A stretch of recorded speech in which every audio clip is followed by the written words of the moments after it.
If you like the story, you can support the author on Patreon. Link is in the description. Chapter 51. Chapter 51.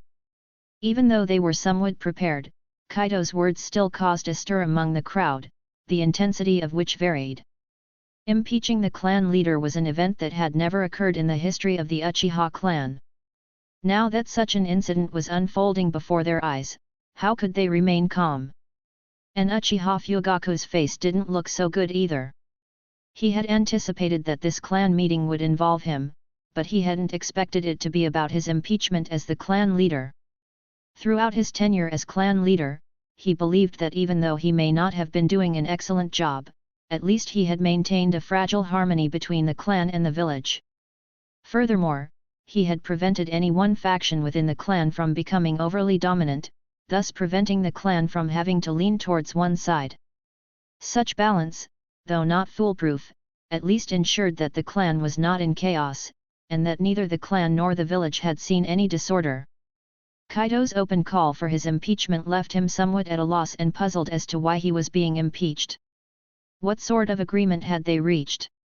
Uchiha Kaito, do you even understand what you're saying? Uchiha Hirano stood up in anger once again, and this time he had activated his Sharingan.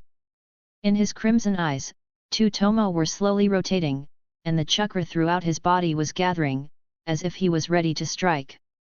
Not just him, the others who followed Uchiha Fugaku also stood up in anger, and like Hirano, they all activated their Sharingan.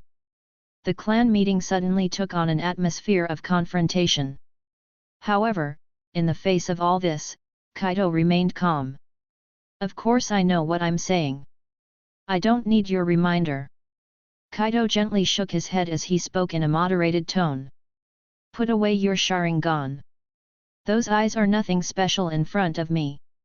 Moreover, this matter is not something you or any of you can participate in. Please sit down. Uchiha Kaito, don't think you're all that just because you're talented. Who do you think you are? Are you in a position to critique the clan leader? Against expectations, Uchiha Yashiro, standing behind Hirano, spoke up in anger. Uchiha Yashiro is a captain in the guard department and a staunch supporter of Uchiha Fugaku. Kaido recalled how, in the original story, Yashiro had been sent flying with a kick from Uchiha Itachi.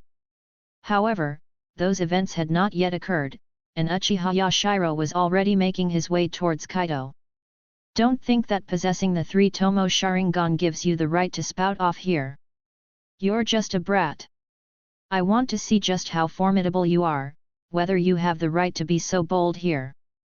As soon as the words fell, Uchiha Yashiro immediately made his move. However, he did not draw any weapon, showing some level of restraint. However, the fact that he would act in such a place reveals just how reckless this man truly is, causing Kaido to involuntarily furrow his brow. In an instant, Kaido's eyes turned a deep crimson, and in that same moment, Uchiha Yashiro felt an uncanny power seeping from Kaido's eyes. Genjutsu. Uchiha Yashiro sneered inwardly. Using a genjutsu on an Uchiha who has activated his Sharingan is decidedly not a wise choice. Even though Kaido was already a 3 Tomo Sharingan user, hastily employing a genjutsu while his opponent had activated his Sharingan. Then, even if the genjutsu had any effect on him, it would certainly not be too potent, it would even be normal if it had no effect at all.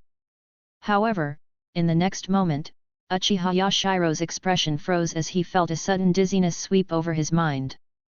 And in his field of view, at this moment, only Kaido's Crimson 3 Tomo Sharingan remained. Thump! Just then, a muffled noise suddenly burst in Uchiha Yashiro's ears, and at the same time, he felt a sharp pain shooting through his chest. This intense pain brought his consciousness back to his body. However, it was also at this moment that he realized his body was flying backwards. It wasn't until he crashed hard onto the ground that he realized he had been defeated. It is not for you to judge whether I am bragging. Just then, Kaido's voice once again echoed in his ears, still so calm, yet it caused him to grind his teeth in resentment. And likewise, you have no right to stand before me and spout big words and threats. I told you this isn't your fight, sit down and behave. You. Uchiha Yashiro's face twisted hideously. He wanted to say something, but the moment he opened his mouth, waves of intense pain radiated from his chest. This prevented him from uttering a full sentence, he could only clutch his chest and gasp for breath. You bastard! Uchiha Hirano could no longer hold back at this moment. He rapidly charged towards Kaido, and immediately aimed a punch at Kaido's chest. His eyes turned crimson red, his movements incredibly sharp, and at the same time, he did his best to avoid direct eye contact with Kaido. With Uchiha Yashiro's pitiful state right before his eyes, he certainly wouldn't make the same mistake. However, to everyone's surprise, this time Kaido stood still without moving, simply watching as Hirano's fist landed on his chest. Thump! There was another muffled sound, but this time Kaido showed no reaction at all. Because a blue halo had mysteriously appeared in front of his chest. Obviously, this was chakra, and this field of chakra completely blocked Uchiha Hirano's punch, preventing him from truly hitting Kaido. It seems, this chakra shield is quite effective. Kaido silently observed everything before him. Just after he had performed his illusion, he had clearly felt his own chakra invisibly gathering in front of him. The strength of this chakra shield was high, seemingly proportional to the intensity of his own chakra. This was why Kaido stood still and watched this guy attack. He wanted to see how the shield would perform against taijutsu attacks, and the facts proved that the performance of this shield was indeed excellent. After all, Uchiha Hirano failed to break Kaido's chakra shield, which remained in its original quality and intensity. Is this all you've got? Kaido looked calmly at Uchiha Hirano, and suddenly asked in a soft voice. Uchiha Hirano's face was extremely ugly, and upon hearing these words, his expression froze even further. He quickly tried to withdraw his hand, but at that moment, Kaido gripped his hand tightly. Before he could react, Kaido's knee had already brutally collided with his abdomen. Uchiha Hirano grimaced in pain, his body involuntarily bending slightly, but at this moment, Kaido's hand began to exert force. Crack! With a slight twist of his hand, Kaido skillfully dislocated Uchiha Hirano's hand, and then he let go of Hirano's hand, grabbed the guy's throat. Did you take what I said for granted?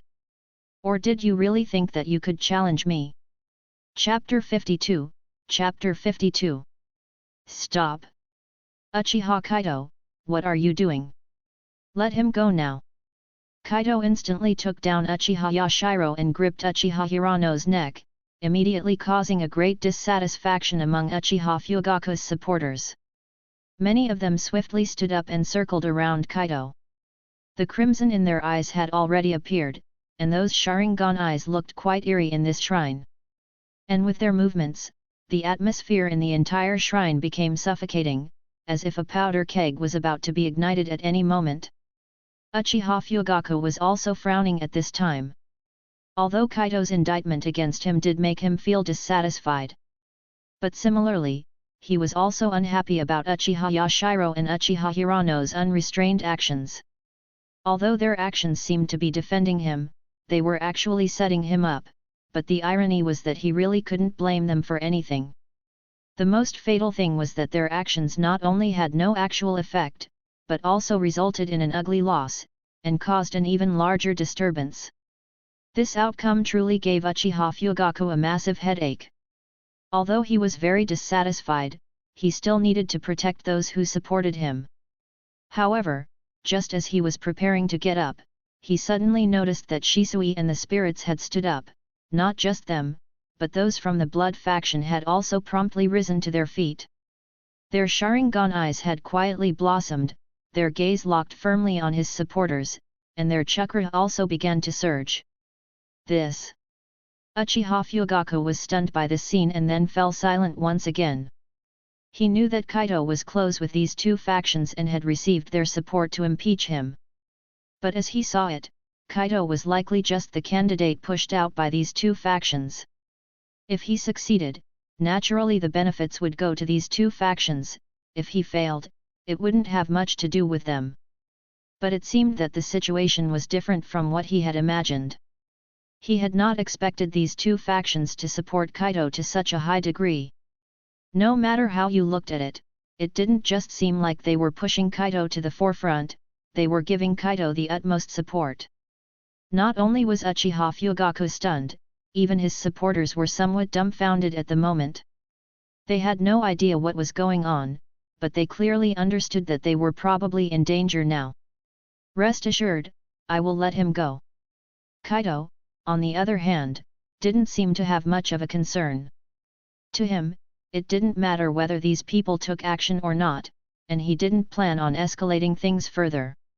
Disciplining these reckless fools had already been the limit. If it came to taking a life, the outcome would indeed be quite different. Seeing the somewhat purple-faced Uchiha Hirano, Kaido gently released his hand, and the man immediately started clutching his throat and gasping for breath. Even though his eyes were still filled with anger at this point, there was a faint trace of fear within the fury. Kaido paid no heed to him. He turned his gaze to Shisui and then said with a smile, "Shisui, there's no problem, lead everyone back to their seats. This is a clan meeting, not a martial arts arena. Everyone, stand down."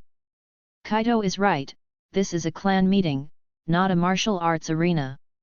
At this point, Uchiha Fugaku had also recovered.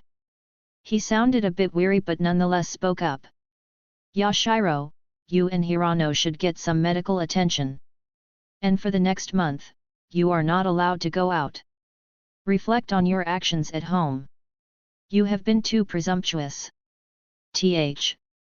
That's, yes, clan head. Although Yashiro and Hirano seemed very unwilling when they heard Uchiha Fugaku's words, given the situation, they reluctantly nodded in agreement. They weren't truly foolish, they fully understood the extent of trouble their actions could stir up. However, their goal was clear, to uphold the prestige of the clan head. It's just that they had not anticipated that Kaido, a 15-year-old boy, would be so terrifyingly powerful. There indeed was a qualitative difference between the 3 Tomo Sharingan and the 2 Tomo Sharingan, but what a ninja considers has never been these things. Chakra reserves, combat experience, tactical use, and intelligence information, these are the indispensable conditions for a ninja to defeat an opponent. Otherwise, in the ninja world, there wouldn't be someone without the Sharingan who could defeat these Uchihas. Yet, the harsh reality revealed to them that even though Kaido was only 15, he was not someone they could compare with. Supporting each other with their heads lowered, the two of them quickly left the room.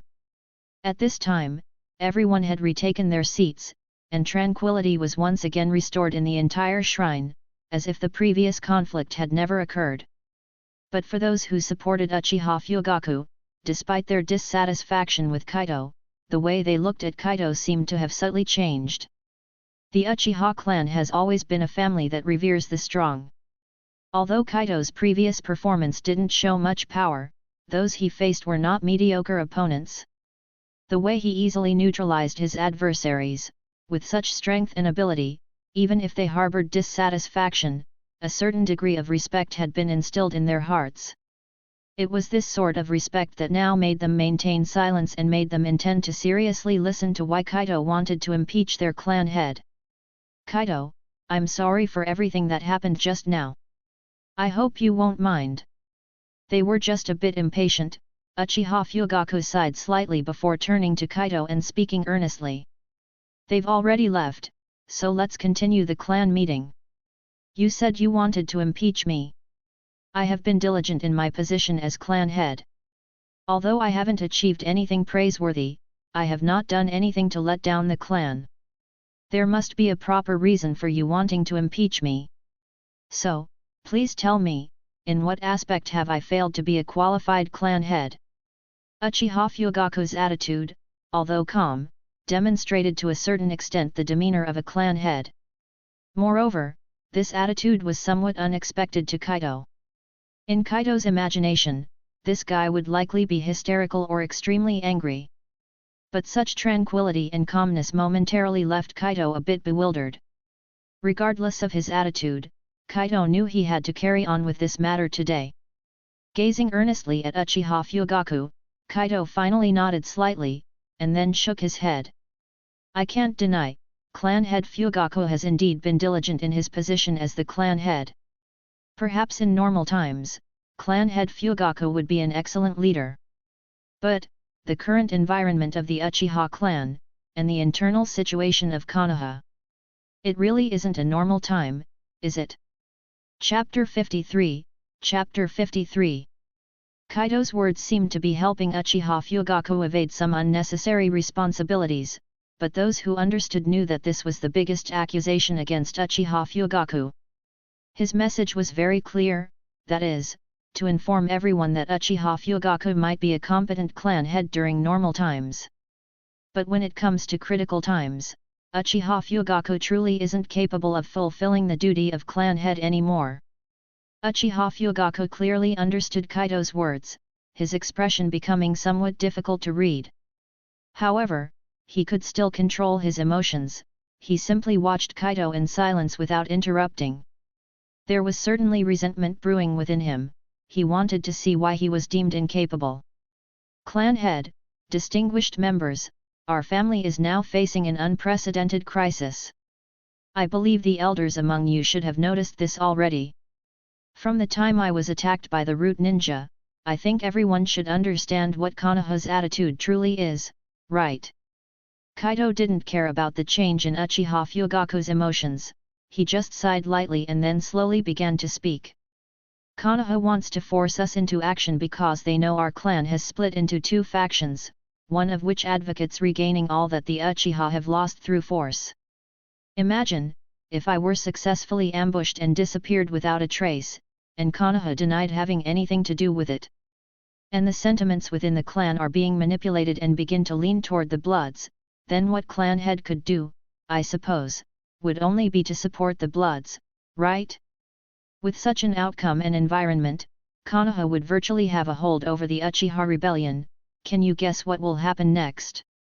At this point, Kaido paused slightly, his gaze lingering on Uchiha Fugaku, observing the changes in his expression.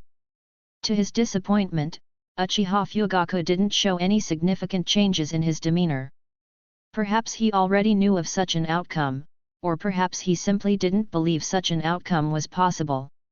However, Kaido didn't care, some things would continue as planned by Kaido, some things were bound to change. My answer is simple, it would be a catastrophe of clan extermination. Kaido pronounced the most horrifying response in the most calm tone, and all the members present, whether they were spirits or Bloods, had extremely unsightly expressions. The Bloods present were after all taught a lesson by Kaido that one night and had heard him speak of similar matters before, their situation was slightly better at this time. However, the spirits and those supporting Uchiha Fugaku appeared somewhat disbelieving and found it very difficult to accept. They had never dreamed that this would be the answer. Uchiha Kaido, what nonsense are you spouting? Stop spreading alarmist talk here.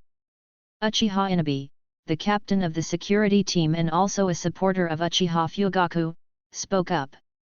Moreover, even if there is such a thing, I believe that our clan head will lead us through the crisis. Unfortunately, he cannot do it, and he has never done it.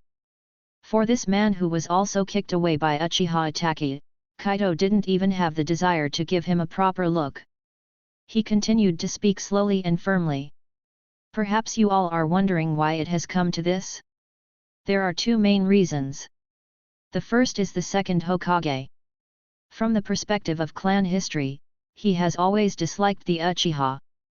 And from the village's perspective, there is the fact that Uchiha Madara led the Nine Tails in a powerful assault on the village, resulting in the death of the first Hokage. These two factors naturally led Senju Tobirama to be full of resentment toward the Uchiha. Don't be fooled by his establishment of the police force, granting our clan considerable power. He also took Uchiha Kagami as his disciple, but in fact, this was setting a trap for the Uchiha. Accepting Kagami as a disciple was meant to lower our guard, but associating the establishment of the police force with the prison inherently distanced us from the political center. Moreover, both Kagami and the structure of the police force could serve to surround and monitor us. Can't you all see it clearly by now? Kaido couldn't help but sigh as he spoke up to this point. Apart from the elders and Shisui, the expressions of the Uchihas present turned unsightly. They really wanted to rebut Kaido's words, but they didn't know how to refute them all of a sudden. Uchiha Fugaku also fell silent. Obviously, there were some things he could understand quite clearly, which left him at a loss to retort. The third Hokage and others are the successors of the second Hokage's will. This hostility, I believe, should have been passed down. Kaido organized his thoughts and continued to speak, but this time his tone became much harsher. As for the issue with the Hyuga clan a few years ago, I believe everyone present is well aware. Let me ask you, if such a thing happened to our clan, could you bear it? That's the second reason. The Hyuga were not satisfied, and likewise, many other clans are not satisfied. So, if you were the Hokage, what would you do? Kill the chicken to scare the monkey, as you all should know. So if my attack was successful, and the clan made a decision, what would be our eventual fate? Kaido raised 3 questions, each one more troubling than the last, each one silencing the room, each one stirring anger. Following Kaido's logic, it seems that the clan truly is facing a tremendous crisis, possibly even a disaster of clan extinction. At this moment, even the clan head's supporters understood why Uchiha Itachi was not allowed to enter. However, they were also somewhat puzzled as to why Shisui was still able to remain inside. But Kaido didn't give them an answer. Instead, he stared at Uchiha Fugaku, his tone becoming even more severe. I don't need to elaborate on what the end would be like. I've said before, I don't deny that clan head Fugaku has been diligent in his duties as the head. Unfortunately, clan head, you lack both competence and courage, your character is too soft, and your will is not resolute. The real reason why our clan has come to this step, apart from external factors, is you. The external environment is so harsh, yet you only think of compromise. The clan is so divided, yet you have never thought of integration. Clan head Fugaku, are you truly a competent clan head? Kaido's words hit hard in the hearts of everyone present, particularly in Uchiha Fugaku's. He didn't say anything, just silently looked at Kaido, because at that moment he didn't know what he should say. For a moment, the entire shrine became even more silent, the atmosphere especially oppressive, with everyone looking at Kaido and Uchiha Fugaku. They were waiting for Uchiha Fugaku's response, and also for Kaido to continue his assault. But just then, a burst of noise suddenly came from outside the shrine, causing everyone to frown, including Kaido.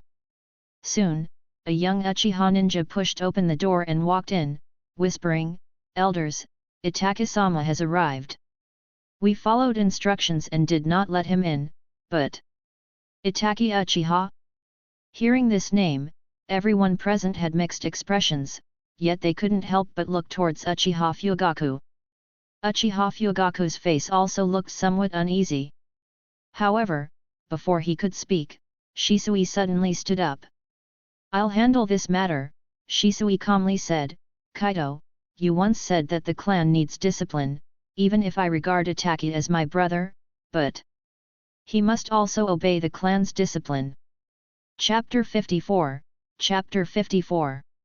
Watching Shisui leave, Kaido could only sigh helplessly.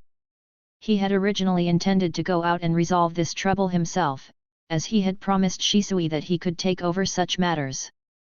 Of course, this also included Kaido's desire to teach Itachi a lesson. Even if Itachi hadn't yet committed any unforgivable act, Kaido had indeed been living in the shadow of his predestined actions, fraught with worry for 15 years. In those 15 years, he had considered brainwashing Itachi, but alas, the boy was the clan leader's son, and he couldn't possibly approach him casually. When he finally got the chance, he only subtly expressed some of his thoughts, only to have the kid ignore him. Shisui was slightly better. He had grown up with Kaido, but back then, Kaido was too young, and there were some things he dared not say casually.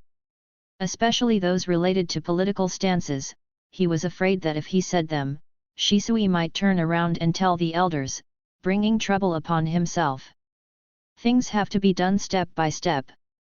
Hoping for immediate success is impossible, so he always planned to express some of his positions first.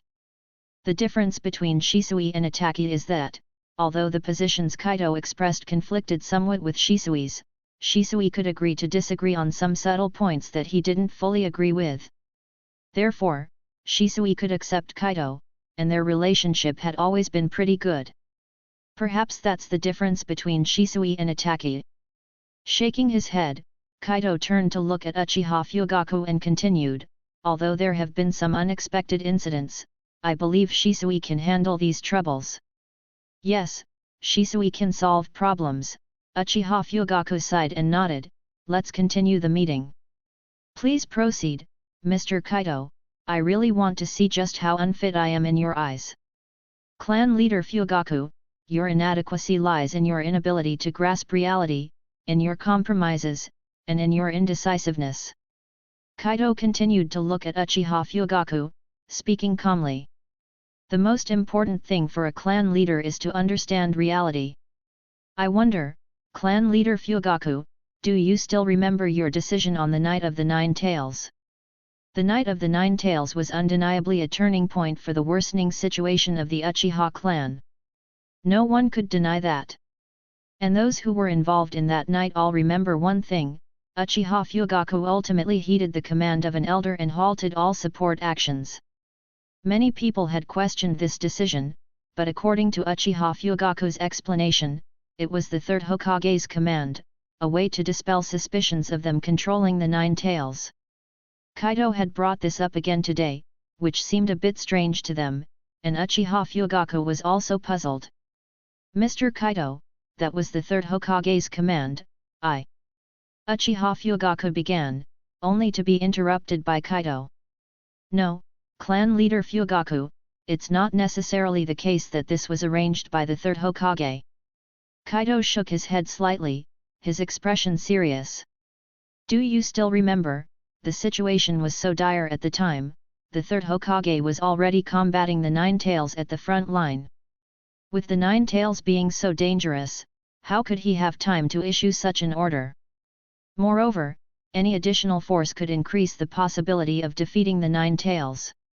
You might argue that the Uchiha were suspected of controlling the Nine Tails, but in fact, only by directly confronting the Nine Tails could we best clear ourselves of suspicion.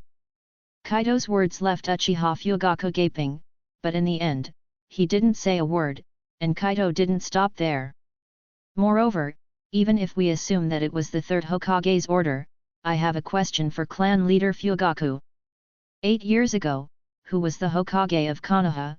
Was it the third, Hiruzen Sarutobi, or was it the fourth, Minato Namikaze? Kaido's question completely changed Uchiha Fugaku's complexion, and everyone else present also had subtle changes in their expressions. Indeed, whether the order for them, the Uchiha, to stand down was given by Hiruzen Sarutobi or not, the key issue was, who was the Hokage at the time? Clan leader Fugaku, because you failed to understand reality, the clan missed the best opportunity to prove itself. And the chain reaction to this incident was that after the Nine Tails incident, when the village was divided into sectors for rebuilding, we were shamelessly driven to more remote areas. The reason is simple, we did not prove ourselves innocent of suspicion, and you, clan leader, made another mistake on this matter. You chose to compromise, you chose to accept all this, you didn't choose to reject it all with a firm attitude, you have practically admitted to everything. Kaido's words were like a sharp sword thrust mercilessly into everyone's hearts. At this moment, their gazes involuntarily turned to Uchiha Fugaku. Even Uchiha Fugaku's most steadfast supporters were now looking at their clan leader at this moment. Uchiha Fugaku clenched his fists. The struggle and pain in his heart were visible, yet he didn't voice any refutation. He didn't know how to refute. Moreover, as he listened to Kaido and thought about his past actions, he realized that it seemed that Kaido was indeed correct. As for your indecisiveness. Kaido looked at Uchiha Fugaku and sighed. His tone was no longer as harsh. The situation outside the clan has evolved to this point, but within the clan, you've never thought about unifying everyone's ideas and correcting the wrong trends within the family. The spirits are too compromising, and the peace they compromise to obtain, as you have shown us, will inevitably end in destruction. On the other hand, the Bloods are too tough. They don't have a correct target, only insisting on regaining the glory of the Uchiha. Does this mean, then, that the Uchiha are to make enemies with the entire Konoha? The Konoha is vast and houses many ninja clans. As a single Uchiha clan, what do we have to fight against the whole Konoha? The Hyuga, Inoshikacho, Inyazuka, Yamanaka, and other clans such as Akimichi, as well as the vast number of civilian ninjas, can we, the Uchiha, truly go against the entire Konoha? Are you still Uchiha Madara, our clan leader? Others can wear us down, but you let such ideas grow. You've never thought about integrating clan ideas, but rather balancing the people from the two factions. And your approach makes clans people from both factions believe that they are the ones in the right, causing continual internal strife within the family.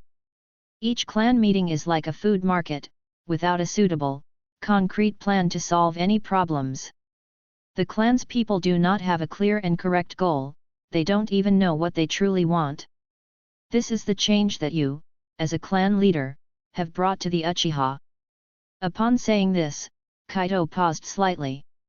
He looked at Uchiha Fugaku with utmost seriousness, and after a long time, he asked in a soft voice. Clan leader Fugaku, you really are not a qualified clan leader.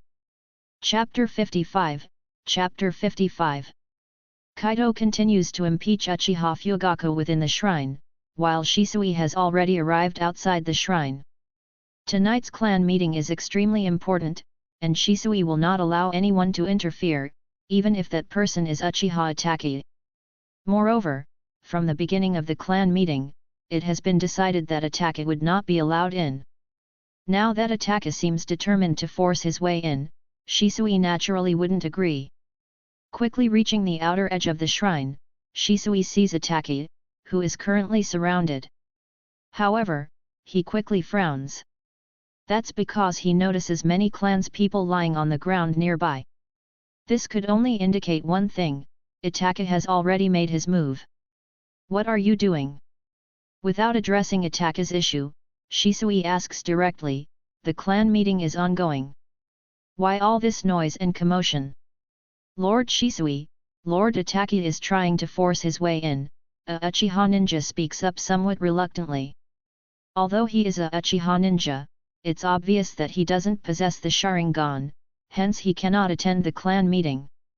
Moreover, offending either party in this situation is not something he can afford.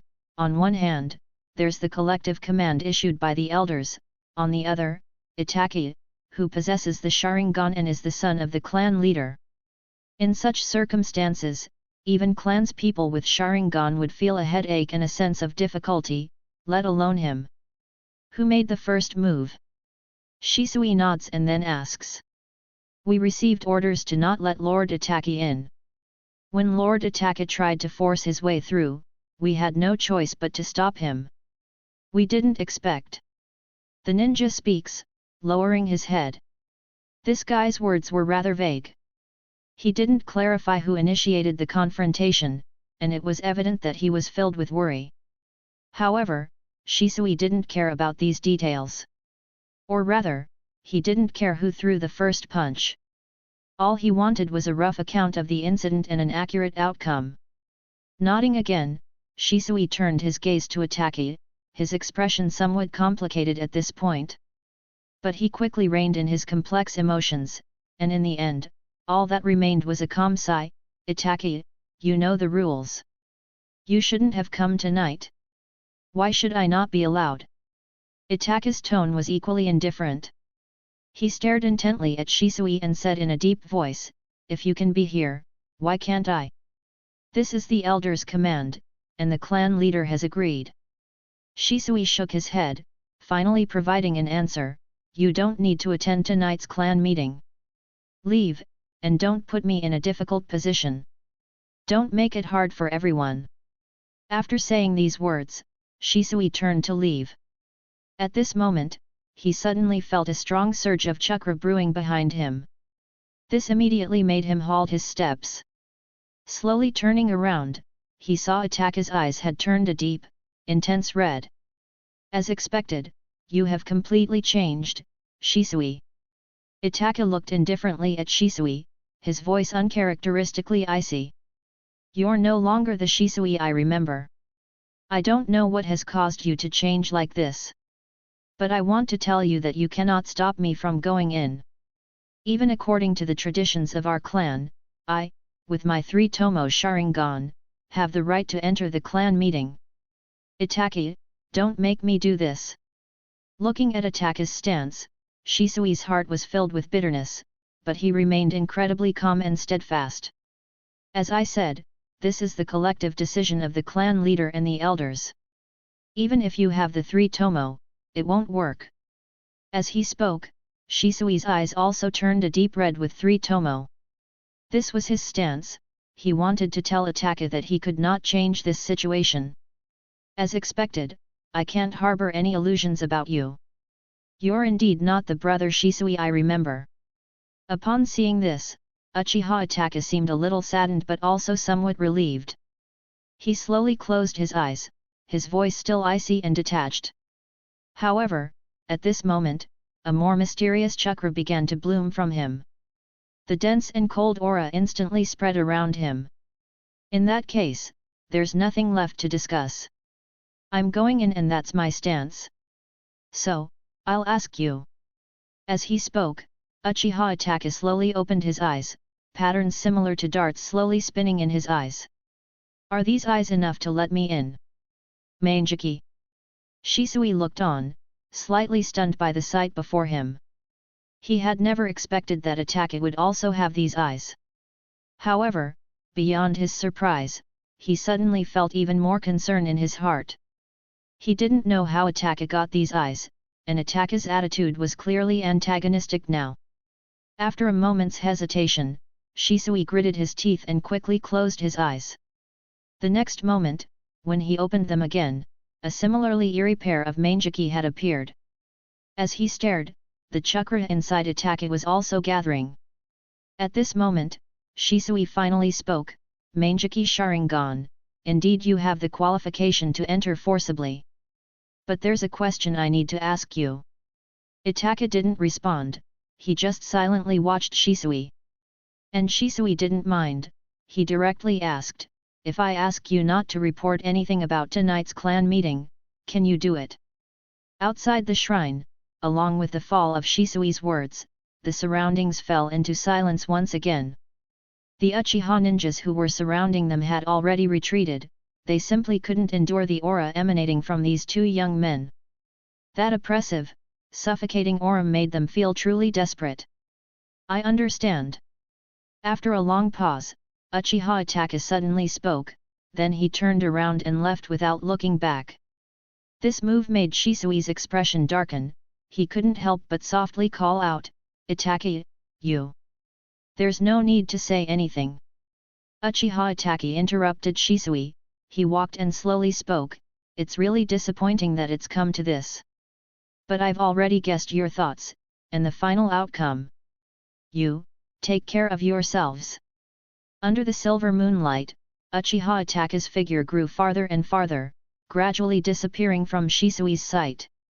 At this moment, Shisui felt an intense pain in his heart. Behind the shrine, the entire venue seemed extraordinarily silent, everyone's gaze was focused on Uchiha Fugaku. At this point, Uchiha Fugaku remained silent, he was reminiscing about his past, he was wondering whether he was really that unbearable. After a long while, Uchiha Fugaku sighed, he lifted his head and looked earnestly at Kaido then asked, so, how do you plan to deal with this incompetent clan leader? Since there's an impeachment, naturally clan head Fugaku is no longer suitable to continue sitting in the clan head's position. After saying these words, Kaido turned his head to look at Uchiha Kaito and Uchiha S. Two elders, we'll have to trouble you next. Uchiha Kaito and Uchiha S nodded at the same time, they exchanged a glance and then Uchiha S stepped forward. Given Uchiha Fugaku's various actions that have plunged the family into such difficulties, we have decided to remove Uchiha Fugaku from the position of clan head, and. At this point, Uchiha S took a deep breath, then his voice started to rise. We propose Uchiha Kaito to be the new clan head. Chapter 56, Chapter 56. The nomination of Kaido as clan head is something that was already decided, and it can be said it's an unchangeable decision. Everyone has their own interests, and these elders are no exception. But no matter how biased they are members of the Uchiha clan. The most typical mentality of Uchiha clan members is their reverence for strength. When facing Kaido, who possesses the Mangekyo Sharingan and is backed by Shisui, even if they have personal biases, they dare not reveal them, or they won't reveal them at all, because these biases have been completely shattered. The subsequent voting, in fact, has no suspense. The Bloods were the first to step behind Kaido, although they were well aware that Kaido did not accept their ideology. In fact, after hearing Kaido's argument, they also realized the problem. They indeed did not have a clear goal, and the outcome of arrogantly considering Konoha as an enemy is unimaginable. It's not that they felt they were incapable, every Uchiha, every ninja, though cautious, also needs to have confidence alongside caution. If they don't have confidence, how are they going to face formidable enemies? But confidence and arrogance are two different things. The thought of having to face an attack from all of Konoha's clans, and a large number of civilian ninjas, would give anyone the chills. They highly agreed with what Kaido said. Even if they feel they can win, others can exhaust you to death. Moreover, Kaido had demonstrated his extraordinary power, even their elders respected him, naturally, they wouldn't go against Kaido's words. The spirits, after seeing the Bloods make their choice, silently took their position behind Kaido as well. Strictly speaking, they were the first group to make a choice, because Shisui had already decided to follow Kaido. Moreover, their elders had already made their decision. Even if they hadn't physically confronted Kaido, they knew what he had done among the Bloods. With Shisui's connection, the elders' support, and the assurance of Kaido's martial prowess, they didn't hesitate in the slightest.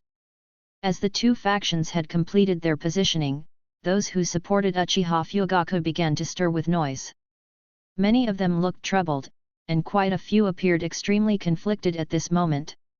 Regardless of what choice they would make, this matter was essentially already settled.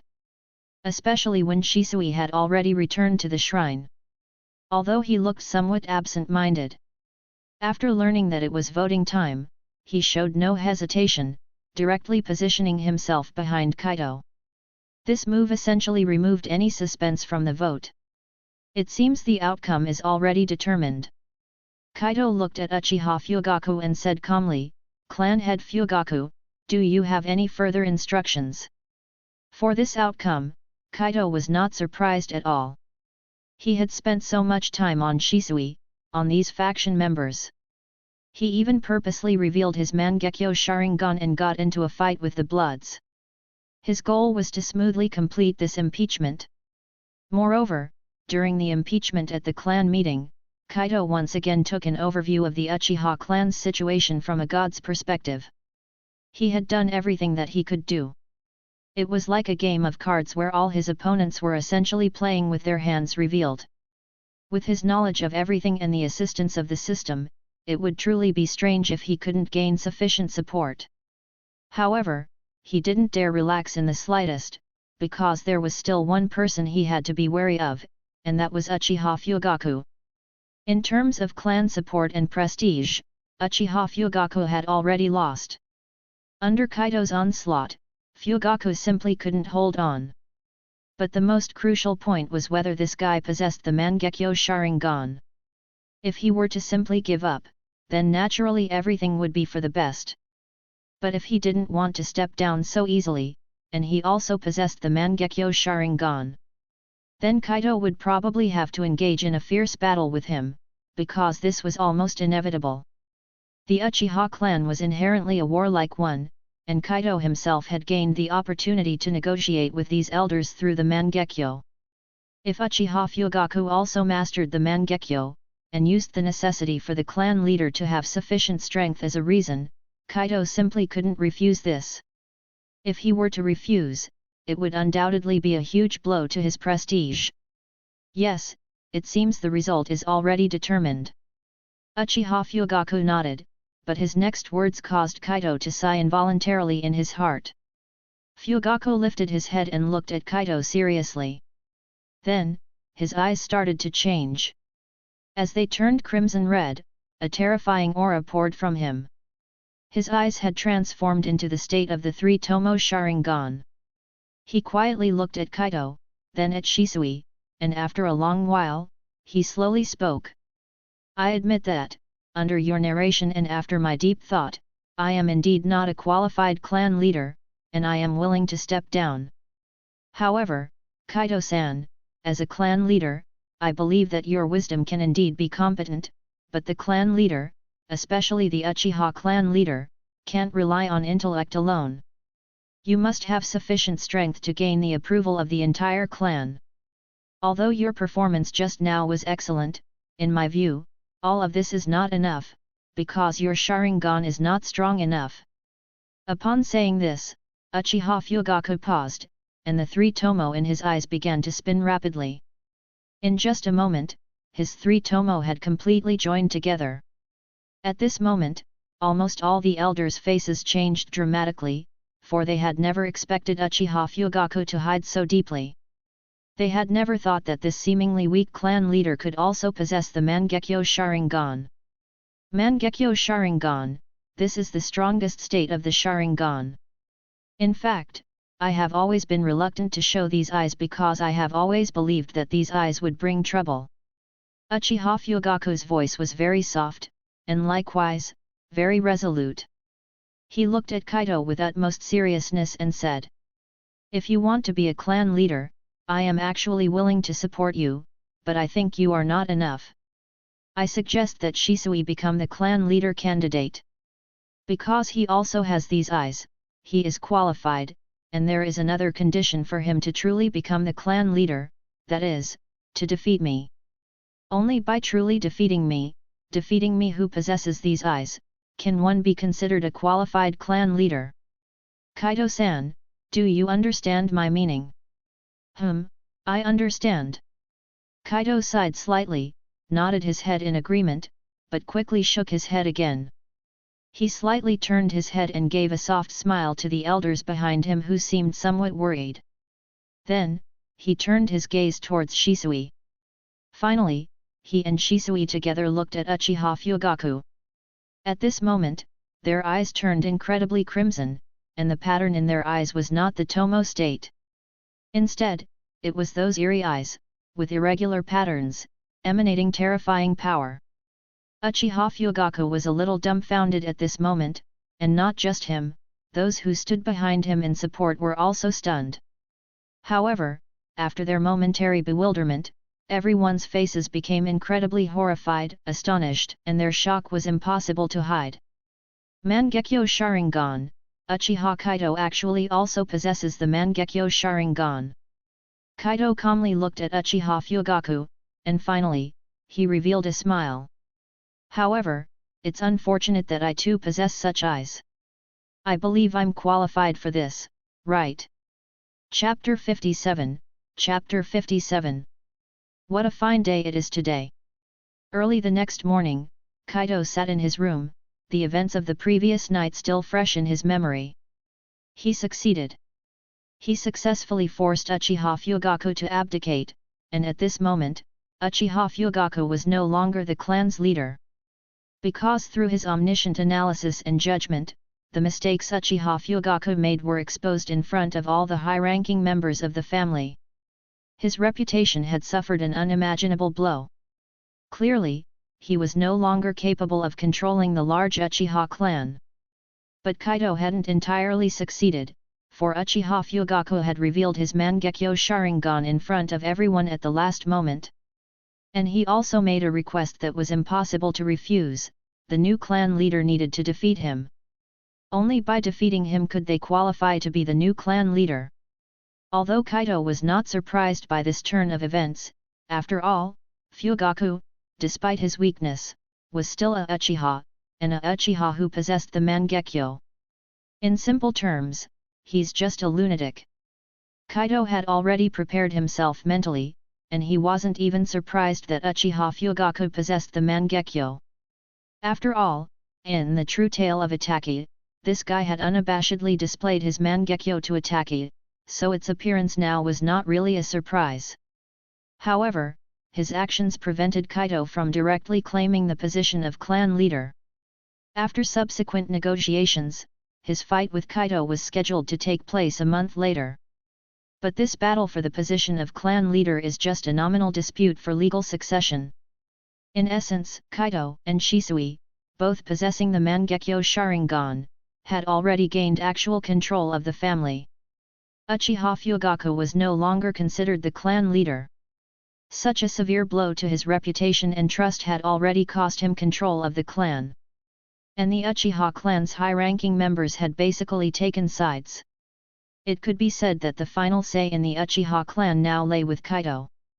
All he lacked was the formal title of clan leader, which needed the approval of the former clan leader. That was all there was to it. However, Shisui told me that the young Uchiha Itachi has also activated the Mangekyo Sharingan, which is the most perplexing part. The thought of Uchiha Itachi's situation made Kaido frown. He had never expected Uchiha Itachi to activate the Mangekyo Sharingan. How could this young man have activated the Mangekyo Sharingan, especially when Shisui hadn't died? Although Kaido had always known that Uchiha Itachi had the potential to activate the Mangekyo, without a strong emotional breakthrough, how could he have done so? Could it be that he believed Shisui has taken a different path, and decided that the Shisui in his heart had died, thereby activating it? Kaido couldn't help but silently complain. Who knew when the Uchiha clan would have a mental breakdown and then undergo a spiritual transformation? As for how to deal with this kid, if we go by the original narrative, Kaido really doesn't need to take Uchiha Itachi too seriously. The reason is quite simple, that is, Kaido knows him like the back of his hand. In the original story, the abilities of Uchiha Itachi's Mangekyo Sharingan are practically known to all, and since Kaido is aware of these abilities, he can naturally formulate corresponding countermeasures. But the way this guy has now awakened is somewhat baffling, and Kaido finds it somewhat difficult to guess his abilities. Right now, he's as tricky as Uchiha Fugaku. However, if my thoughts are correct, then Uchiha Itachi's abilities should still be the same as before. After all, it seems that only Shisui could have stimulated him to awaken. In any case, I haven't heard of any accidents happening to Izumi, and Shisui is no longer the Shisui of the past. So, this kid has likely awakened due to the changes in Shisui, combined with a series of actions by the clan that have plunged him into profound despair. Although Kaido can't be sure if his thoughts are correct, after all, Shisui didn't lay a hand on Itachi at that time, this doesn't prevent Kaido from guessing in this direction. Moreover, regardless of what type of Mangekyo it is, Kaido still has some confidence to cope with it, because he too has his trump cards. His success at the clan meeting resulted in a boost to his points, though it wasn't much, just about 1,000 points, but Kaido is still very satisfied. Especially so, as the rewards granted by the system are really bountiful. Current binding, Uchiha clan. Current status, relative equilibrium. You've solved the internal issues of the clan and received official recognition, but external threats still loom. Prosperity level, 12,345, the base prosperity level of a normal clan is 10,000. Suggestion: acquire the position of clan head to lead the clan and deal with those who target the clan. Congratulations to the host for successfully integrating the clan. Although you are one step away from leading the clan, Reaching this point also demonstrates your ability, hence you are awarded the advanced points reward draw. Secret technique Unyielding Will, can purify all current negative states and acquire high healing ability, does not harm the self fundamentally, lasts for 8 seconds. Secret technique Crescent Guard, use chakra to repel or kill nearby enemies and form a protective wind. All ninjutsu and kunai throws from enemies outside the wind's range will cause no harm, lasts for 8 seconds. Secret technique Brahmin Curse, can use the secret technique to strengthen your own ninjutsu, genjutsu, and sage techniques, causing massive damage, within 8 seconds. The rewards this time truly left Kaido gaping. If he remembered correctly, these all fell into the category of ultimate moves. And to be frank, he was coveting all 3 of these skills because each one could give him a tremendous boost. No wonder the system said it was an advanced points reward draw this time. Perhaps these abilities aren't ones that can be acquired at the current stage, or maybe they can't be exchanged with the current 1000 points. However, Kaido couldn't be bothered to care about these now. Given these choices, he certainly wouldn't miss out, but as for which one to pick, he was really torn. In the end, after much deliberation, he chose the skill Secret Technique Unyielding Will. Although this was a defensive skill, the ability to purify all negative effects was something Kaido truly didn't want to miss. In the original work, Uchiha Fugaku's abilities weren't explained, but he demonstrated future fragments that he derived through thought to Uchiha attack via genjutsu. This suggests that his Mangekyo Sharingan likely also possesses strong genjutsu abilities, thus this technique would be a good counter. As for the issue of Uchiha attack, even though I don't understand what his Dojutsu is, the high recovery power of Unyielding Will could also play a major role. Combined with my Susanoo, I'm really not afraid of you. Kaido strolled along, silently pondering in his mind. Although he always had a feeling that he'd become a Minotaur, having this ability did indeed provide security no matter what. Get up, go to the library and read carefully, then go to the training ground and train hard. I can't waste this month. Although Kaido was not yet the clan head at this point, the permissions he had obtained were already quite significant, which was also a good thing for him. Moreover, in order to secure a steady victory, Kaido had to prepare thoroughly. He had to defeat Uchiha Fugaku, so he absolutely couldn't slack off in the slightest. What he didn't know was that at this moment, Uchiha Itachi had quietly arrived at the Hokage building. Chapter 58, Chapter 58. In the dead of night, Uchiha Itachi stood silently at the edge of the cliff where he and Shisui would secretly meet. Looking at the abyss that stretched infinitely deep, Itachi's heart was filled with melancholy. Ever since he returned from his leave, he found that many things he had understood had undergone earth-shaking changes. Firstly, Shisui, the man he considered his brother, the man who had taught and helped him since childhood, the man who conveyed the peaceful coexistence between the village and the clan, had changed. He had become a stranger, he was not the Shisui he remembered, and the so-called new viewpoints proposed by this Shisui had collapsed the faith in his heart. He had never thought about opposing the village, as he liked to consider issues from the perspective of the Hokage. The current situation in the village is very bad, because the actions of the cloud-hidden village had caused the village's credibility to drop sharply, leading to a rapid decline in the number of Konoha's missions. In such a bad situation, once the clan and the village have a severe dispute, even if a coup d'état event erupts, the impact on the village is unimaginable. Even if such a coup takes place, no matter who wins, the weakness of the village will not be able to be concealed in the end. Every shinobi village has spies in other villages, which means that whatever happens in Konoha will inevitably be known by the other villages. Such a weakened Konoha will surely attract the prying eyes of other villages, and the hatred spawned by the end of the Third War has never diminished. When other villages come to Konoha to seek revenge and launch attacks, Konoha will not be able to resist the offensive of other villages, which could lead to the extinction of Konoha. Such a thing must never happen. Uchiha Itachi vowed silently in his heart that, whether for the sake of the village, the clan, or his younger brother, he would not allow a conflict between the clan and the village. So Shisui's words had struck Itachi's heart hard. Shisui's transformation made him feel as though the Shisui he knew had died. Under such an impact, his inner turmoil could be imagined, and it was due to this turmoil that he felt a slight change in his eyes. However, this change was not yet complete.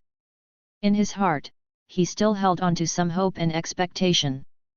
But all this hope and expectation were completely shattered when he was directly blocked by Shisui last night, as he was hoping to attend the clan meeting to understand the specific situation. Why wasn't he allowed to enter? Because he was a member of Anbu, and because Shisui knew he would report the information to the Hokage. Why was he worried about him reporting this time? Because this clan meeting was definitely determined to do the most terrible thing. After understanding these things, Uchiha Itachi could no longer control the chill in his heart. That suffocating despair continually stimulated his heart, stimulated his nerves. Under such painful and incredibly strong mental stimulation, he activated his own Mangekyo Sharingan. But, this is still not enough. Uchiha Itachi's heart was filled with sighs. Although he had obtained the most powerful strength of the Uchiha, it was a pity that he was not the only one in the clan who possessed this power.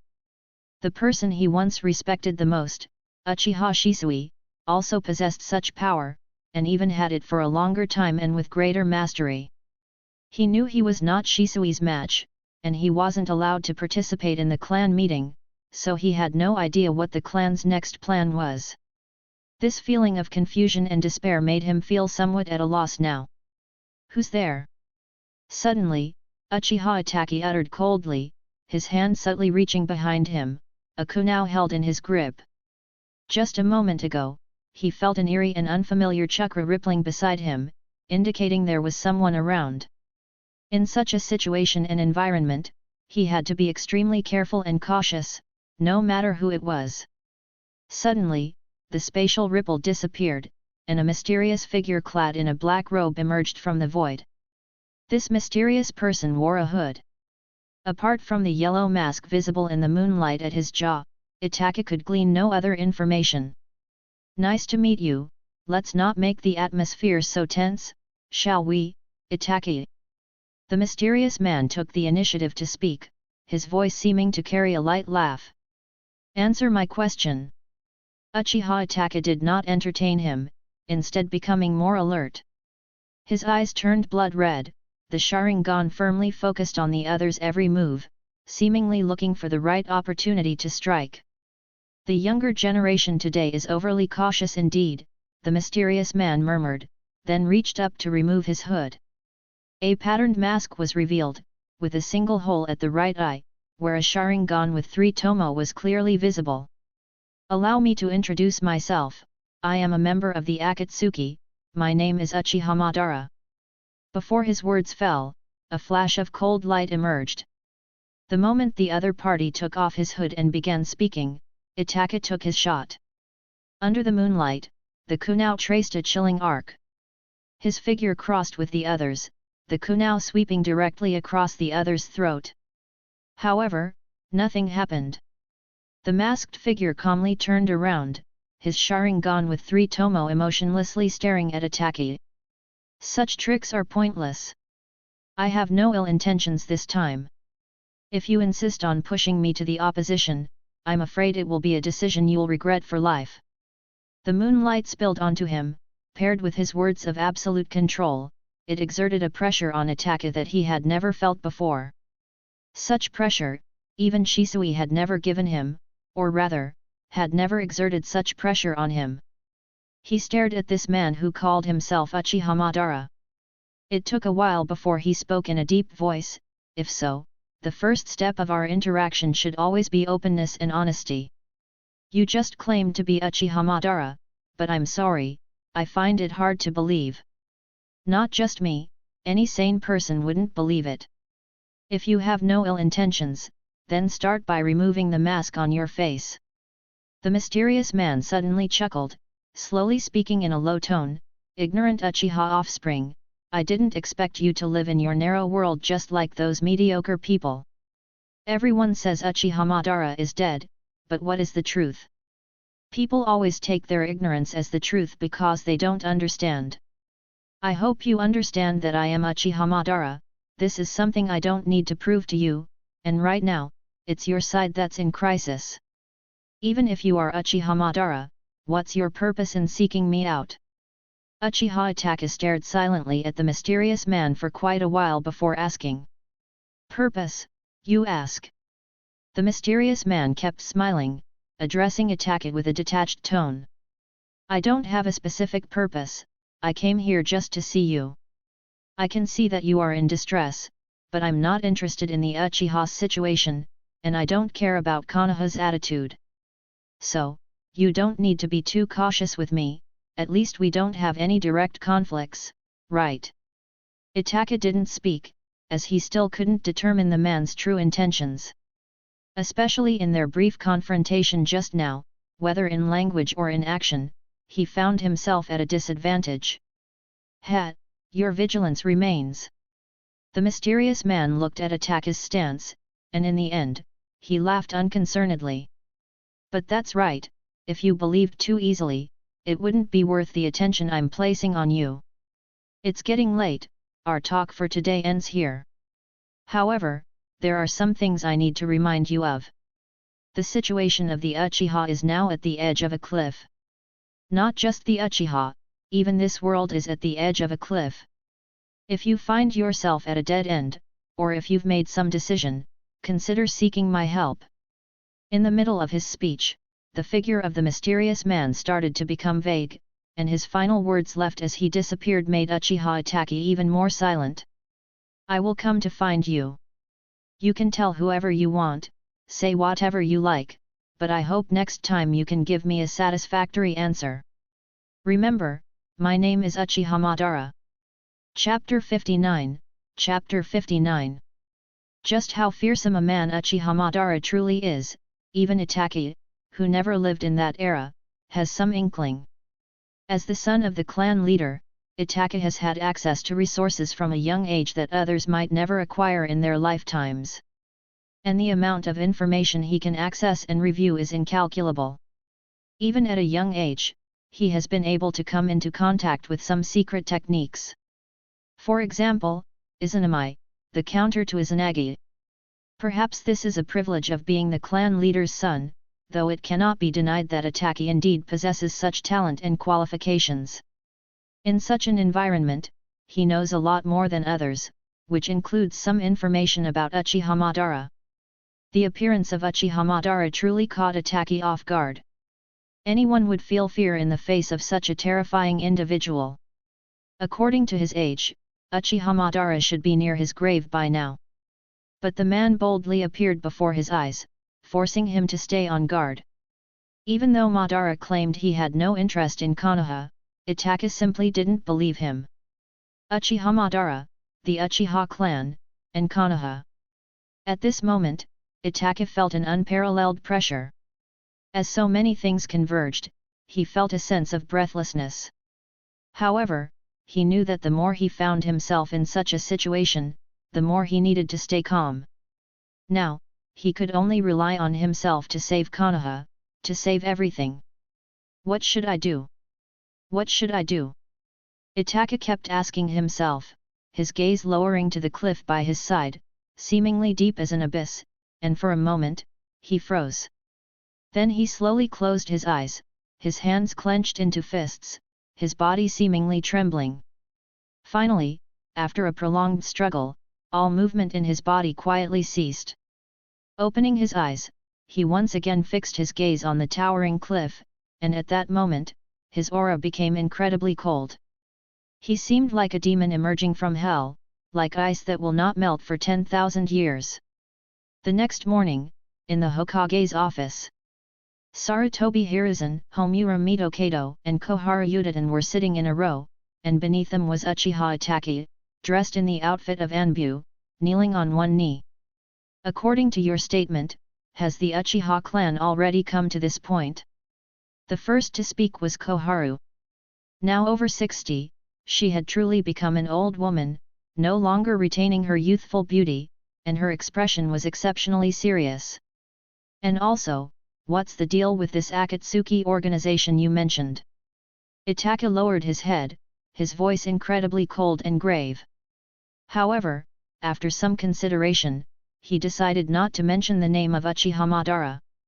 Madara was too distinctive, and the man in the mask was too mysterious. He planned to gather more information before sharing anything. I can't be certain about the clan's attitude, but they forbade me from attending the clan meeting last night. Shisui also told me that we can't show weakness to Konoha anymore and we need to resist, so I believe it's very likely. As for Akatsuki, I don't know much, but I can sense that they're extremely dangerous, and they seem to harbor some ill intentions towards Konoha. Hiruzen Sarutobi silently lit his pipe, took a deep breath, and then said, I really didn't expect things to come to this point again. Having said this, Sarutobi fell silent for a long moment, then shook his head. Itachi, now that we're aware of these matters, we'll find a way to handle them. Don't stress yourself too much in this period. You should get some rest. As he reached this point, Sarutobi paused, he looked at Itachi with a deep and meaningful gaze, before slowly continuing. By the way, I believe there are some things you should inform Danzo about. Even though you are not a member of Root, your subordinates are, and it's only right that you inform him since he is not here. I understand. Itachi nodded gently, saying softly, rest assured, Lord Hokage, I know what needs to be done. Uchiha Itachi rose to his feet, respectfully bowed to Hiruzen Sarutobi and the others, then activated the body flicker technique, his figure abruptly fading into a shadow and disappearing. The third Hokage watched the spot where Itachi had vanished. After a long moment, he shook his head, then placed his pipe heavily on the table before speaking in a low voice. Now that there are no outsiders, I hope everyone can speak their minds openly. We need to make decisions, given the way things have progressed. Also, Danzo, you've been listening for so long, it's about time you came out. With the fall of his words, from the shadows in the room, Danzo Shimura quietly stepped out. Clearly, he had been there all along. Hiruzen Sarutobi didn't pay much attention to Danzo Shimura. His expression was completely different from when he was facing Itachi Uchiha. What are your thoughts on the Uchiha clan, and that Akatsuki organization? Koharu Udaten and Homura Mito exchanged glances, and in the end, it was Homura Mito who spoke. I've never heard of the Akatsuki organization, but the current upheaval within the Uchiha clan is too troublesome. No one knows what they truly intend to do. However, the impression that little Uchiha Itachi gives me is that the Uchiha clan has already reached the most dangerous point. Problems need to be gradually resolved, so we should first deal with the pressing issue of the Uchiha clan. That is the most important. Although we don't know what the Uchihas intend to do, haven't there been reports of their clan meetings expressing some unique thoughts? I believe that striking first is the best choice.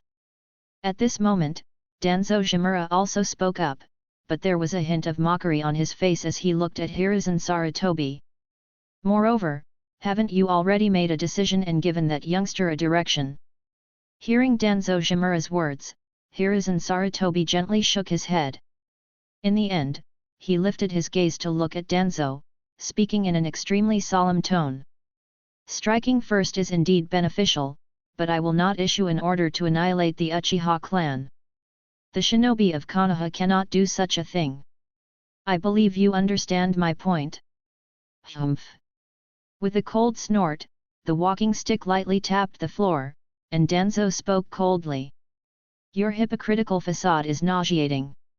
After serving as Hokage for so many years, Sarutobi, you've really degraded.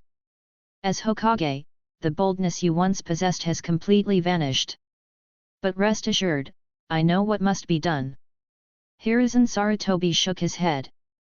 He paid no attention to Danzo Shimura's mockery, nor did he offer him any explanations. Because this is not about boldness, nor is it about hypocrisy. It's a necessity. Regardless of how others perceive this matter, a Hokage absolutely cannot issue an order to annihilate a major clan in the village. Unless the Uchiha clan takes action first, even the shinobi of Konoha absolutely cannot get involved. Otherwise, the village will no longer be their village. In the subsequent meeting, the four continued to discuss potential details that might emerge. For instance, the Uchiha clan is likely to be on high alert right now, so reckless action should be avoided. For instance, Uchiha Itachi should prepare well, and they should decide who would be the best support when the time comes. 2 hours later, the four finally departed in succession. However, the future of the Uchiha clan had already been decided by them in that short 2-hour span. Chapter 60, Chapter 60. What Akatsuki is, Hiruzen Sarutobi and his F4 don't know and don't care. What they are really concerned about is the Uchiha. The sudden defection of Uchiha Shisui, the alienation of Uchiha Itachi by his clan, and the mysterious circumstances surrounding the Uchiha clan meeting. All of this gives them reason to suspect whether the Uchiha clan is really planning something. But whether it's true or not, as long as the Uchiha don't make the first move, they absolutely cannot strike first. This is too passive for them. Fortunately, Uchiha Itachi is now a squad leader in Anbu, and he has been assigned to Danzo Shimura for special reasons.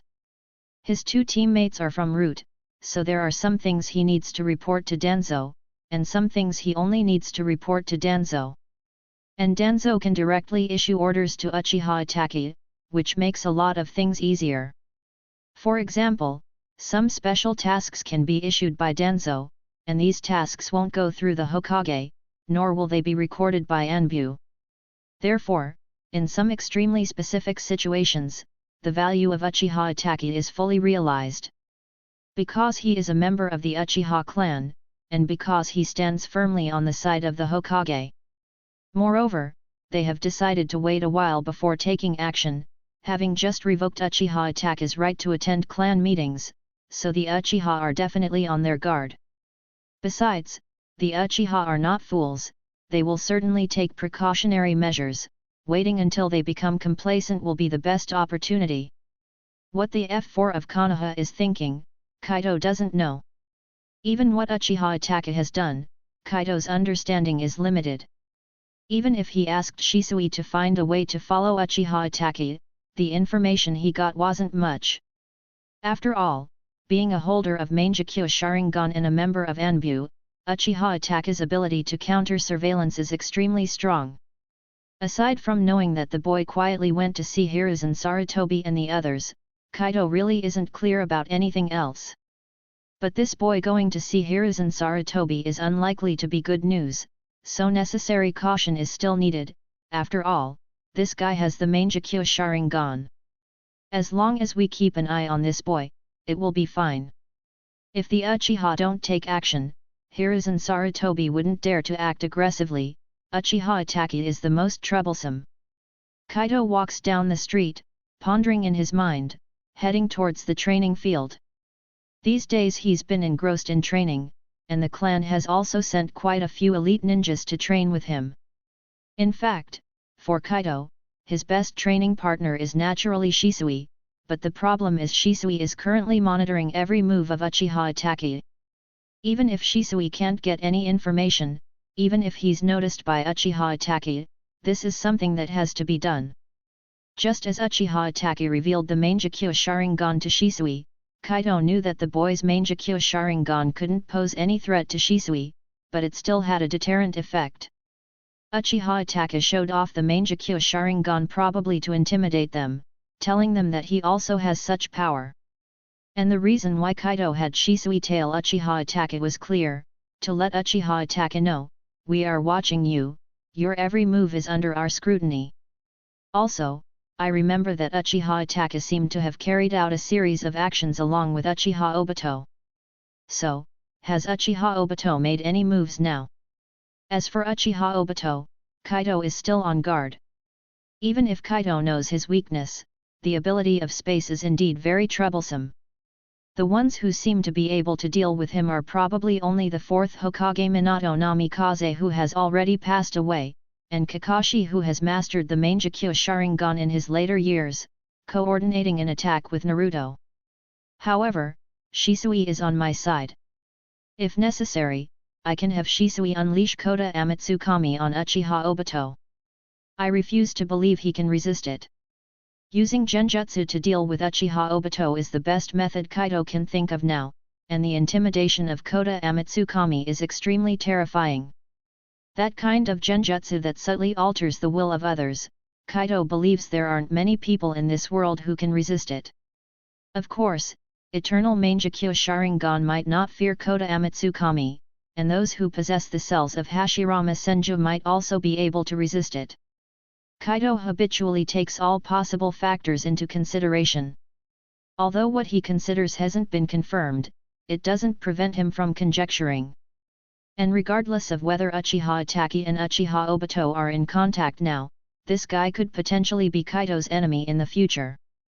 Thus, preparing early and listing him as a hypothetical enemy is nothing but the most logical course of action. Speaking of which, if I could extract some time manipulating ability from that old man, I wouldn't need a big trick.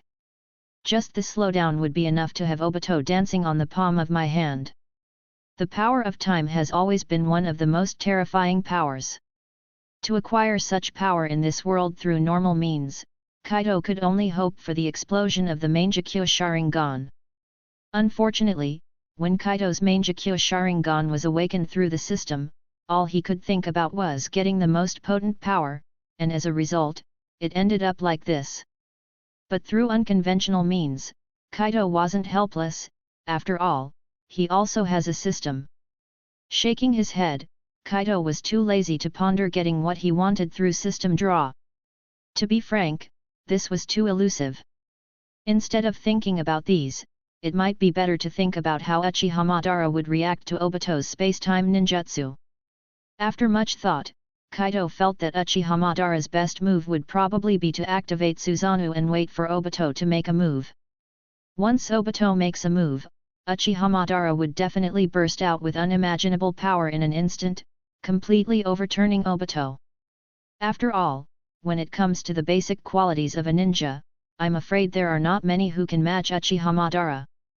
Having thought all of this through, Kaido felt that the most pressing matter at hand was to enhance his own strength. Now, he could peruse all the books in the library, including those on forbidden techniques, from which he has learned quite a lot.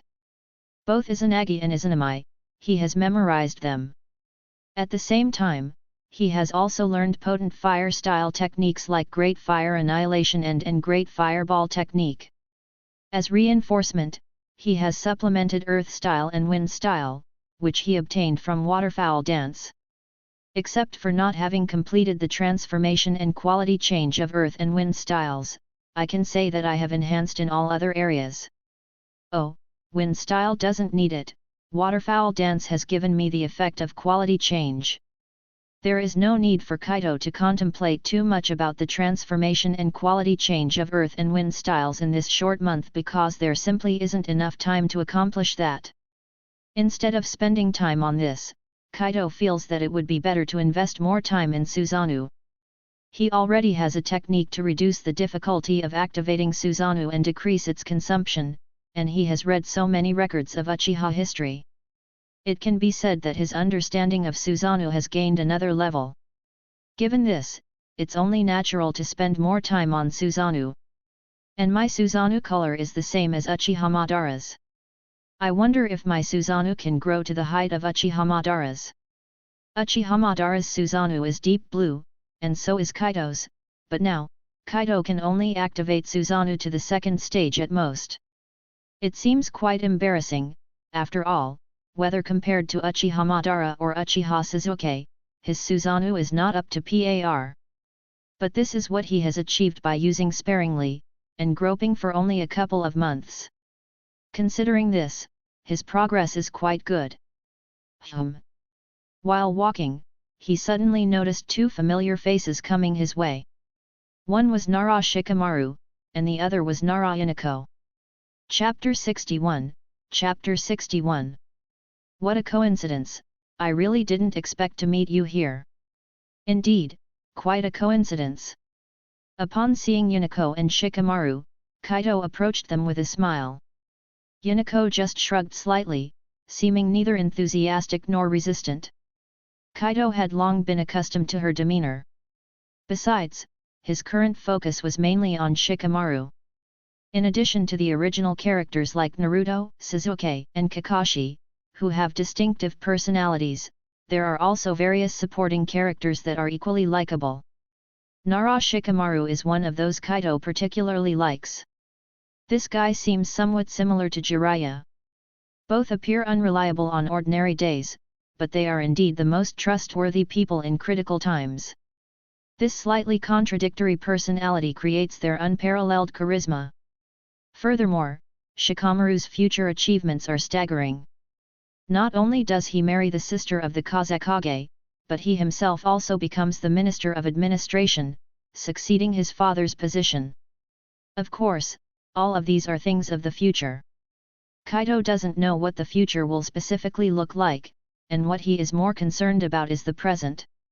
Kaido remembered that Shikamaru was one of the first to acknowledge Naruto, and he had a good relationship with Naruto. And right now, Kaido was really interested in Naruto, or rather, he had some ideas about the 9 tails inside Naruto. What's with that look? Nara Yuniko noticed Kaido's gaze towards Shikamaru and was a bit puzzled. You're going to scare my little brother with that stare. Sorry, just lost in thought. Kaido quickly came back to his senses, then revealed a smile. Just thinking about some interesting stuff. How odd. Yuniko rolled her eyes, then immediately slapped Shikamaru on the head. Go play by yourself. Your father is so lazy, leaving me to take care of you. Oh. Shikamaru rubbed his head, clearly seeming a bit annoyed. But even so, this young man only dared to be angry and not voice it. He didn't even dare to utter a word of complaint and just turned around and walked away. Seeing this scene, Kaido found it incredibly amusing. He now wondered if Shikamaru's future insistence that women are troublesome is because Yuniko bullied him too much. Glancing at Yuniko, Kaido decided it was better not to voice these thoughts. Anyway, he had always wanted to ruffle Shikamaru's pineapple-like hair, and while he hadn't had the opportunity to do so himself, he felt satisfied watching Yuniko do it. Speaking of which, Yuniko didn't have the Nara clan's pineapple hairstyle, and as far as Kaido could remember, neither did Shikamaru's mother. Could it be that the classic pineapple hairstyle is exclusively patented to the males of the Nara clan? What are you thinking about now? Yuniko, noticing Kaido's thoughtful gaze on Shikamaru's retreating back, voiced her irritation. Why does it feel like your behavior is so weird this time we meet? Weird. Kaido came back to himself and casually shrugged. I don't feel I'm acting weird. Isn't it? Yuniko shook her head, then suddenly covered her mouth, lowering her voice to a serious whisper. You're really bold, offing someone right inside the village. Are you crazy? Please, those guys attacked me first. Kaido scanned the bustling crowd around them. Although there were a lot of people, none were close to them. This reassured Kaido quite a bit.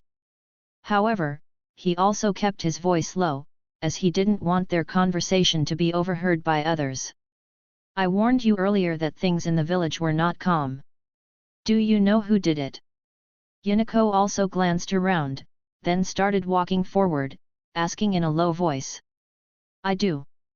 The third Hokage declared them outsiders, but when they were still alive, they said they targeted me because I was in contact with Naruto. Kaido chuckled lightly, then gave an answer that made Yuniko stunned for a moment. But I think they were more likely trying to force the Uchiha to make a move. I also know who those guys are, they should be from Danzo's group if nothing unexpected happened.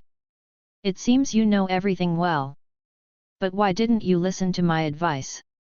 Yuniko knew that Kaido was smart. Although she was taken aback by Kaido's response, she wasn't too surprised. However, her eyebrows soon furrowed again. Hold on, since you know so well yet stayed here, you wouldn't be planning to do something dreadful, would you? At this point, Yuniko's expression became much more serious. She stopped in her tracks and stared at Kaido, then lowered her head to cover her face with her hair before continuing, if that's the case, I think we should keep our distance. I don't want to get involved in anything that terrifying. And I advise you to think twice as well. After all, the fact that your clan has come this far proves that they can't make it. So, take my advice. Here, Yanako paused, while Kaido seemed somewhat bemused. Could he not know that the Uchiha clan's previous management was inadequate? Otherwise, he wouldn't have ousted Uchiha Fugaku from his position. But Kaido would not speak of this matter, at least not until everything was settled. He would absolutely not reveal any information. Watching Yunako's retreating figure, Kaido shook his head and did not intend to follow. After all, the Uchiha matter was indeed sensitive, but to his surprise, Yunako suddenly halted. This made Kaido somewhat curious. So, he went ahead and asked, "What's wrong? Is there anything else?" "Nothing much, just that someone asked me to pass on a message to you." Yunako turned to look at Kaido. The girl was cautious, she glanced around discreetly, making sure there was no suspicious person or even a fly nearby. She then casually lowered her head and, without moving her lips much, spoke in a voice only she and Kaido could hear. "Someone said that the situation within Konoha is quite strange now, and some troop movements are very secretive. It also seems that something has happened within your clan. So, someone wants to give you a heads up. Things aren't looking good for you. We are all people of Konoha, and any rash actions are not good for anyone. Some things should be considered in the long run." At this point, Yunako suddenly lifted her head and revealed a smile. She gave Kaido's shoulder a hard pat and then said loudly, "All right, you don't speak clearly, I have no idea what you're talking about. Are you talking about a gathering? We can discuss it later. I have things to do, so I'm leaving first." After saying this, Yunako walked away without looking back, and this time, she didn't stop. Kaido stayed where he was, falling into deep thought. Chapter 62, Chapter 62. A goodwill gesture from the Nara clan. As Kaido walked towards the training ground, he couldn't help but recall the conversation he just had with Yunako. At the same time, he also wondered about the implications of their conversation. Why would the Nara clan tell him this? After some thought, Kaido managed to confirm a few things and generally understood the Nara clan's intentions. It's basically certain that Uchiha Itachi indeed has some bad ideas. It's strange, I sent Shisui to him and showed him a new path. Why is he still like this? Kaido really couldn't understand why things had developed to this point, but he didn't feel like delving too deeply into it, considering that everyone has different ways of thinking. Besides, he was mentally prepared and thus wasn't surprised. What really surprised him was the attitude of the Nara clan. In the original story, Kaido never heard of the Nara clan sending messages to the Uchiha. But upon further consideration, Kaido guessed that it's not that they didn't want to send messages, but they simply didn't know who to send them to. Sending it to Shisui was obviously impossible. In the original story, when Shisui was alive, things hadn't developed to an uncontrollable point. Sending it to Uchiha Itachi after Shisui's death was even more unlikely. With Shisui dead, sending messages now would just be dragging themselves down, wouldn't it? But now, with Shisui not dead and Kaido, who has a good team relationship with Nara Yunako, Kaido naturally became a recipient of the message. The purpose of the Nara clan sending out this message is actually quite simple. On the one hand, they are probably genuinely concerned for Konoha, since Konoha really can't afford any disturbances right now. If a real conflict breaks out, even though Uchiha would be finished, Konoha would also suffer tremendous damage, let alone a major clan in the village openly rebelling. This would be a devastating blow to Konoha's image in the shinobi world. It should be known that due to the operations of Kumagakure and Hiruzen Sarutobi, Konoha's image in the shinobi world is already quite poor. On the other hand, it's probably due to dissatisfaction with Hiruzen Sarutobi. After all, there was the incident with the Hyuga clan. Moreover, Danzo's actions towards their clans completely broke the village's rules. Whether it's the Fuyamanaka acquisition of Root or Torunabarame, their joining was forced by Danzo, who forcibly took them from various ninja clans. Because no clan wants to send their outstanding disciples to Danzo. Not to mention that Danzo forcibly took more than just these two, and not just people from these two clans. So to put it bluntly, it's because of dissatisfaction with the third Hokage, so the Uchiha's problems were discovered. And there is me, who has some relationship with the Nara clan. So they conveyed the information covertly. And the only person who probably knows this information would be the head of the political affairs department, Nara Shikaku. Kaido basically guessed what was going on, and a smile spread across his face after understanding all of this. This all reminds him of the time during the Chunin exams when even Kakashi held Kabuto back and the others disappeared without a trace. Especially Hyuga Hayashi, who was in the examination room one moment talking to Niji, and the next moment, she was missing and nowhere to be found. The moment Hiruzen Sarutobi died, he appeared instantly. Not just he, but all the people from the other major clans also came out. It's clear to see just how deep their dissatisfaction with Hiruzen Sarutobi was. Would they have just watched Hiruzen Sarutobi go to his death otherwise? Of course, it could also be due to the so-called samurai spirit, letting the two of them duel. However, they are not samurai, they are ninjas. Shaking his head, Kaido didn't feel like pondering these issues any further. He had received the good intentions of the Nara clan, and it was not only the Nara clan. The Inoshikacho trio have always acted together. However, if they wanted to have follow-up information, it would actually depend on the Uchiha themselves. Only when you do what you need to do you have a future in the eyes of others, and have a chance to continue expressing goodwill. Although I had Shisui watching him for quite some time, it seems that it is not enough. When I go back, I must modify all the existing defense mechanisms, and I can't let him know. Although I'm not sure when that event will happen, it's definitely no problem to be prepared early. Besides, even if it's going to happen, it won't be now. We've just expelled Uchiha Itachi, the Konoha is wary of him and they won't ignore it, so the Konoha will wait for a while. In the original timeline, Uchiha Itachi took quite some time to mentally prepare after meeting with Danzo, and finally acted when Uchiha let their guard down. At that time, the Uchiha didn't know about Itachi's betrayal. Now I'm watching you, if you dare to do this, it would give me an excuse to act. Within the root base, Uchiha Itachi, dressed in Anbu uniform, has quietly entered. He has been preparing for several days, and he has decided to act today. Uchiha Itachi removes the mask from his face. He walks slowly inside, already sensing that someone is watching him, but he doesn't care. He has encountered this kind of situation many times. As expected, just like before, these people stopped watching him after confirming his identity. As he slowly entered the deepest part of the root base, Uchiha Itachi saw Danzo sitting there. He quickly knelt down and lowered his head, whispering, "Lord Danzo." "Oh." Danzo gently nodded his head, then seemingly showed a cold smirk. "I've told you there are some things you only need to report to me, but it seems you didn't listen to me."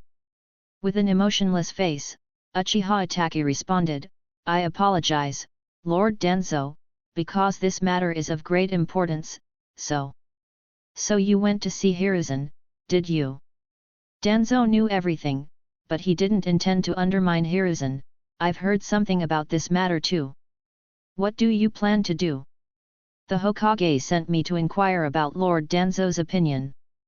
Uchiha Itachi closed his eyes. He really didn't know how to answer this question, otherwise, he wouldn't have come here. Danzo looked at Itachi, his expression still indifferent. He already had an answer, but he also needed to observe Uchiha Itachi's reactions. Because on that day, Uchiha Itachi had explicitly told them that he possessed the Mangekyo Sharingan. "Do you want to hear my answer?" After a long while, Danzo finally spoke in an indifferent tone, "Then I'll give you two answers. First, stand with the Uchiha clan and do what you all want to do. And the second. At this moment, Danzo's expression changed slightly, becoming even colder and more intimidating. Second, stand with us, stand with the Konoha. Leave only your younger brother before the Uchiha commit unforgivable acts, and kill all other members of the Uchiha clan. As his words fell, Uchiha Itachi was completely stunned. And in that instant, Itachi's pupils underwent a transformation. The three tomo in his eyes somehow transformed into a boomerang-like pattern, eerie and ghostly, causing a dizzying sensation with just a glance. As expected, it's the Mangekyo.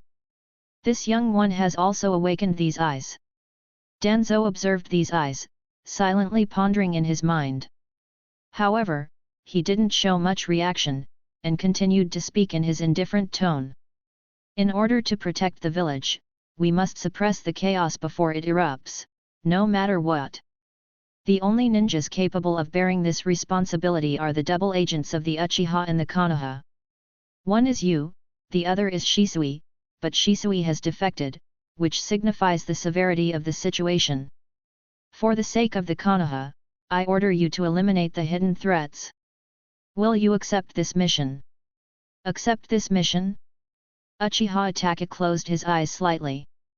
Although he was mentally prepared, the mission still seemed quite heavy. However, thinking about the current state of the village, about his younger brother, the consequences of a conflict between his clan and the village, and that Uchiha Madara. Soon, he opened his eyes, expressing with utmost seriousness, as long as you keep your promise, for the sake of the Konoha, I am willing. Chapter 63, Chapter 63. In the blink of an eye, more than half a month had quietly passed. These weeks had been busy yet incredibly fulfilling for Kaido, and during this time, he had achieved significant improvement. With his increasing familiarity with the Mangekyo Sharingan, both his physical prowess and chakra reserves had further developed. However, as before, his growth in chakra was notably higher than his physical growth.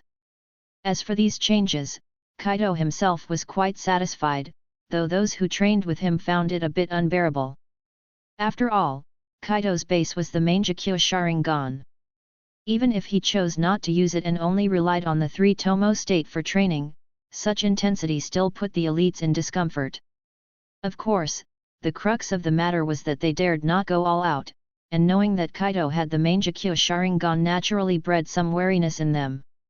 Thankfully, their hard days could be deemed over, as both they and Kaido knew that training like this wouldn't yield much effect anymore. What Kaido needed now was to consolidate his skills. After all, he had learned too much in this half-month, and many events had also occurred. Take Shisui for example, he was now a mission ninja. So you've submitted your resignation and left the Anbu completely. Sitting in the corner of a dumpling shop, Kaido, looking at Shisui who appeared somewhat downcast yet firm, asked. Shisui sought out Kaido for a simple reason, to report the recent events and inform him that he had left the Anbu. Yes, I've submitted the application and received the approval. Shisui reluctantly nodded, rubbing his forehead before taking a glance at the already established soundproof barrier, and then began to speak slowly. But it's better this way. The Anbu's tasks are too busy and do not suit me now.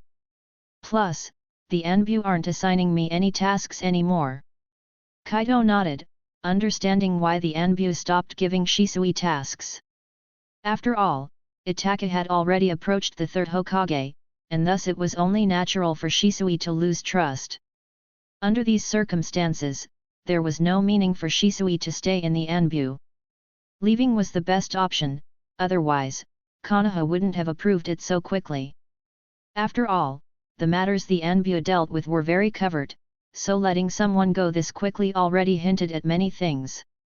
It's likely that Shisui would be under close surveillance now.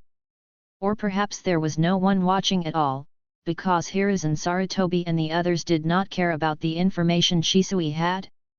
Thinking up to this point, Kaido felt a little dejected. None of the Uchiha matters were easy to handle. But no matter what either Itachi or Hiruzen Sarutobi were up to, Kaido felt that he must maintain caution and restraint, along with ample vigilance. The Hokage would definitely not, and absolutely could not, issue an extermination order. Hiruzen Sarutobi was a clever man, he wouldn't do such a thing. So, the only person who could issue such an order was Danzo, and the only ones who could carry it out were the members of the Root and Itachi Uchiha, and perhaps Uchiha Obito too.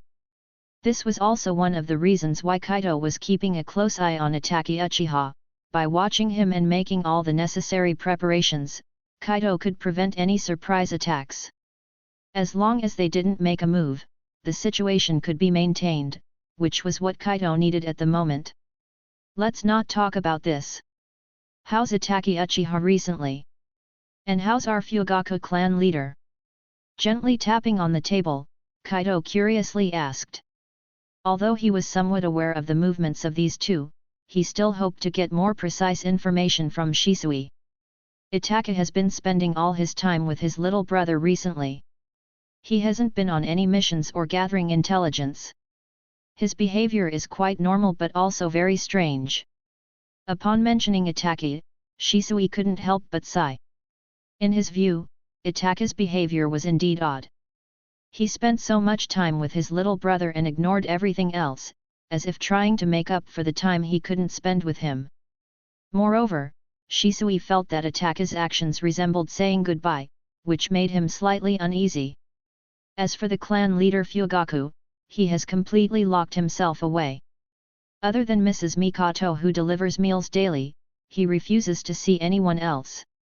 Even for Mrs. Mikoto, she just leaves as soon as she delivers the food to the door. She can't see Fugaku at all. Upon hearing these words, Kaido couldn't help but scratch his head. Well, neither of this father-son duo seemed to be acting normal. It should be noted that Itachi Uchiha did not agree with Kaido's ideology, and Fugaku Uchiha was even facing the final battle for his clan leadership. However, one of them was devoted to accompanying his younger brother, and the other refused to see anyone, showing no attempts to change the current situation. It's indeed true that birds of a feather flock together. Of course, perhaps they had made their preparations, but others just didn't know? Shaking his head, Kaido lost interest in pondering the matters of this father-son duo, as the more he thought about it, the more headaches it would cause. I understand. But tell our clan members to be extra cautious lately.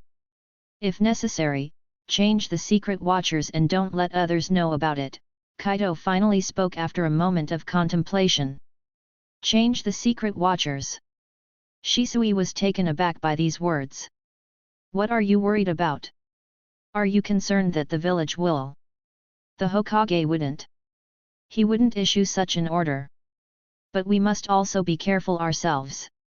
Don't forget that I was ambushed last time, Kaido interjected, stating the truth. So, necessary precautions still need to be taken. Don't forget that I was attacked. Of course, you can also consider it as necessary adjustment and changing guard, Kaido continued. Hearing this, Shisui nodded seriously. He vividly remembered the ambush on Kaido, and he was convinced that it was Danzo's doing, but unfortunately, there was no evidence. All right, I understand. I will discuss with the elders back home and get this settled as soon as possible. Then I'll count on you, Shisui. Kaido smiled and nodded, but there was one thing he had been wrestling with for a long time and still hadn't brought up. Because, he was still contemplating having Shisui figure out Naruto's daily routine. Naruto had the 9 tails inside him, and this was undoubtedly a super trump card. Although Kaido didn't know how to control the 9 tails, if he were to capture Naruto at a crucial moment, the deterrence against Konoha would be immense. But such an action would probably lead to a fallout, and it could bring about significant negative impacts, which was what made Kaido hesitate. If he really went through with it, Shisui might not be able to accept it, so after much consideration, he gave up on this idea. After all, things haven't come to that point yet. He was just being habitually cautious and pondering whether to take more drastic preparatory measures.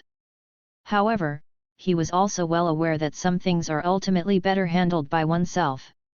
Only by becoming stronger could he thoroughly suppress all dangers and hidden threats. Chapter 64, Chapter 64. A month's time is neither long nor short. Especially for Uchiha Itachi, this month was filled with joy as well as torment.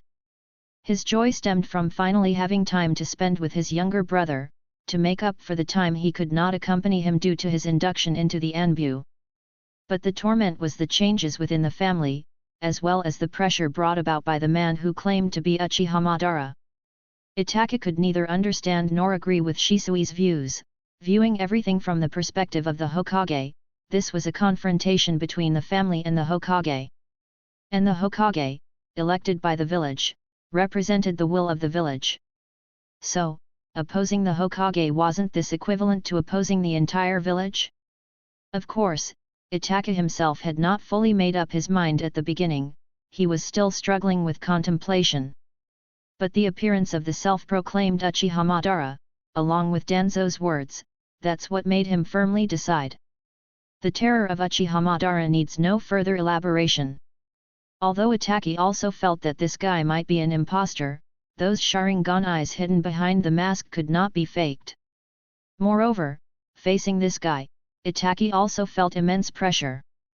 Such a person quietly appearing in Konoha must be harboring some unspeakable secrets. The changes in the family, Shisui's defection, and the appearance of Uchiha Madara, all of these added up to an immense pressure that he could feel. Under such immense pressure, and guided by Danzo, he finally made his decision.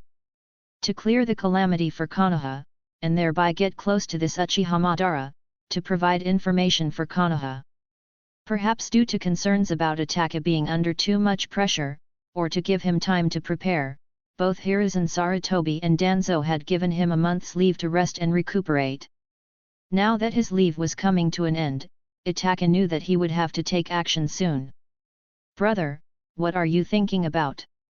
In the twilight, Itachi was walking and responding somewhat distractedly to Sasuke's words, which aroused Sasuke's displeasure. Sasuke was pouting, looking somewhat unhappy, but in reality, it had more of a playful flavor to it. "Nothing much, just thinking about some important matters." Itachi gently shook his head, then after a moment of contemplation, he spoke with a slight smile. "By the way, you should head home by yourself later, I have some matters to attend to." "What? Didn't you say you were going to stay with me all day?" Upon hearing Itachi's words, Sasuke's expression became even more deflated. Although he knew that his brother had spent so much time with him, humans are always greedy. Sasuke enjoyed being with his brother the most, especially since his brother had taken care of him since he was little. However, due to time constraints, their time together was always fragmented. Now, having a whole month to spend together, Sasuke was already very happy, but he still wished for more company. "I'm sorry, I think I have to leave because of certain matters," Itachi continued patiently. "Besides, I'm a member of the Anbu, there are many things out of my control." At this point, Itachi paused, while Sasuke was still pouting, looking very unhappy. This made Itachi shake his head involuntarily. He walked in front of Sasuke, squatted down, and then suddenly stretched out his finger and flicked Sasuke's forehead lightly. "Next time, Sasuke, I'll spend more time with you then. Really, I'm not a kid anymore." Sasuke rubbed his forehead, the flick actually hurt a bit, but he had already forgiven his brother in his heart. He was not unreasonable and naturally knew that his brother could be very busy at times. So, he probably ran towards home on his own. While running, he also said, "Remember, brother, next time you have to spend quality time with me." Watching Sasuke's retreating figure, Itachi kept smiling. However, when this figure disappeared into the twilight, the smile on his face completely receded. In the end, he sighed softly and turned to run towards the cliff where he and Shisui secretly met. The setting sun went down, and the silver moon had quietly hung in the sky. Itachi Uchiha had been waiting quietly here for some time. Suddenly, he opened his eyes because he felt a strange chakra emerging around him. He knew the person he was waiting for had arrived. "It seems you have made certain decisions," said the man in the orange spiral mask, Obito, in a dull voice. "Uchiha Itachi. You claimed to be Uchiha Madara, didn't you? I hope you can demonstrate your power." Itachi had no intention of wasting words. He spoke indifferently to the mysterious figure in front of him. "I need your help. There's a Mangekyo Sharingan in the Uchiha clan, it will be troublesome once we take action." "You mean, Uchiha Shisui?" Obito's voice was still hoarse, but there seemed to be a hint of mockery in his tone. "I heard that you two are good brothers and friends. To take action against him, it seems you have indeed made up your mind. However, I suppose it's not just you and me who want to take action, right? After all, there are so many Uchiha, even if you and I both have Mangekyo, it's not that simple to deal with. You don't need to worry about these matters." Itachi's expression remained unchanged, but his fists had begun to clench, and his eyes had transformed into the state of Mangekyo Sharingan. "I only need a few people to cooperate, I can handle the rest. I just need one answer, can you help me deal with him?" "Interesting, really interesting." Uchiha Obito looked at Uchiha Itachi with a gaze full of mockery, but in the end, he still nodded. "Well then, as you wish. But let me remind you, it's best to act when they lower their guard, after all, Uchiha Shisui also has Mangekyo. The silver moonlight illuminates the earth, and within the Uchiha clan, Shisui arrived at Kaido's house with a shinobi blade. "The shinobi blade you asked for is ready. This blade is very special, it even had a unique summoning seal inside it. The craftsman spent a lot of effort to remove it." Shisui placed the blade on the table, then he said with a slight smile. "We start tomorrow, are you ready?" "Of course I'm ready. I didn't waste this month."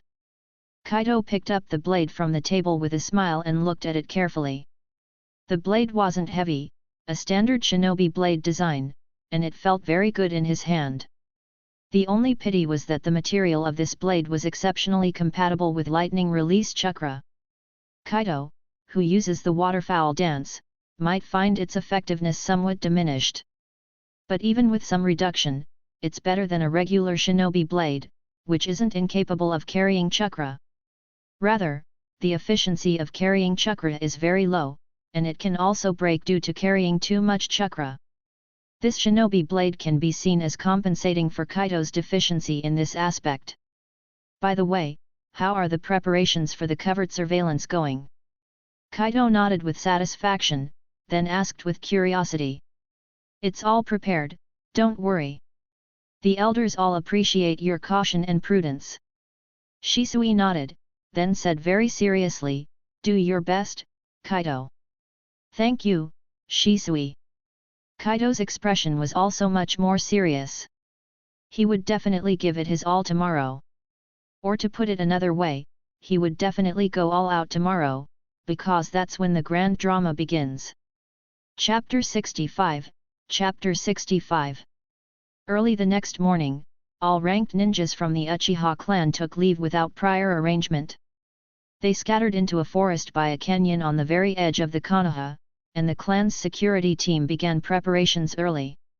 Naturally, what's going to happen today will not be casually announced to the outside world, nor will outsiders be allowed to approach. Even if it were to be announced, it would have to wait until everything is over. Uchiha Tekaki and Uchiha S, among other elders, were already waiting there, their eyes tightly closed, seeming to be quite composed. But truth be told, there is no calmness to speak of in their hearts. After all, they know that Uchiha Fugaku also possesses the Mangekyo Sharingan. Not only Uchiha Fugaku, but Uchiha Itachi, that youngster, surprisingly also has these eyes. They really don't know how such eccentrics keep cropping up in this family.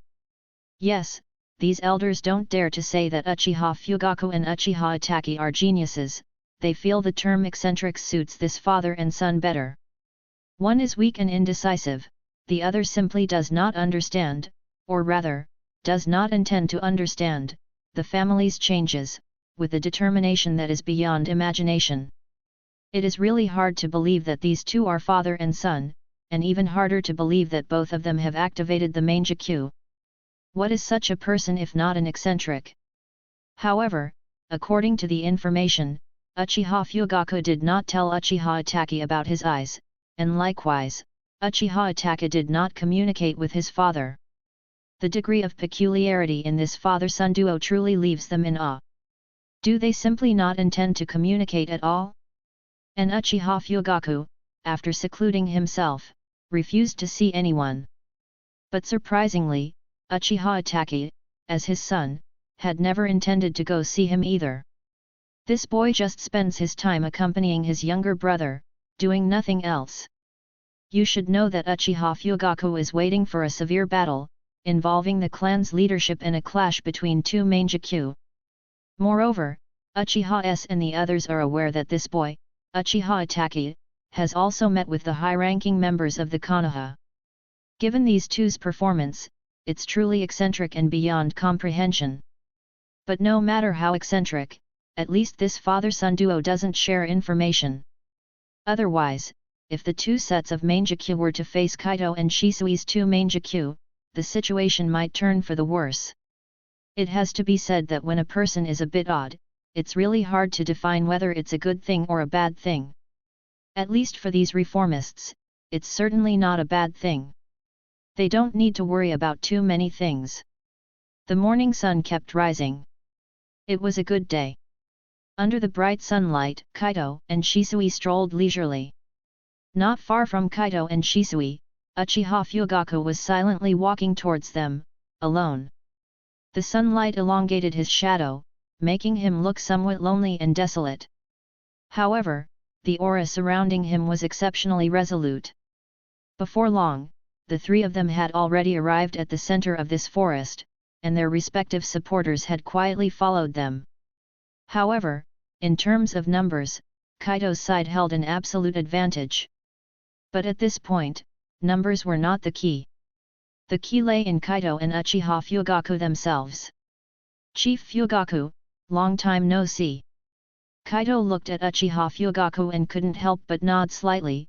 You look a bit haggard, not a posture one should have before a battle. Thank you for your concern, Kaido-san. Uchiha Fugaku gently shook his head, his tone polite yet firm. I'm fine, rest assured. Although I may look a bit rough, I understand my condition. I have no issues. Hearing this, Kaido naturally nodded. What he said was merely courtesy. His opponent's poor condition was a huge advantage for him. How could he possibly give up his advantage because of this?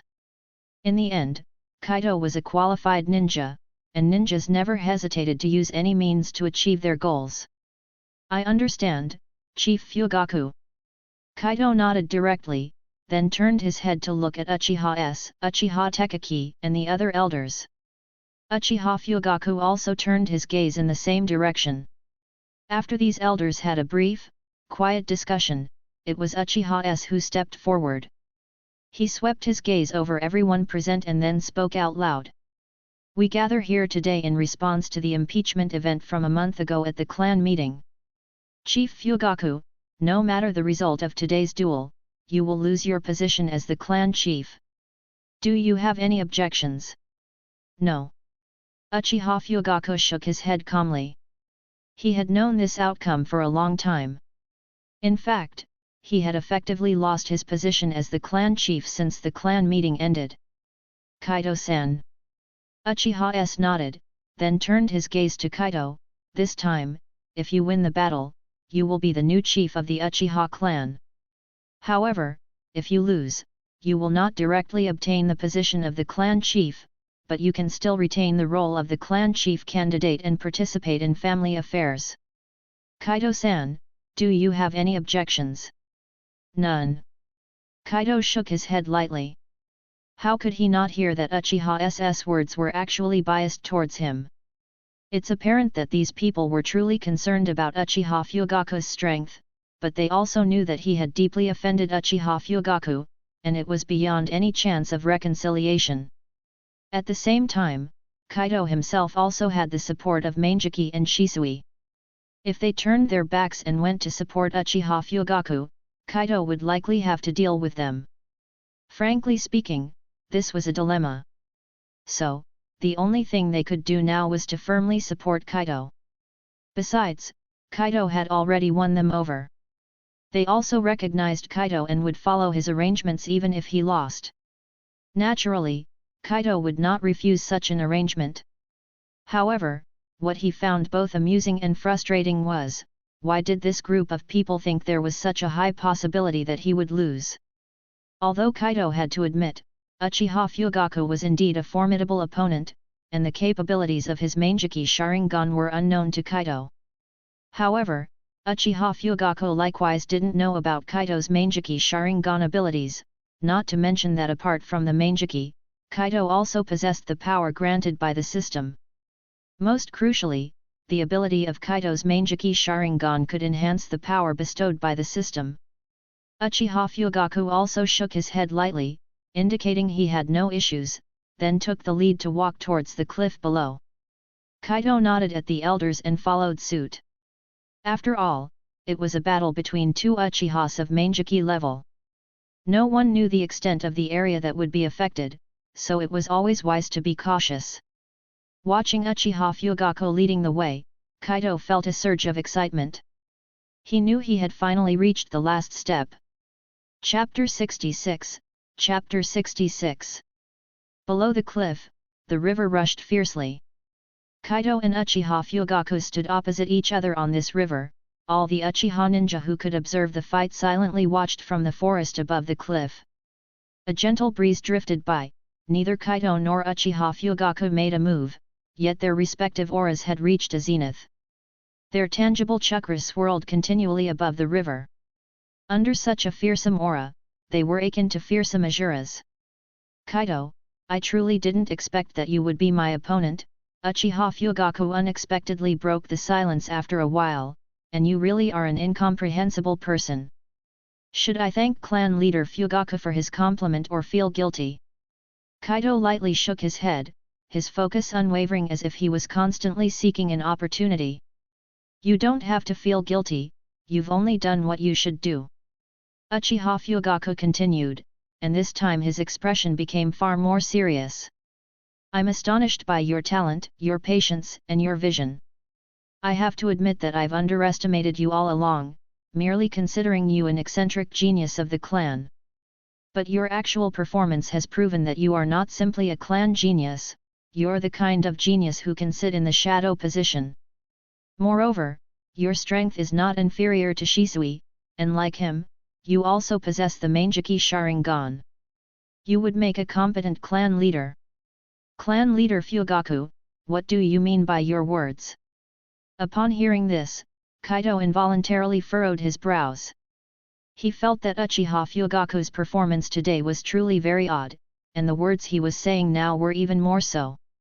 These words sounded so unconfident, as if he had already defaulted to handing the position of clan leader over to Kaido. If that were the case, then today's battle could have been avoided, but his actual behavior seemed to indicate otherwise. This left Kaido somewhat puzzled. Regardless of how strange it was, Kaido wouldn't relax even a bit, for he was facing a Mangekyo level Uchiha. There's no hidden meaning, just some feelings. Uchiha Fugaku lightly shook his head, and then his expression became stern. You'll understand what I mean, but now you must be careful, because the battle. Before the words fell, a cold flash swept past Kaido's neck, swift as lightning. The battle has already begun. Kaido was fully focused. The moment Uchiha Fugaku made his move, his eyes had already turned into a state of three tomo, then he further evaded this terrible strike by a sidestep. Simultaneously, the shinobi blade at his waist was instantly unsheathed, radiating a deep blue glow as it slashed directly towards Uchiha Fugaku's back. The battles of ninjas are always terrifying, and the Uchiha ninjas, possessing the Sharingan, are even sharper in seizing the right moment. Only if their opponent is momentarily distracted, they will strike without hesitation, launching a fatal surprise attack on their foe. From movement to stillness, in just an instant, the two of them had completely intertwined. Blade lights and sword shadows flickered incessantly, the aura of chakra sweeping the river. However, it seemed both had an understanding and didn't go all out from the beginning. Even though it appeared fierce, everyone knew that this was likely just a warm-up. After all, such a warm-up could help them get a rough understanding of each other's power and abilities. The Crimson Three-Tomo Sharingan constantly rotated, its terrifying insight exhibited to the fullest at this moment. After Uchiha Fugaku evaded Kaido's strike, his sword immediately lunged at Kaido's neck. Then his action, midway through, halted. With a bizarre twist, Uchiha Fugaku's sword pierced sideways. But suddenly, Kaido appeared, grasping his arm, and without hesitation, the ninja blade stabbed into Fugaku's abdomen. The scene caused the onlookers atop the cliff to gasp in shock, but as Uchiha Fugaku transformed into a cloud of smoke, they couldn't help but nod in agreement. Such a fight was truly extraordinary, from which even they could learn a great deal. To properly observe such a battle, it seems one must activate their Sharingan for a better view. Many Uchiha ninjas were silently contemplating this, and some had even activated their Sharingan, attentively watching the two spectral figures below. Kaido's crimson eyes gently spun, and in the next moment, he erupted with an unbelievable speed. Although the enhancements brought by his Mangekyo were mostly manifested in his chakra, the physical upgrade was relatively minor. However, his current speed was incomparable to his own half a year ago. Such speed! Uchiha Fugaku's figure appeared on the side of the river, he mumbled to himself, though he showed no sign of panic. For his Sharingan had already captured Kaido's figure. Kaido's ninja blade slashed out, deftly parrying Uchiha Fugaku's sword with a light flick. His blade flashed, already appearing before his opponent, he slashed down without hesitation. However, at this moment, Uchiha Fugaku had already completed the hand seal with one hand. The river water around him surged crazily, a thick water wall immediately blocked in front of him. Water release, water formation wall. Water release. Kaido was somewhat taken aback at the sudden rise of the water wall. There weren't many Uchiha who mastered water release, after all, everyone was naturally endowed with fire release, and learning water release was inherently challenging. Therefore, Uchiha Fugaku's proficient use of water release did puzzle Kaido a bit. But even in his surprise, Kaido didn't stop for a moment, his ninja blade was already imbued with wind chakra. Having deployed the jutsu, Uchiha Fugaku directly threw his sword towards the water wall, while he himself had already leaped up, putting a good distance between them.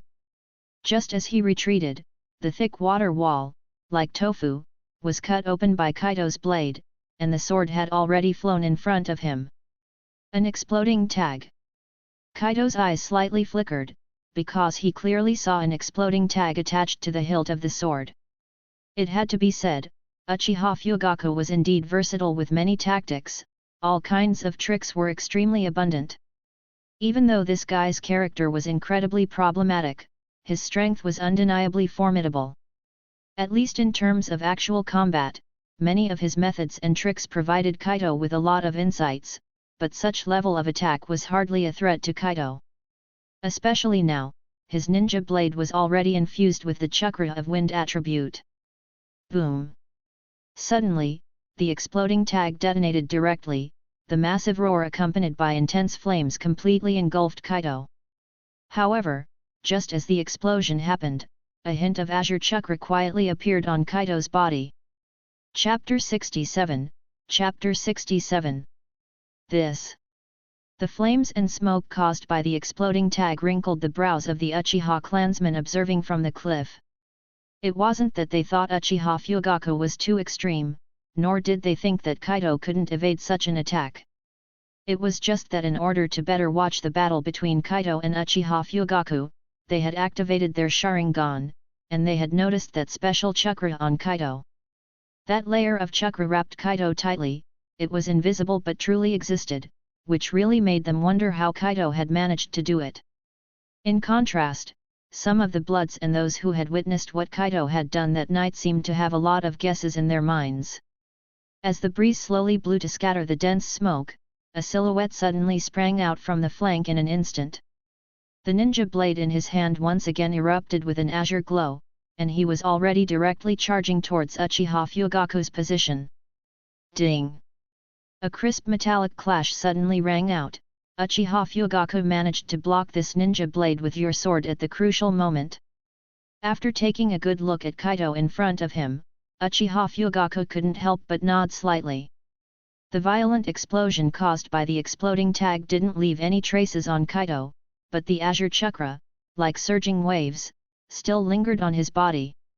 It seems that your Susanoo has reached an astonishing level of mastery, Uchiha Fugaku, while countering Kaido's ninja blade, suddenly said in a low voice.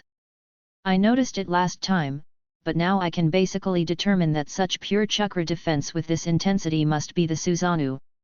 It's evident that your control over Susanoo is really strong, and with such power, I am a lot more reassured. But it's not enough yet, be careful, Kaido-san. Listening to Uchiha Fugaku's words, Kaido had no idea what to say. How did his perfect Aegis shield suddenly become Susanoo? Although the Aegis shield did look a bit like it, there were still quite a few differences between the two. At least, the Aegis shield cannot transform and eventually become like the Susanoo. However, Kaido had no intention of explaining these to Uchiha Fugaku. Moreover, he could see that Uchiha Fugaku didn't seem to have the desire to continue talking with him. The sword in his hand was forcefully pressed forward. The immense power made Kaido feel a bit of pressure. At this moment, Uchiha Fugaku leapt backwards, and he fiercely threw his sword at Kaido. Simultaneously, his hands quickly formed seals, and the next moment, a massive fire dragon spewed out of his mouth. Fire release, Great Dragon Fire Technique. A fire dragon instantly erupted from his mouth, bringing up a large amount of steam from the river as it roared towards Kaido. Using a jutsu, hey! Kaido raised an eyebrow, but quickly responded. The three tomo in his Sharingan spun rapidly, and in an instant, he precisely located the weak point of this technique. With his ninja sword carrying the wind release chakra, he plunged it directly into the head of the massive fire dragon, splitting it cleanly in two. Having done all this, he swiftly leapt backwards, while simultaneously forming hand signs quickly. He was not afraid of a contest of ninjutsu, especially since he was adept at using it. Fire release, Phoenix Sage Fire Technique. Kaido did not choose a particularly powerful fire release technique, but he chose the one with the widest range. Countless sparks scattered in all directions, instantly enveloping Uchiha Fugaku completely. Uchiha Fugaku gave a slight smile. The domain of ninjutsu was indeed his forte. Although he had heard that Kaido was adept at fire release, and he believed that Kaido would surely not have wasted this past month, having learned even more, Kaido was still too young in the end. At this point, Kaido was only 16 or 17 years old. Whether in terms of chakra reserves or proficiency in ninjutsu, he did not think this young man would surpass him. However, he wouldn't let his guard down for a moment, because after all, Kaido possessed the Mangekyo Sharingan. Upon obtaining the Mangekyo Sharingan, one's physical abilities would certainly be enhanced, this was a given. Thus, even if he was confident of surpassing Kaido in this regard, he had to be extremely careful. Water release, water formation wall. Thinking of this, Uchiha Fugaku quickly formed seals, naturally choosing water release to counter fire release. With his seals, a wall of water instantly appeared on the turbulent river, blocking all of Kaido's fire release techniques. However, Kaido showed no signs of backing down. His hands came together, and the next moment, a huge fire dragon spewed from Kaido's mouth. This fire dragon instantly caused a considerable amount of mist to form over the turbulent river. The scorching high temperatures caused the water to begin evaporating, making the fire dragon appear even more illusory.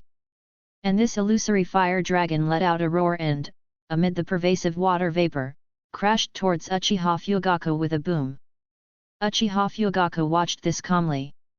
For him, this type of fire release was indeed quite good, but he could entirely block it with his own fire release. However, he thought that this kind of warm-up was about enough. Through this battle, he had basically been able to determine the approximate capabilities of Kaido's physical techniques and ninjutsu. Moreover, what surprised him even more was Kaido's use of the Susanoo. The level of proficiency truly left him speechless. Especially since, Kaido had not used the Mangekyo Sharingan at all. The purpose of the warm-up was to gather information and confirm strength, and his purpose in this battle was also to ascertain something. At this moment, he intended to speed up the process. He planned to see to what extent Kaido's power could reach when he went all out.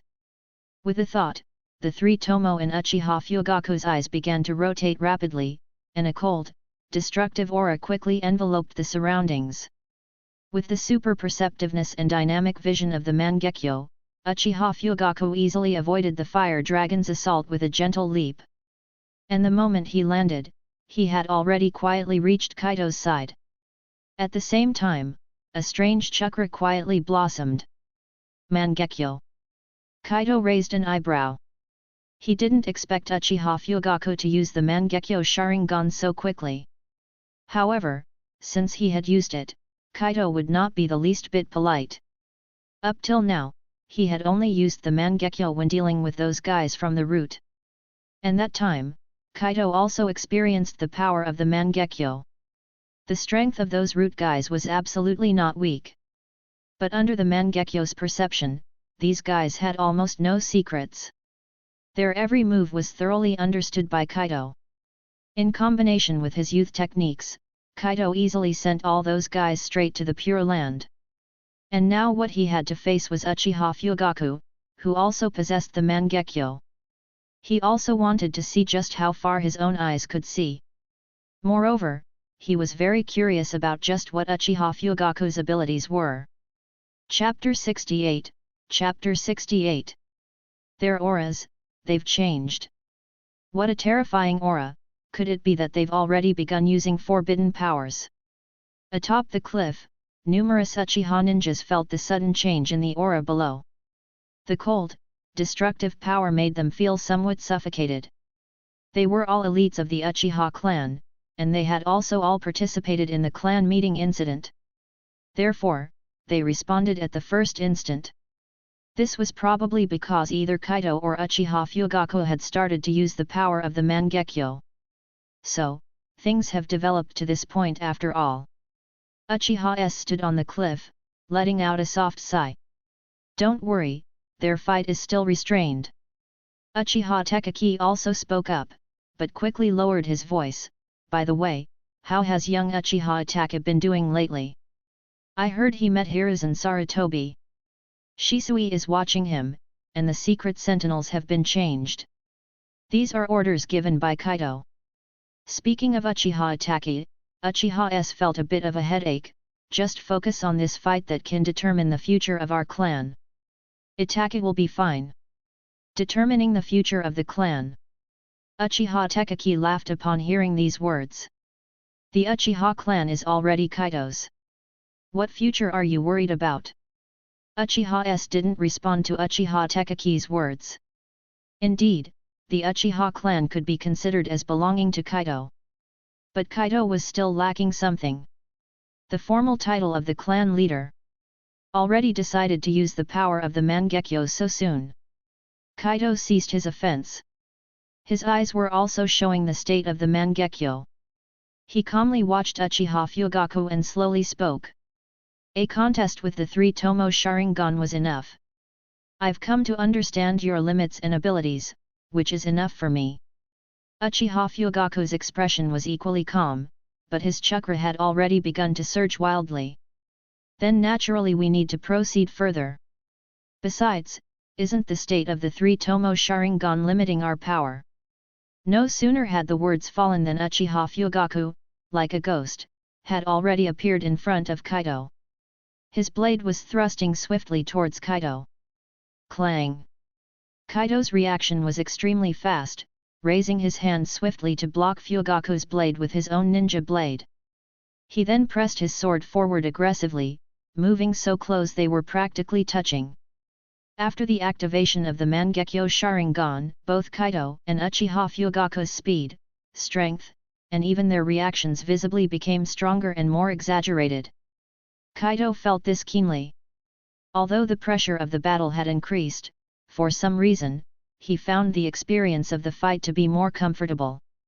The members of the clan who were watching the fight understood this even more.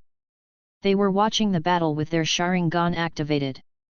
But they found that they could understand this kind of fight, their bodies could keep up, but they simply couldn't perform at the same level.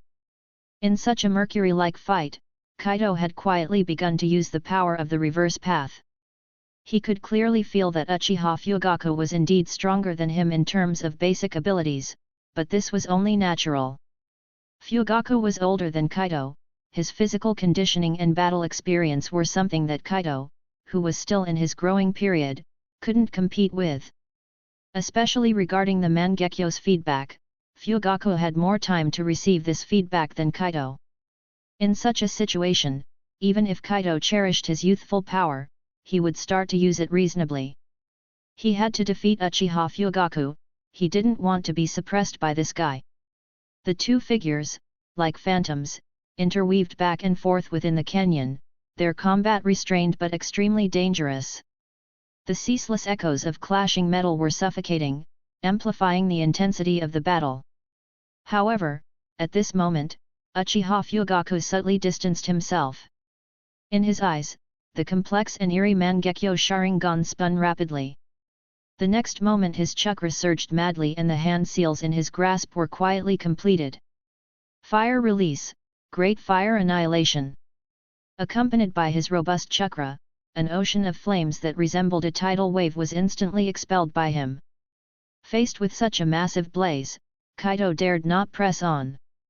Though Fugaku's fire release could not compare with Uchiha Madara's, it effectively barricaded Kaido's path within this canyon. Is he trying to force me to use Susanoo? Kaido quickly deliberated in his mind. In fact, by employing large-scale earth release or water release, he could defend against the current technique. But clearly, his grasp of earth release was inadequate, and he didn't even know water release. Uchiha Fugaku was likely privy to this information.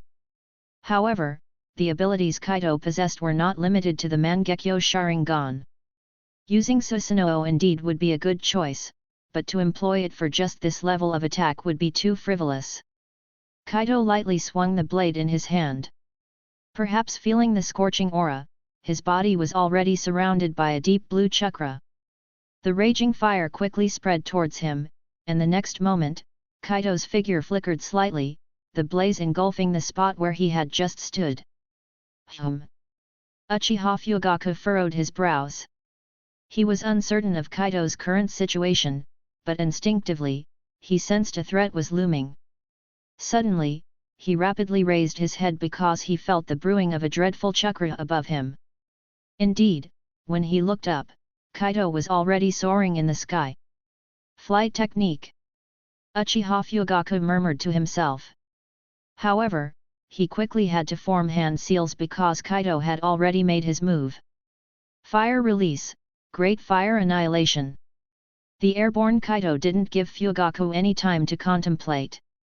Like a falling stone, the flaming sphere rapidly approached, spreading into a sea of fire upon hitting the ground. This sea of fire was larger in scope and stronger in power than Fugaku's formidable Great Fire Annihilation. The terrifying flames seemed to set the entire canyon ablaze. Under the envelopment of such horrifying flames, very few could withstand it. Uchiha Fugaku was apparently one of those few, but his face was filled with wry smiles at this moment, as he didn't expect Kaido's ninjutsu to be dramatically different from what he'd witnessed before. Is it an innate technique? Does it enhance the power of the jutsu, or is it some other ability? Uchiha Fugaku pondered silently. However, he was aware that it was unrealistic for him to resist using ninjutsu alone at this point. Therefore, he made a decision. The Mangekyo Sharingan in his eyes rapidly spun, instantly enveloping his body in a layer of yellow chakra. This yellow chakra spread wildly, forming a humanoid figure in just a moment. Susanoo, evidently Uchiha Fugaku could also use Susanoo. After all, having had these eyes for so long, it's impossible that he hadn't studied them, even if he hadn't used them before. Simultaneously, his hands rapidly formed seals. A giant wall of water sprang up from the ground with the surge of his chakra, staunchly blocking the spread of the sea of fire. However, just then, he saw Kaido flying above him and rapidly descending, holding up the ninjato in his hand, with sharp wind release chakra swirling around it. Clan Head Fugaku, I will secure the position of Clan Head. I will be the cutting edge of the Uchiha. Secret Technique, Waterfowl Dance.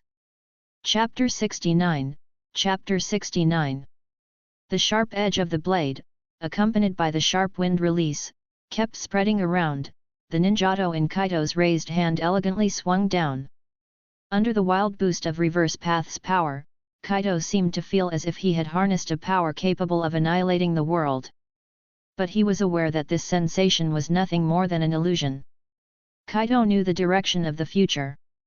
His current power was really insignificant. Undeniably, the Mangekyo Sharingan was indeed formidable, but such formidability was only relevant in the present and the upcoming few years. After all, in less than a decade, with the commencement of the Fourth Great Ninja War, the power of ninjas would be redefined. Moreover, Uchiha Fugaku is using Susanoo. Even with the support of Reverse Path, my waterfowl dance may not necessarily break his defense. Even though Susanoo has a notorious history of being shattered by wind release, it is undeniable that Susanoo is the most powerful defensive jutsu. Kaido's waterfowl dance may be strong, but it would be challenging to cut through directly. However, he is confident in leaving sufficient cracks on Susanoo. As long as he can create cracks, Uchiha Fugaku will have to find ways to repair them, which will consume more of his chakra, giving Kaido an opportunity. However, Kaido must also pay attention to the fact that he is still unsure what Uchiha Fugaku's special jutsu is. But no matter what his special jutsu is, it's all the same for Kaido. After all, Kaido is prepared, and today he must secure what he wants to achieve. Even though he has the final say in the clan now, without the legal title, he always feels like something is missing, especially when he feels that he is lacking a lot of system rewards. The fierce blades of the wind, entwined with the flames, relentlessly twine around Uchiha Fugaku. Kaido's ninjato cuts across the yellow Susanoo with precision and elegance. The waterfowl dance has 3 parts, each of which is a nightmarish memory for Kaido. He doesn't even remember how many times he was killed by the wind blades. However, now, he decides to make the 3-part waterfowl dance a nightmare for the entire ninja world. The ninjas of the route have already proven the terror of this sword technique, and now Kaido wants to use Uchiha Fugaku to prove the strength of this sword technique. But when Kaido swung the second part of the sword dance, he could feel that Uchiha Fugaku's Susanoo had already shown some cracks. However, at this moment, he felt a terrifying chakra gathering in Uchiha Fugaku's eyes. Amaterasu? Or some other jutsu? Although Kaido still did not stop, his eyes also began to rotate slightly, and the azure chakra belonging to Aegis shield on his body also underwent some changes. If it is Amaterasu, he is really not sure whether Aegis shield can resist it. The best choice naturally is Susanoo. If it's another jutsu, in the situation where he's unsure what the ability actually is, Kaido naturally trusts Susanoo. After all, this is a battle at the level of Mangekyo Sharingan, an ordinary defensive jutsu might not be useful at all. However, the next moment, Kaido suddenly found that the world in front of him had undergone a drastic change. The originally colorful world had turned black and white at this moment. The sun in the sky seemed as the moonlight, but this moonlight appeared lifeless. The surrounding world also became dull at this moment, and the flames and wind blades disappeared without a trace. Even the battle between Kaido and Uchiha Fugaku seemed as if it had never happened. An illusion. Kaido raised an eyebrow. He had been pulled into this illusory space without feeling any abnormality. Obviously, this should be Uchiha Fugaku's genjutsu. This genjutsu seemed somewhat similar to Tsukuyomi, but everything within it seemed quite different from Tsukuyomi. However, none of these are the point is that Kaido found that his own situation seemed a bit strange. There's no restraint or limitation on me, what's going on? Is it too much of a gamble, or is it just too overconfident? Kaido assessed his own condition and found that at this moment, he seemed to be unrestrained and his situation was all good. This made him a bit puzzled, or it could be said that the battle today made him feel strange because Uchiha Fugaku's performance was too peculiar. Kaido-kun, I apologize for communicating with you in this way. At this moment, the voice of Uchiha Fugaku slowly echoed in this space, and his figure also quickly emerged within this space. Kaido turned his head to look. He was somewhat bewildered by Uchiha Fugaku's series of actions, but he didn't let his guard down at all. Communicate, does clan leader Fugaku have something to tell me? Kaido asked carefully. Yes, in fact, I really have a lot to say, but I have never had the chance. Uchiha Fugaku showed a bitter smile, which made Kaido feel even more strange. However, he didn't pay attention to Kaido's expression, and continued to speak on his own. At the clan meeting a month ago, Kaido-kun's thoughtful words struck a chord. I've always believed that even if I'm not an excellent clan leader, at least I'm a competent one. But after hearing Kaido-kun's words, and seeing the considerable support you've gained, I've realized that I need to reflect on my actions. During the hiatus of this month, I locked myself up, seeing no one, including my wife and son. I have thoroughly reviewed my performance as the clan leader. Combining what Kaido-kun said, I reached a sad conclusion. I am indeed not a qualified clan leader, one can even say I'm a terrible one. Speaking up to here, the bitter smile on Uchiha Fugaku's face became more pronounced, which in turn made Kaido's facial expression even stranger. What's going on? Are we here in the middle of a fight to reminisce? Is this a traditional presentation in the world of Naruto, or has Uchiha Fugaku gone mad? Thank you, Kaido-kun. It's you who made me realize how weak and terrible I am, how unqualified I am. Uchiha Fugaku continued, his expression at this moment becoming incredibly sincere. I suppose, Kaido-kun, you must be wondering about the purpose of this battle, aren't you? Kaido didn't respond but just quietly watched Uchiha Fugaku. It seemed like he was beginning to understand Uchiha Fugaku's intentions, but he wasn't sure. The purpose of this battle is quite clear. It's a signal and an inevitable process, especially as it carries significant meaning for me. Kaido remained silent, but Uchiha Fugaku began to smile. In a while, I will end the illusion. After we leave, I will give up my defense. Your swordsmanship is exceptional, it is absolutely one of the finest I have ever seen. To die under such swordsmanship, especially wielded by you who possesses the Mangekyo, I would have no regrets at all. Chapter 70, Chapter 70. Die by my sword. By now, Kaido had a pretty good idea of what was going through Fugaku's mind, a realization that left him somewhat amused but also somewhat helpless. Apparently, this guy was teetering on the edge of a mental breakdown. Fugaku Uchiha was just like Itachi Uchiha. They were both people of strong resolve, determined to put into action whatever they set their minds to. For instance, after Shisui's death, when the spirit faction switched sides to become the Bloods, he paid the price for his indecisiveness and was forced to become the leader of the Bloods. After becoming the leader, he indeed did a lot and made tangible preparations for the family coup. However, on the night of the clan's annihilation, when he could clearly prevent Itachi Uchiha, he suddenly had another mental breakdown. After viewing the so-called future of the village provided by Itachi, in a fit of madness, he waited for death along with his wife. Kaido found these puzzling behaviors of Fugaku somewhat unsurprising. And his choice this time, if Kaido wasn't mistaken, was both a blessing and a potential misfortune for him. Yes, let me die by your sword. It's a form of redemption for me. I led the clan to this point, and it's a state of affairs that I cannot undo, even in death.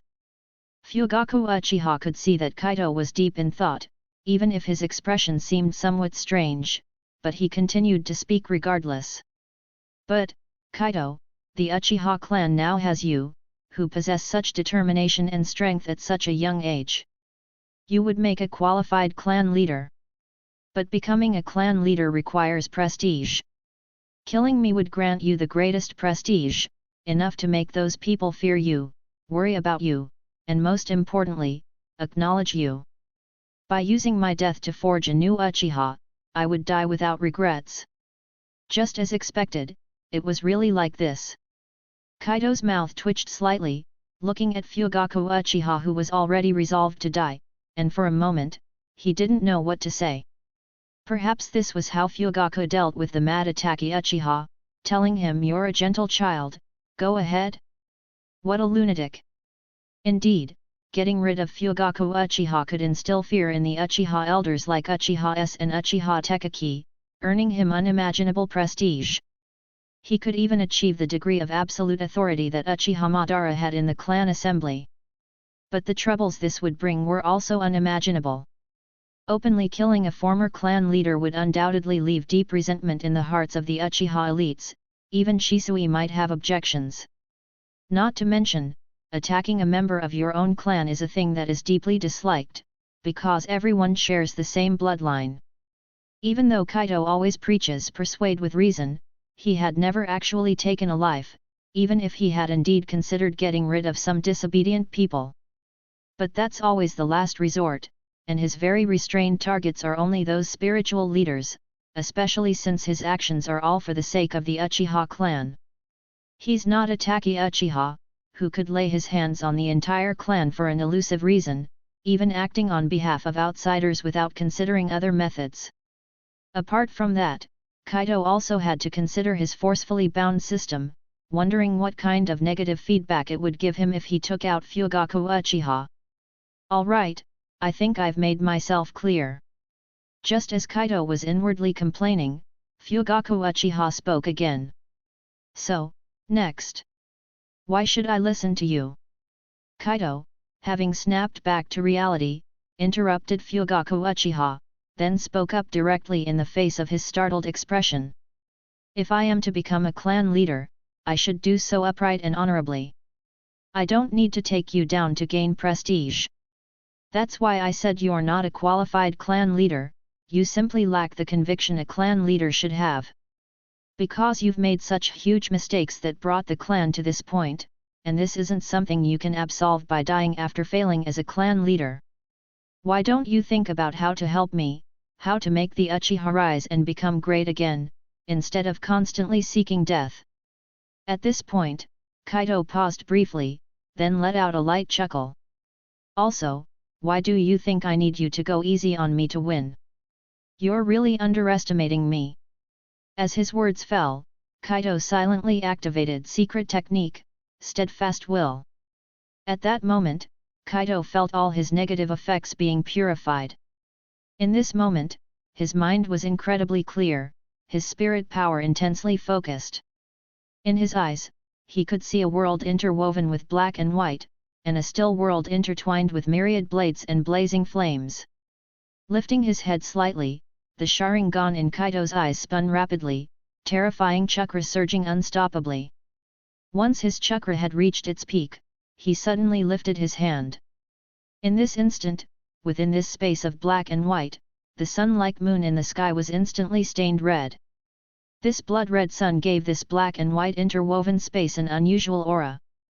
In just a moment, this blood-red sun turned into a scarlet eye, emitting endless crimson, staining the entire world in blood in an instant. In the blood-red sun eye, there was a strange Sharingan pattern slowly spinning. That appearance was exactly Kaido's Sharingan. This Uchiha Fugaku, upon seeing the scene before him, was first taken aback, then his expression completely changed, as he found he had lost control of this illusionary space. Clink! Suddenly, a sound like shattering glass instantly resounded, and this black and white interwoven space had begun to show countless cracks. These cracks spread wildly like a spider's web, and within the crevices of the cracks, shards akin to broken glass were falling. Clink! Clink! The shattering sounds became more frequent, more piercing, and this black and white world began to emit an unusual radiance. Until everything disappeared, the world returned once more to the starting point. Kaido's third phase of the sword dance in the real world had already silently swung out. Moreover, this time, the figure of the Susanoo had already appeared on his body. Boom! The blade harshly slammed onto Uchiha Fugaku's Susanoo. The third phase of the sword dance formed a sky full of sharp blades, causing more cracks to appear on his Susanoo. And then Kaido's deep blue Susanoo also seized the opportunity to launch an attack. That no-nonsense punch, with the assistance of reverse path, seemed to possess the power to split mountains. Under such an instantaneous outburst, the earth seemed to be wildly swaying, and Uchiha Fugaku's Susanoo was directly shattered. Uchiha Fugaku's condition seemed very poor at this point. Blood traces had already appeared at the corners of his eyes, and the moment his Susanoo was shattered, he was no longer able to resist. Quickly controlling his Susanoo, he reached out a hand and caught the flying Uchiha Fugaku, thus preventing him from falling into the sea of fire. Looking at the extremely weak but still lucid Uchiha Fugaku, Kaido suddenly revealed a smile. "I told you, you underestimated me, didn't you?" Upon hearing this, Uchiha Fugaku couldn't help but show a bitter smile. He didn't say anything but simply nodded firmly. Also, at this moment, the watching members of the Uchiha clan seemed to come to their senses from this bizarre and shocking battle. What followed was a sky full of cheers, and the shouts from Uchiha S and Uchiha Tekaki. The winner, Uchiha Kaito. Chapter 71, Chapter 71. After the battle that had all the Uchiha clansmen present discussing animatedly had ended, they all returned to their clan lands immediately. However, they could not help discussing along the way, even though this battle seemed a bit out of their league. The earlier part of the fight was fine, although both fighters moved at high speeds, they could clearly track the trajectory of the fight with their Sharingan. But since the two of them activated their Mangekyo Sharingan, the battle had reached a level that they could understand and predict, but absolutely could not replicate. It seemed as if the two completely transformed after they activated those eyes. Their battle had reached an unfathomably extraordinary level. And moreover, Lord Kaido's swordsmanship is too terrifying, that style of carrying wind release and completing a qualitative change. It makes one feel fear even from afar. That's right, that kind of swordsmanship may seem extremely simple, it seems to have only 3 dance steps, but I feel even the first step would be too much for me. Aren't you all getting it wrong? Shouldn't we be addressing him as clan head Kaido now? And is clan head Kaido's power something we can even imagine? At these words, many Uchiha ninjas wore an expression of reverence. Indeed, Kaido at this time can be said to be the absolute clan head in both legality and power, and they must change their address accordingly. Elders such as Uchiha S and Uchiha Tekaki were walking together, a scene that would have been impossible to see in the past. Even if they were family, these two were usually at odds, barely interacting with each other. But now, they were able to walk together amicably, even coordinating seamlessly in the clan meeting and during the recent clan head battle. All of this was brought about by Kaido. Who would have thought, this child really made it this far? As Uchiha S walked, he suddenly began to laugh. I still remember when he threatened me, saying that if I didn't obey, he'd take me down. Now in the blink of an eye, he's become the true clan head. He only said he'd take you down. He actually laid a hand on me. Uchiha Tekaki also began to laugh, but soon let out a sigh of emotion. But he was just talking, he never really followed through with any severe actions. Even Uchiha Fugaku was ultimately saved by him. Kaido shattered Uchiha Fugaku's Susanoo. If Kaido hadn't saved him, Fugaku would have fallen into the sea of fire. Even with their resentments, they would not have said much about such a death. Furthermore, Uchiha Fugaku was the previous clan head. If he had truly been killed by Kaido, then Kaido's prestige would be unshakable. But he did not do so. He did not let the clan's Mangekyo Sharingan be buried in the sea of fire, even if they were political rivals in the strictest sense. Isn't it good to follow such a person? Uchiha S looked at Uchiha Tekaki and chuckled. Uchiha Tekaki was taken aback, then he too broke into a smile and nodded. Though Kaido was domineering, his dominance was guiding this fragmented family towards order, a level they as clan members could accept. And besides being sufficiently dominant, Kaido also exhibited a certain human touch, which was indeed very important. After laughing, Uchiha Tekaki's expression once again turned serious. By the way, you guys are in charge of security this time, no issues have arisen, right? Don't worry, we've set up barriers around the exterior. Moreover, as per the clan head's request, we've modified the barrier. Uchiha S's face turned serious, and he looked around before continuing in a lower voice. Even if the clan members here are unaware of these matters, and to prevent someone exploiting a loophole by using transformation jutsu to enter. I specifically had several trustworthy people use the Sharingan for surveillance to ensure that absolutely no issues will arise. Upon hearing this, Uchiha Tekaki nodded. Though they didn't specifically mention who they were defending against, everyone actually had a clear understanding. Konoha wouldn't dare to take the initiative to make a move against them, but there would always be some who would do something, and there were a very few within the clan who didn't quite understand them. Before long, their group had dispersed and returned to the clan's territory. But instead of returning to their respective posts or going home to rest, everyone turned back and gathered in Naka's shrine. Although the battle had ended, there were still many matters within the clan that needed to be handled. Changing the clan head was never an easy task. Mr. Kaido, no, clan head. Once everyone had returned to the shrine and seated themselves, Uchiha Fugaku was the first to stand up and address Kaido. But it was clear that he was not quite used to it yet. After all, people used to address him as the clan head. This is the clan seal. From now on, Mr. Kaido, you are the true clan head. I entrust the Uchiha clan to you. Kaido looked at Uchiha Fugaku, who seemed solemn and not quite natural, but somewhat relieved. In the end, he simply nodded. Reaching out, Kaido took the clan seal handed over by Uchiha Fugaku. At that moment, he felt a sense of relief inside. From the time he was forcibly bound by the system until now, Kaido had spent more than half a year to get to this point, and today was the day to witness his success. Though Kaido truly wanted to complain about why the seal wasn't a fan, such a complaint vanished in the face of his slightly excited emotions. Taking a deep breath, Kaido raised his head and said with utmost seriousness, "Once, Elder Takuchi told me that to earn his support, I had to promise him 2 conditions. And these 2 conditions I remember vividly to this day. First, I must ensure the safety of the clan, this is my duty as the clan head. Second, I must fulfill everything I've promised. I will make the Uchiha great again.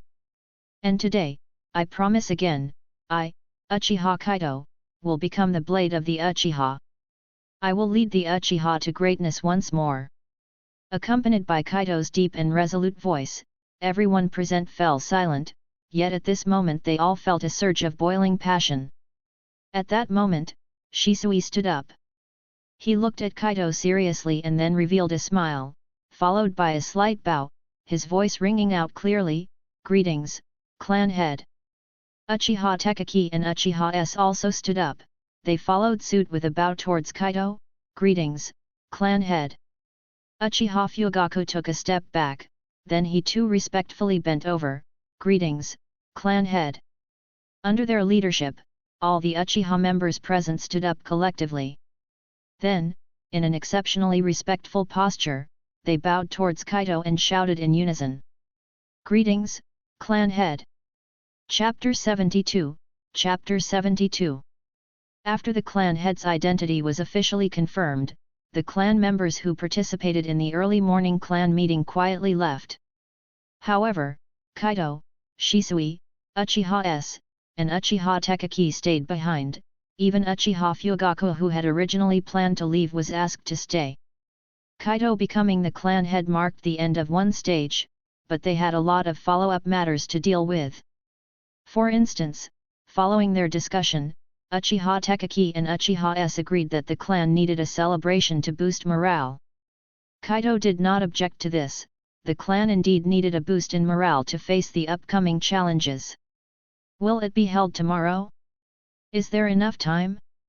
Moreover, haven't we informed Konoha yet, and the issue of the police force hasn't been resolved yet, right? Kaido was filled with questions. He was genuinely feeling a bit anxious. It's like this, clan head Kaido, Uchiha Fugaku, as the former clan head, spoke on behalf of Uchiha S and the others. After you become the head of the Uchiha clan, you naturally inherit the position of the head of the police force. Even though I need to prepare resignation materials related to the police force as I am stepping down, this is just a formality. We will notify Konoha afterwards. Hearing this explanation, Kaido couldn't help but nod his head. Well, they really did treat the police force as if it was their own home.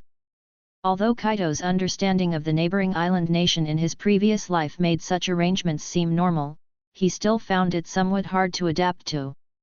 Moreover, his reforms to the police force would naturally not follow the previous approach. Kaido believed that both Uchiha S and Uchiha Tekaki were well aware of this. It could be imagined that upon taking over the police force, Kaido would certainly make adjustments to some people and positions. Thinking of this, Kaido couldn't help but stroke his chin, beginning to consider how to handle some issues in the future. After becoming the clan head, the most urgent task was naturally the relationship between the Hokage faction and the Uchiha clan. The Hokage was Konoha's Hokage, but Konoha was not the Hokage's Konoha. This was a very important point of view that needed to be clarified. Konoha was made up of a myriad of ninja clans, as well as countless civilian ninjas. Kaido was very clear that the conflict between the Uchiha and the current Hokage faction was deep. Moreover, after his previous encounter with Nara, as well as the story in the original work, Kaido knew that the clans dissatisfied with the current Hokage faction were not in the minority. Now that he had become the clan head, he needed to reciprocate the goodwill shown by the Nara clan last time. Especially since Kaido had long decided on the future development path for the police force. Did the Hokage faction want the Uchiha to quietly take the blame with the police force? And were they also secretly manipulating public opinion to tarnish their reputation? In that case, it was time for him to open up the police force and allow all ninjas in the village to have the opportunity to join. Under such circumstances, Kaido didn't believe that the Hokage faction would dare to continue their smear campaign. Alright, under the condition of ensuring safety, let's hold the celebration tomorrow. Thinking about this, Kaido had already made up his mind. He organized his thoughts and spoke directly.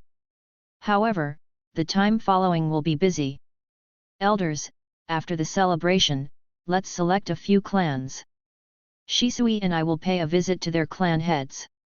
Visit their clan heads. Kaido's words made Uchiha S and Uchiha Fugaku's expressions turn strange, while Uchiha Tekaki looked slightly uncomfortable. Clan head, you are the head of the Uchiha clan. Uchiha Tekaki immediately started to advise, visiting other clan heads, it seems a bit demeaning. Elder Tekaki, I understand your meaning. Kaido interrupted before Uchiha Tekaki could finish his sentence, but he remained very polite. However, Elder Tekaki, I think Elder S should have told you about my plans for the Uchiha clan's future, especially regarding the police force. I know, Elder S told me. Uchiha Tekaki nodded. Of course, he knew about this matter. Uchiha Fugaku, however, was somewhat curious. He really didn't know about these things, but he was no longer in the position of clan head. Strictly speaking, he shouldn't even be here, so keeping silent is his best choice. Since Elder Tekaki is aware, then you should also understand that we need to unite with others. Besides, haven't I said it before? Many major clans in Konoha are not that satisfied with our third Hokage because of the Hyuga clan incident. Kaido chuckled lightly, his gaze inadvertently turning to Uchiha Fugaku, knowing that he was here, listening. However, he didn't mind that what he said was heard by Uchiha Fugaku because it wasn't exactly a secret. Besides, Kaido also hoped that Uchiha Fugaku, the owner of the Mangekyo, could genuinely set his mind at ease to assist him. So revealing some things that aren't secrets but haven't been completely publicized to him could also be considered a way of showing trust, right? Actually, Kaido didn't want to be so cautious. After all, Uchiha Fugaku's previous actions had indeed moved him slightly. However, this man's son is Uchiha Itachi, and he also has a dark history in the original story. Although Kaido knew that he hadn't had any contact with Uchiha Itachi this month, Uchiha Itachi had already met the third, and may have even met Danzo. Most importantly, Uchiha Itachi now has the Mangekyo. Who knows what his next move will be? Therefore, Kaido really has to be careful. Although Kaido was confident that Uchiha Fugaku wouldn't betray him, this was deduced from his previous behavior. But in the original story, this man just waited for death after witnessing Uchiha Itachi taking action on Konoha, then seeing the future presented by Itachi's genjutsu. His non-resisting behavior was indeed a bit worrying. God knows if it's due to seeing the attacker was Uchiha Itachi, leading to an explosion of paternal love within him. Or was it him sensing his own negligence and failure, simply choosing to die with the whole clan? If it's the first one, Kaido really needs to be cautious. If it's the second, then Kaido can completely trust him after confirming certain things. If he has no opinions of his own, then just guide him to do what should be done. After all, he is no longer the clan leader. Do you mean to convey some necessary information while visiting them? Uchiha Tekaki, after all, has been in the clan system for so long. Even though his extreme personality might have caused him to overlook many things, it doesn't mean he doesn't understand. If that's the case, then it's indeed necessary to pay them a proper visit to express our goodwill. Then it's settled. The task of drawing up the list will be left to the two of you. Kaido decisively concluded, and Shisui seriously nodded his head, clearly having no objections. Gentlemen, I need to emphasize that there are certain things we must do if the clan is to change. Otherwise, what's the point of me being the clan leader? In addition, we cannot relax our security work at all. Don't forget that our current situation is really not very good. Yes, clan leader. Including Uchiha Fugaku, everyone in the room responded loudly, then they got up and chose to leave. Kaido also stood up, but he did not choose to leave here for the time being. It wasn't that he had anything else to attend to. Rather, it was because in Kaido's retinas, the system that forcibly bound him to the clan had once again undergone a change. Chapter 73, Chapter 73. The points Kaido had received last time brought the prosperity level of his clan to a rather peculiar number. However, for him, this score was still too low. He controlled the large Uchiha clan, and even though the clan members could not possibly give him 1,000 points like the Mangekyo Sharingan did, it was also improbable that so many ninjas, some of whom had activated the Sharingan, added up to such a small sum. Through the system, Kaido knew that although he had become the actual controller of the Uchiha clan, he was legally lacking. Therefore, the points given naturally wouldn't be too high. However, now he was not only the actual controller, but also the clan leader in legal terms. During the meeting just now, Kaido had already felt a slight movement in his system, as if it was hinting something to him. But he didn't have the time to pay attention to these things just now. However, he had the time and energy to properly consider it.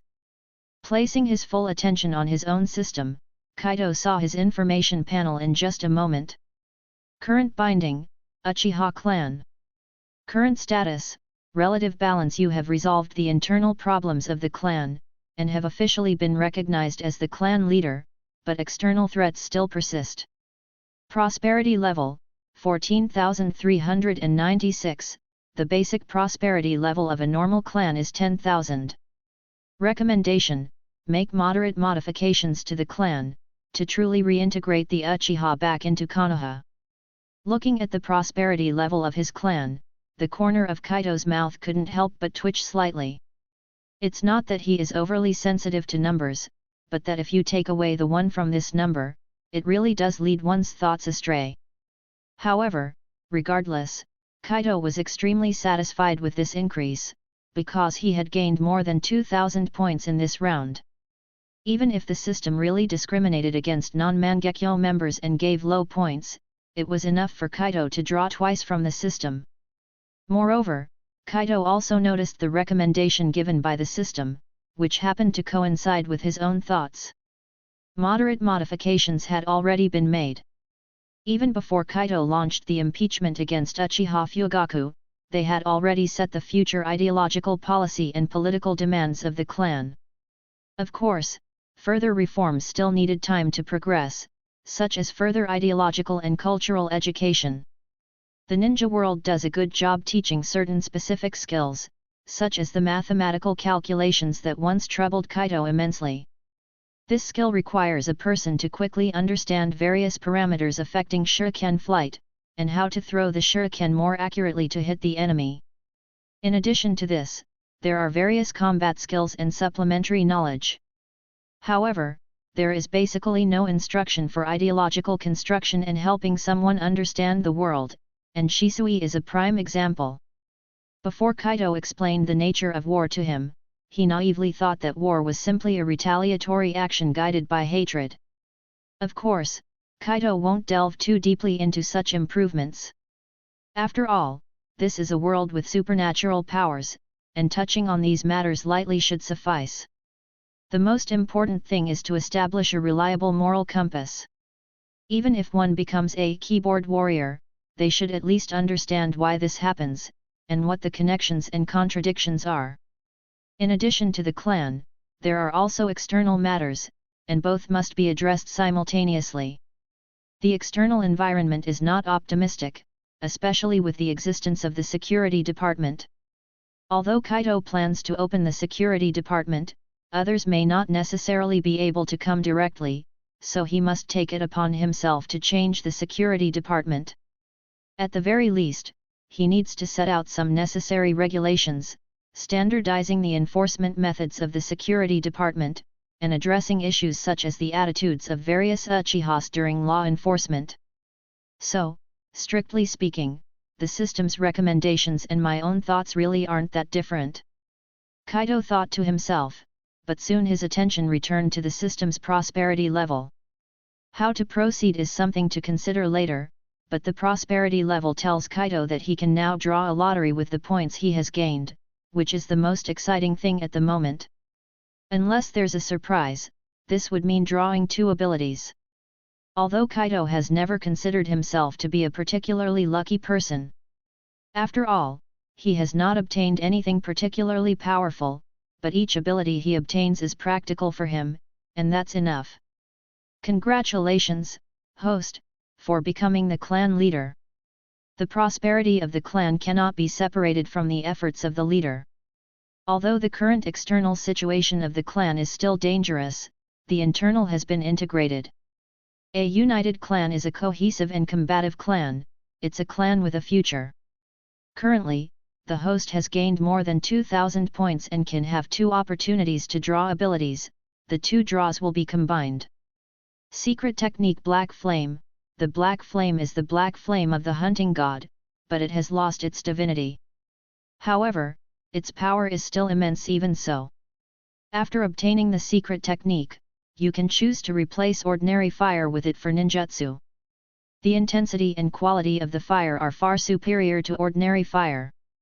Although it cannot be eternal and indestructible, its power is unimaginable. Seeing this, the corner of Kaido's mouth twitched slightly. Isn't this the fire used by those monsters like the god skin? Kaido remembered that he seemed to have used it when playing a game before. That great sword, which looked like an Olympic torch, released flames that were indeed quite impressive, and the power seemed pretty good as well. Shaking his head, the initial choice given was already quite good, perhaps this was a reward for him officially becoming the clan leader. However, he could choose 2, which also means he would have 6 options to consider. He needed to carefully look at what the other rewards were. Mysterious Secret Technique 10,000 Thunder Heavenly Prison Pull, can release a thunderstorm within a certain range. The power of the technique is directly proportional to the output of chakra. Mysterious Secret Technique Crow Storm, forms death crows with chakra, causing the enemy to fall into endless illusions and fear, and can even cause irreversible damage. Mysterious Secret Technique Void Walking, transports instantly to a specified location across space within 100 meters, can cause spatial shock. If it is released again within 15 seconds, it will consume more chakra, and the more accumulated, the stronger the spatial shock caused, causing unimaginable damage to the enemy. Secret Technique Unstoppable Blade, the blade is imbued with chakra radiance through the secret technique, and your attack can ignore defense in the next 5 seconds. Sword Technique Blood Blade Dance, inflicts unimaginable damage on the enemy like a whirlwind, causing the enemy's blood to flow like a dance, can advance or retreat. Kaido stared blankly at his 6 options. At this moment, he couldn't help swallowing. He swore, this was truly the first time he had seen such a rich and valuable reward. Chapter 74, Chapter 74. Such a generous reward truly dazzled Kaido. He really wanted them all. Because each of these skills could enhance Kaido's strength, even the Blood Blade Dance, which overlapped with his current sword technique, could greatly enhance his power. However, he now had to make a decision to choose 2 out of 6, so Kaido really had to consider carefully. Actually, there wasn't much to consider for the first choice. Kaido directly took Mysterious Secret Technique Void Walking. As a famous face in the league, Kaseiden's biological father, the father of all mages, the level 16 World Destroyer, the Void Walker. Kaido himself didn't know how many times he had been stepped to death by this guy in his previous life, and his ability was also very suitable for Kaido to use in the current world. Although the retention of the stacking mechanism caused the consumption ability to be extremely terrifying, Kaido felt that as long as it was well controlled, it was very useful. Moreover, this was a space teleportation ability. With good timing, it could absolutely create the possibility of a one-hit kill. Besides, according to the system's mechanism of adapting to the current world, and the description I just saw, I'm afraid this technique will also be modified, just like the dance in the air technique. In fact, this was exactly as Kaido had thought. In the game, if you didn't have a calm mind, you would be basically done after stacking 4 times, but here, the number of times you could stack was much more. In simple terms, stacking layers within 10 times is just a normal space movement secret technique. If it exceeds 10 times, that's when it can cause a despairing space explosion secret technique. At least, Kaido wouldn't dare to use it more than 10 times, let alone see anyone who could force him to use it more than 10 times. As for the second ability, Kaido hesitated for a long time and finally chose the secret technique Black Flame. He originally wanted to choose Unstoppable Blade, but after thinking for a long time, he felt that fire release was more suitable for him than this technique. Moreover, the effect of Unstoppable Blade is to ignore defense, but ninjas aren't stupid. If they can't block it, they will choose to dodge. Although the combination with Void Walking would have a great effect, the consumption of chakra would still be unimaginable. Besides, many opponents can't be killed all at once, such as those who have the Senju cells, the immortals, and those who play with puppets and have an abundance of hearts. The key is that powerful people like Uchiha Madara, even if you really hit his weak spot, he may not die. And this black flame from the hunting deity, can be replaced according to Kaido's own thoughts, thus turning his fire release ninjutsu into this terrifying black flame. This relatively free choice mode really satisfies Kaido. After all, the consumption of this technique is probably not small either. The most important thing is that the power of this black flame may not be much less than that of the so-called Amaterasu, at least according to the description presented by the system, it may be so. In that case, didn't Kaido just get something like the Kagutsuki of Sasuke Uchiha? Especially since he also has the dance in the air technique, his fire release will be a step higher in terms of suppression, strategy, and lethality. Hey? If you add void walking, doesn't that mean I've got Sasuke Uchiha's future 2 dojutsu techniques? Kaido pondered and also left the shrine, and in the following time, he practiced and adapted to these 2 techniques. Whether it's the techniques that Kaido learned himself or those granted by the system, without enough practice, they absolutely can't be used properly. Like when experimenting with dance in the air, Kaido rested well after he roughly understood the abilities he received and made some summaries. However, early the next day, Shisui came to his door and took him out. I say, is it necessary to be so quick? Kaido seemed somewhat listless. In fact, this could be considered an after effect. After all, just yesterday he had a fierce battle with Uchiha Fugaku, but due to his excitement, he ignored his own consumption. Furthermore, the system's rewards were too abundant, which made him lose himself, and as a result, only after resting yesterday did he realize his consumption was somewhat large. Not only was there chakra consumption, but also physical strength and mental power, so now he looked listless, even though he felt his recovery was not bad. Today is the start of the festival. As the clan leader you naturally have to prepare early, and as the clan leader, you also need to deal with and get familiar with a lot of things, so it's better to start early. Shisui also looked at Kaido helplessly. He had woken up very early today, and he had heard last night that Kaido had gone to the back mountain alone, obviously to train. As a result, he didn't expect that when he came to find Kaido this morning, he found this guy was actually oversleeping, which left Shisui somewhat speechless. Kaido didn't bother to care about so much, he of course knew about today's affairs, so he just complained once and followed Shisui to the front. By the way, how's the security preparation? As they walked, Kaido asked. This matter was something Kaido took very seriously. The festival is the time when people can relax the most, and I certainly don't want any accidents happening during this period. Rest assured, I understand. Shisui nodded and spoke, everything is arranged, I'll take you to check it out later.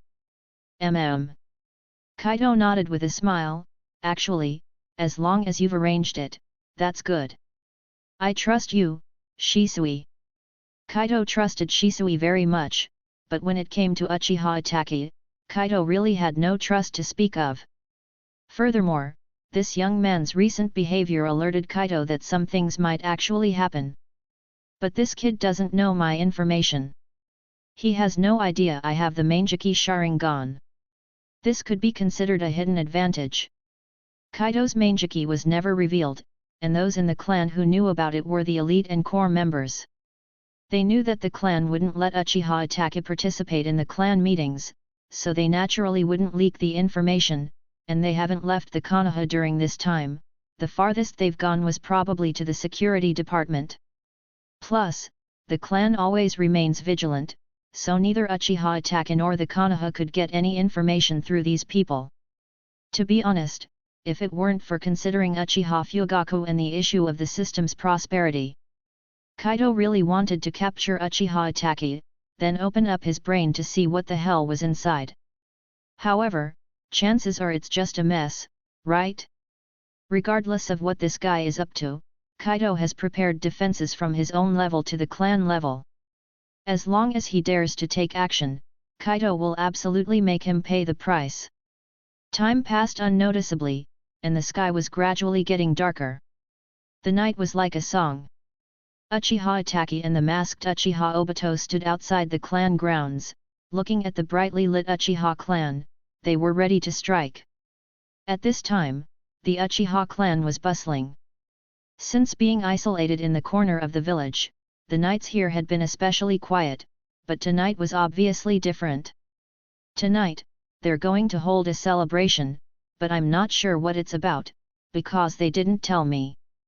Perhaps sensing the doubts in the heart of the man who claimed to be Uchiha Madara by his side, Uchiha Itachi calmly explained. So I chose to take action tonight. The celebration couldn't possibly be strictly guarded, especially since I could feel that Shisui wasn't following me today. It seems that you've completely lost trust in this clan.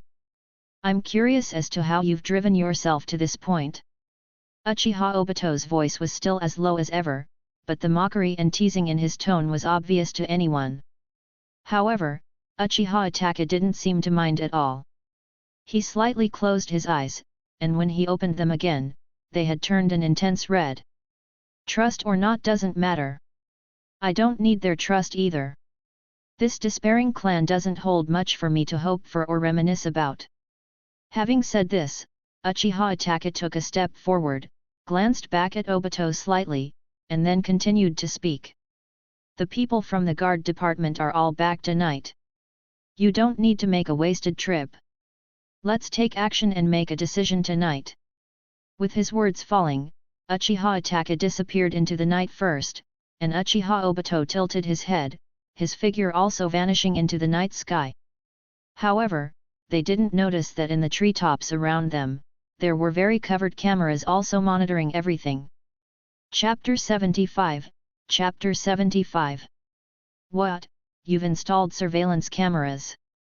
Yes, you asked us to replace the hidden sentries, but after the elders looked for many locations, they found that it was too troublesome for us to change and it also reduced the defense zone. So, we simply used surveillance cameras.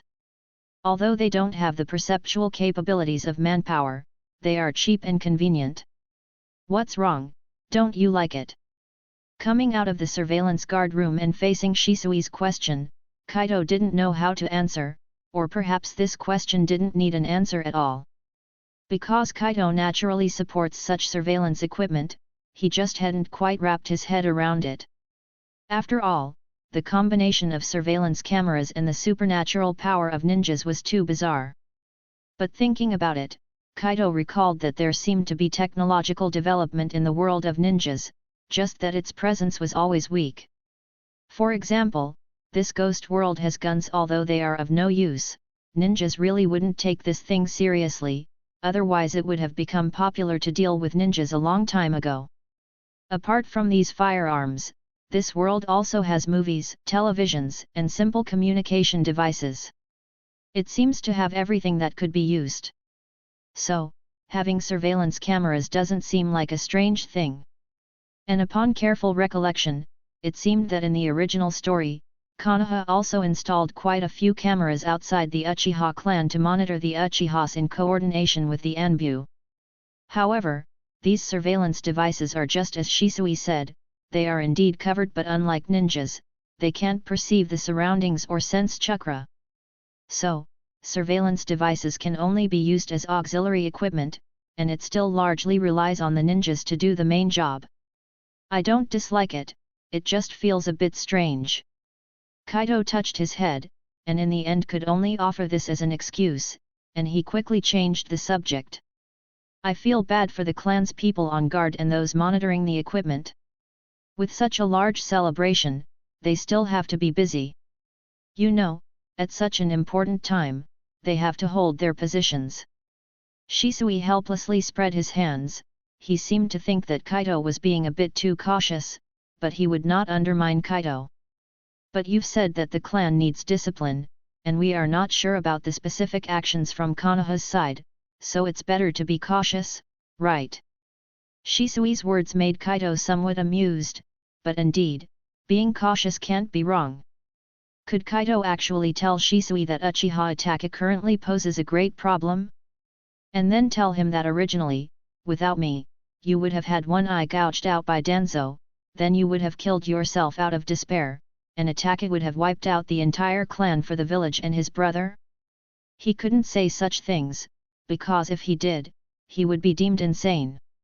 Even though Kaido is an Uchiha and even possesses the Mangekyo Sharingan, he knows full well that he isn't insane. Straightening his clothes, Kaido said to Shisui with a smile, "We'll compensate them later. Let's go, my deputy clan leader." If we don't attend today's clan meeting, we'll be in big trouble. Alright, let's go. Shisui also laughed, but soon he looked puzzledly towards the side. At this moment, a young Uchiha ninja was rapidly running towards them. Seeing his somewhat anxious expression, Shisui and Kaido both sensed that something might have gone wrong. Sure enough, after he relayed all the information, the color of Kaido's face had changed. The warm smile that had been there originally had vanished without a trace, and his eyebrows were deeply furrowed. Seeing Kaido's changed expression, Shisui also felt a bit helpless. Itachi's recent behavior was peculiar. Uchiha Itachi's recent performance really raised doubts. Basically, he didn't communicate with the other members of the clan, even including his parents. Although some members of the clan didn't plan to pay attention to him at all, he rarely initiated any conversation. Notify Elder S and Elder Tekaki, the celebration is temporarily cancelled. But don't make a big fuss, ask the clan's people to protect those weaker members of the clan. As Shisui was contemplating, Kaido had already issued the command. Kaido, aren't we being a bit too nervous? Shisui couldn't help but ask. I wouldn't say nervous, necessary precautions are always needed. Besides, those dangerous individuals sneaking back, I don't believe they have no hazardous intentions. Kaido didn't think his orders were overly cautious or extreme, especially when dealing with a character like Uchiha Itachi. He didn't think his actions were too much. And now, Kaido was genuinely a bit angry. What should have been a pleasant celebration had been disrupted in such a way, who would be happy about that? Did this guy really think he was the agent of justice, and everything he did was right? Also, notify Uchiha Fugaku to gather with us. We'll meet this genius ninja together, this user of the Mangekyo Sharingan. Of course, if he wants to see his son, see what this kid is up to, we can also see how our former clan leader would handle this. Kaido took a deep breath, quickly got his emotions under control, and said in a low voice. After saying this, Kaido walked towards the front without looking back. It was a blessing that today was a festival, and all the clan's people were not at home but gathered at the shrine. It was a blessing that he had always been on guard, not allowing the Uchiha any slack. Otherwise, letting Uchiha Itachi rush into their homes one by one, or attacking them when they were completely unprepared, would have been a disaster.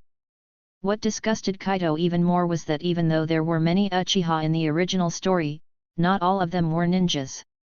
There were quite a few clans people who were ordinary people, they simply had no qualification to be involved in a coup. But this cold-hearted individual eliminated everyone, regardless of their gender, age, or whether they were involved, and all he did was supposedly for the sake of protecting Konoha and his younger brother. Kaido was repulsed by this indifference and cold-bloodedness. In this world, he hadn't done anything yet, and Kaido was considering, from a prosperity perspective, persuading Shisui to convince him. Now this guy pulls a stunt like this, it seems like he's seeking his own doom. The speed of the ninjas was incredibly fast, and in just a moment, everyone had started to move. Even though it was the middle of the festival, they all remained sufficiently cautious. Upon receiving the news, Uchiha Fugaku was somewhat dumbfounded. After a while, he met with Kaido and then went in the direction where Itachi was. He wanted to see his son, he wanted to confirm some things, he really didn't want things to get too bad. Chapter 76, Chapter 76. As Uchiha Itachi and Uchiha Obito entered the clan, in the woods outside the Uchiha clan, numerous masked ninjas appeared. They hid in the dark corners, their eyes sternly looking at the whole Uchiha territory. Their numbers were great, their masks diverse, and they surrounded the Uchiha territory in various directions. The leader among them made a gesture, and the next moment, a root ninja quickly formed a seal. In just a moment, accompanied by a puff of smoke, the formation of the spiritual communication barrier quietly appeared. Meanwhile, at the root headquarters, Danzo sat silently waiting in his place when a root ninja quickly came to report to him. Lord Danzo, Uchiha Itachi has entered the Uchiha clan's territory. Please give your instructions. Danzo gently nodded his head, then looked up towards the sky from his window. The moonlight was bright, but in his eyes, the moon seemed to be bathed in blood, as if foreshadowing the impending slaughter. Stay there, let Uchiha Itachi handle everything in the Uchiha clan's territory tonight. However, if any Uchiha clansman escapes, show no mercy. In addition, do not lay a hand on Uchiha Sasuke. Try as much as possible to keep him under control, in our hands. Yes. The root ninja in front of him whispered and then conveyed his orders. The darkness of the root headquarters returned to its usual silence, and a cold smile appeared on Danzo's face. There were many ninjas mobilized tonight, and no matter how well Uchiha Itachi put it, the top brass of the Konoha wouldn't completely trust him. These ninjas had to be there, and tonight, Danzo's power had reached unimaginable levels. They knew that the Uchiha clan was celebrating tonight. They didn't know nor care what this celebration was, but to avoid any unforeseen circumstances, the third Hokage even handed over his direct Anbu to Danzo to command for the night. Even if Danzo had not mobilized the Anbu, at this moment, he truly controlled the Anbu. Even if it was just for tonight, it let him taste the power of the Hokage. As for the third Hokage, he naturally stayed in his office working. Regarding the annihilation of the Uchiha, as the Hokage, he was completely unaware from start to finish. However, he also instructed his close Anbu members to find Sasuke who, due to his adjustments, was still at school. Upon stepping into the clan's territory, Uchiha Itachi glanced lightly to his left. He knew there should be 3 Uchiha ninjas hidden there. They were the first covered posts at the entrance. Even if it was a celebration today, the Uchiha clan had a certain level of defense, even if this level of defense was not high. However, as Uchiha Itachi walked past, his eyebrows involuntarily furrowed. Because he found that there was actually no one there. What's going on? Did they change the covered posts, or did the people on guard tonight also go to the celebration? Uchiha Itachi had a somewhat unpleasant premonition. During this period, he had unconsciously not had much contact with the clan. Besides the fact that the people in the clan ignored him completely, and his inquiries yielded no results, another point was that he unconsciously wanted to distance himself from the clan. Having made the decision and resolved to go through with it, he didn't want to have too many emotional entanglements with this doomed clan. He preferred to spend more time on his little brother because he knew his brother would surely survive. Forget it, no matter what you think or plan, today will be the end. I will protect the peace of the Konoha, and I will bear the sins of the Uchiha. Uchiha Itachi thought silently to himself, and then he sped towards the direction of the shrine. However, as he was going, he suddenly saw a person standing in front of him. The appearance of this person couldn't help but furrow his brows, because this person was his father, Uchiha Fugaku. Itachi, you come back so late and dressed like this, may I ask if you know what you're doing? Uchiha Fugaku looked at his son. His expression was somewhat desolate and also a bit low, but at the same time, there seemed to be a hint of expectation in his eyes. However, Uchiha Itachi's indifferent attitude and the words he spoke all made Uchiha Fugaku feel a chill in his heart. I know what I'm doing, of course.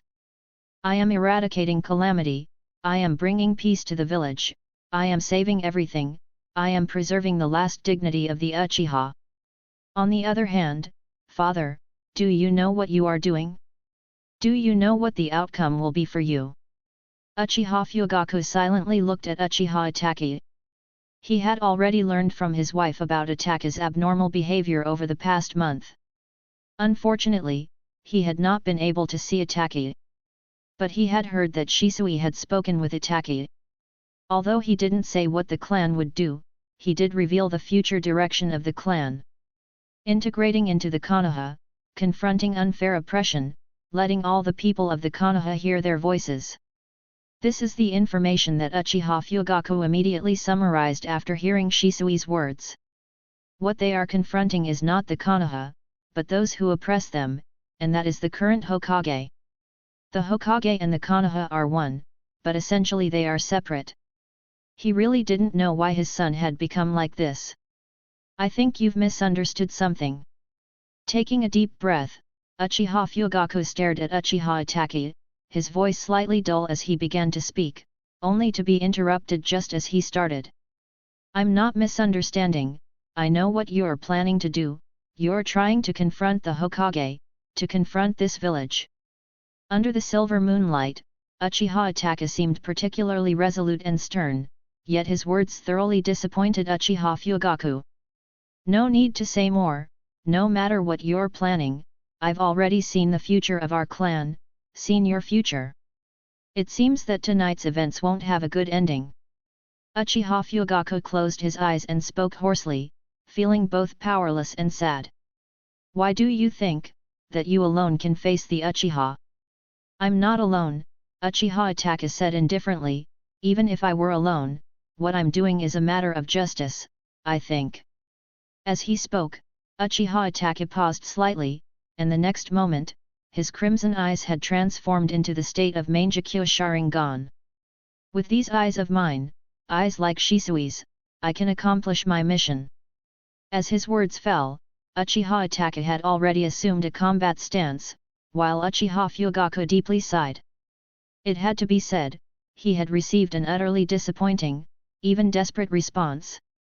The Uchiha were on the verge of change, everything seemed to be on the right track, but his own son was about to destroy it all with his own hands.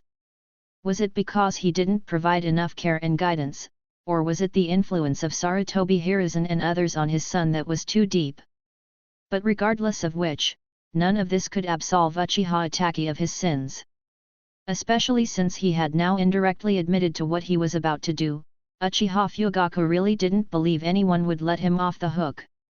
Slowly opening his eyes, Uchiha Fugaku's eyes had already morphed into the state of the three Tomo Sharingan, and these three Tomo were rapidly spinning.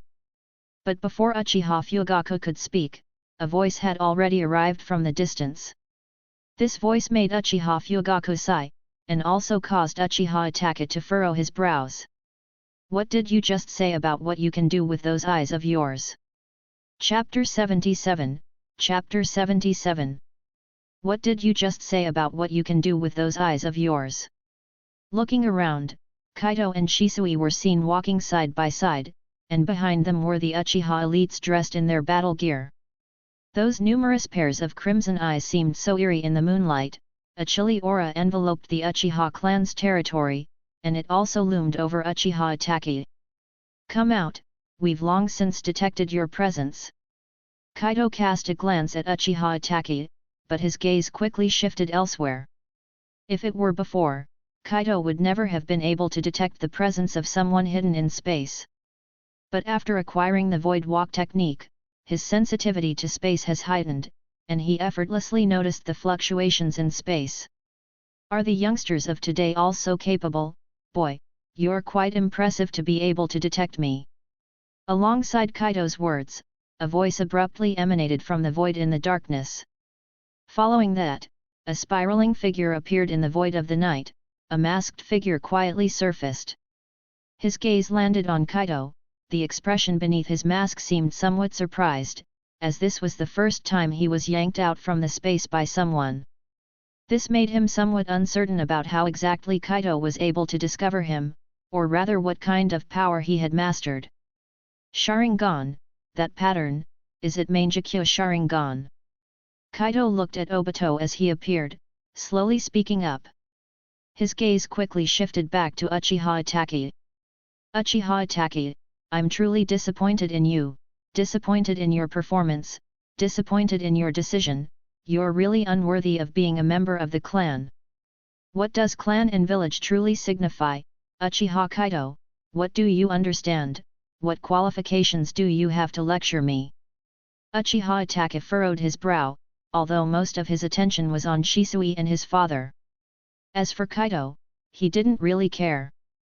Kaido indeed considered a prodigy of the clan, but his degree of genius compared to Shisui's still shows a massive gap. Moreover, he didn't like Kaido from a young age because Kaido's way of thinking was completely different from his own, this guy is definitely not loyal to the Hokage. As a member of the Konoha Shinobi, I have this qualification, and as the newly appointed clan head of the Uchiha, I have even more right. Kaido spoke indifferently as he looked at Uchiha Itachi, then slightly raised his hand. The Uchiha elites behind him immediately dispersed. They formed a semicircle, subtly surrounding Uchiha Itachi and Uchiha Obito. They were very clear that this battle might not be one they could partake in, because both Uchiha Itachi and that mysterious figure, their eyes were Mangekyo. However, to assist the clan head in taking down the one who harbored intentions to destroy the clan, they must take action. The new head of the Uchiha clan. Both Uchiha Itachi and Uchiha Obito frowned at Kaido's words, particularly Itachi, who involuntarily looked towards his father. However, to his surprise, his father seemed to implicitly accept it all, without any rebuttal. When did the Uchiha clan change its clan head? Interesting. Obito suddenly laughed, his tone seeming to be filled with mockery. It seems I've been away for too long. This clan has become more interesting and even more degenerate. Even a kid like you can be the clan head, how very interesting indeed. My position as clan head is due to my personal abilities, unlike you, who I find utterly distasteful. Kaido raised an eyebrow, his gaze returning to Obito. He then spoke with a deep sense of implication. You are a member of the Uchiha, but I don't recall anyone like you existing within the clan in my memory. So, you must be one of those who were scattered abroad. However, who you are specifically is not important, nor is your identity. Even if you claim to be Uchiha Madara or anyone else, it doesn't matter. Kaido cut off any possible words Obito might have been about to utter. He was unsure how the name Uchiha Madara would impact the current Uchiha clan. And most importantly, do any of you remember the Nine Tails incident from 8 years ago? At the end of Kaido's words, the faces of all the Uchiha members present, including Uchiha Fugaku, changed. They could never forget the impact and influence the Nine Tails incident had on the Uchiha, as it was the beginning of their downfall.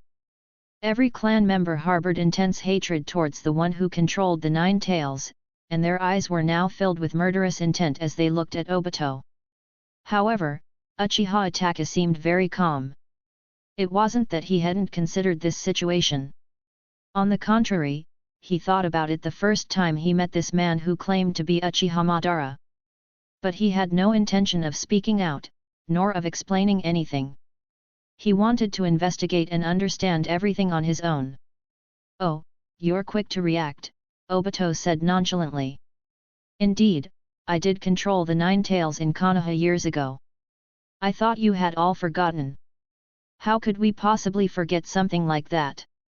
Seeing Obito admitting to it all, Kaido's gaze locked onto Uchiha Itachi. The Nine Tails incident 8 years ago led the third Hokage and other top leaders to conclude that it was related to us, the Uchiha. Since then, we have been subjected to endless oppression and distrust. This made us disappointed in the Hokage, made us want to resist, and it also resulted in the deaths of the fourth Hokage and his wife. Uchiha Itachi, it is truly noble of you to associate with such a person. As his words ended, the three Tomo in Kaido's eyes quickly started to rotate, and his aura began to turn icy. Not only him, but Shisui and Uchiha Fugaku also looked at Obito with murderous intent. Their gaze towards Uchiha Itachi no longer contained the previous helplessness and conflict, all that was left was endless coldness, as if they were looking at a stranger. In an instant, their eyes also began to change. In just a moment, 3 pairs of Mangekyo Sharingan quietly bloomed under the incredulous gaze of Uchiha Itachi and Obito's slightly furrowed brows. You just said that you can solve the problem with your eyes, and that you're not alone. Kaido's indifferent voice rang out again, his entire body's chakras surging crazily. Well, I want to see how the two of you plan to confront 3 pairs of eyes like these. Also, Uchiha Itachi, from today onwards, I announce in the name of the clan head that you are permanently expelled from the Uchiha clan. You no longer carry the Uchiha surname. Hand over your eyes, and. Before his words fell, Kaido had already arrived in front of Uchiha Itachi, the ninja blade in his hand gleaming with endless chill. Your life. Chapter 78, Chapter 78. Ding! In an instant, Kaido had arrived in front of Uchiha Itachi, his ninja blade directly slashing towards Itachi's neck. He attacked mercilessly, without any room for sentiment. However, Itachi's reaction was also swift, and in the blink of an eye, he used his ninja blade to parry. Kaido's attack wasn't his full strength, and he didn't even use Tsukuyomi. Because he had to guard against Obito's sneak attack, at the same time, he had to see what decision Uchiha Fugaku, that man, would ultimately make. What reassured him was that Fugaku only coldly glanced at Itachi once, then turned his cautious gaze back to Obito. This action spoke volumes, and Kaido began to exert more force in his attack. With a light tug of his ninja blade, he again attacked Itachi from a strange angle. Itachi's reaction speed was fast. He used a substitution jutsu almost the moment Kaido's blade was about to slit his throat. Accompanied by a smoke screen, 2 pieces of wood scattered on the ground, and Itachi himself appeared next to a nearby house. At this point, Itachi's mind was in chaos. He had originally thought that only Shisui in his clan possessed the Mangekyo Sharingan. He had never thought that his own father, and this Uchiha Kaito, who had once been on par with Shisui, would also have such eyes. He also hadn't expected that Uchiha Kaito was now the clan leader and had directly excommunicated him from the Uchiha clan. Seeing the icy, alien-like gazes from Shisui and his own father, he felt extremely suffocated. This heaviness made it nearly impossible for him to breathe. How did things come to this? Why has it developed to this point? Lord Clan Leader. At this moment, Uchiha Fugaku took a step forward. He respectfully bowed slightly to Kaido, then silently raised his head, his gaze locked onto Itachi. I hope Lord Clan Leader can hand this sinner over to me. I wish to cleanse the sin I have caused myself. Uchiha Fugaku did not call Itachi by his name, and Kaido could see Fugaku's cold and resolute emotion at this moment. However, after a bit of thought, Kaido still shook his head, slowly opening his mouth to speak. Fugaku-san, I appreciate your kindness, but I won't let either you or Shisui confront him. It's not about trust, but rather that your past interactions and feelings with him are too profound. It would be too cruel to have you face him. You have a more appropriate opponent. That person who once committed sins in Konoha and made the Uchiha situation so difficult is right here. Shisui, Fugaku, I give you a task, execute this man to restore the Uchiha name. Having spoken, Kaido once again approached Itachi with his ninja blade, while Fugaku, watching Kaido's back, let out a quiet sigh. Turning his head, he and Shisui together locked their gazes onto Uchiha Obito. At this moment, his eyes were filled with a furious desire to kill. Although he did not blame Kaido for the charges levied against him, he blamed his own past actions, which filled him with resentment and despair. And now, the person who caused the Uchiha to suffer, the person who severely challenged his past judgment, was right in front of him. How could he bear it? I don't know who you are, and I don't care who you are. But it was you who released the 9 tails. It was you who killed Lord 4th Hokage and his wife. Uchiha Fugaku spoke through gritted teeth. His aura at this moment was particularly cold, causing unease to those around him. You are the main culprit who plunged the Uchiha clan into such a predicament. I think it's time we settle the score. You damned skulker, like a rat in the gutter. With that, Uchiha Fugaku was the first to charge forward, and Shisui followed behind with his short sword. He also bore a deep hatred for this person. If not for this guy, would the Uchiha clan have fallen into such a state? Similarly, at this moment, Shisui had completely erased Itachi from his heart.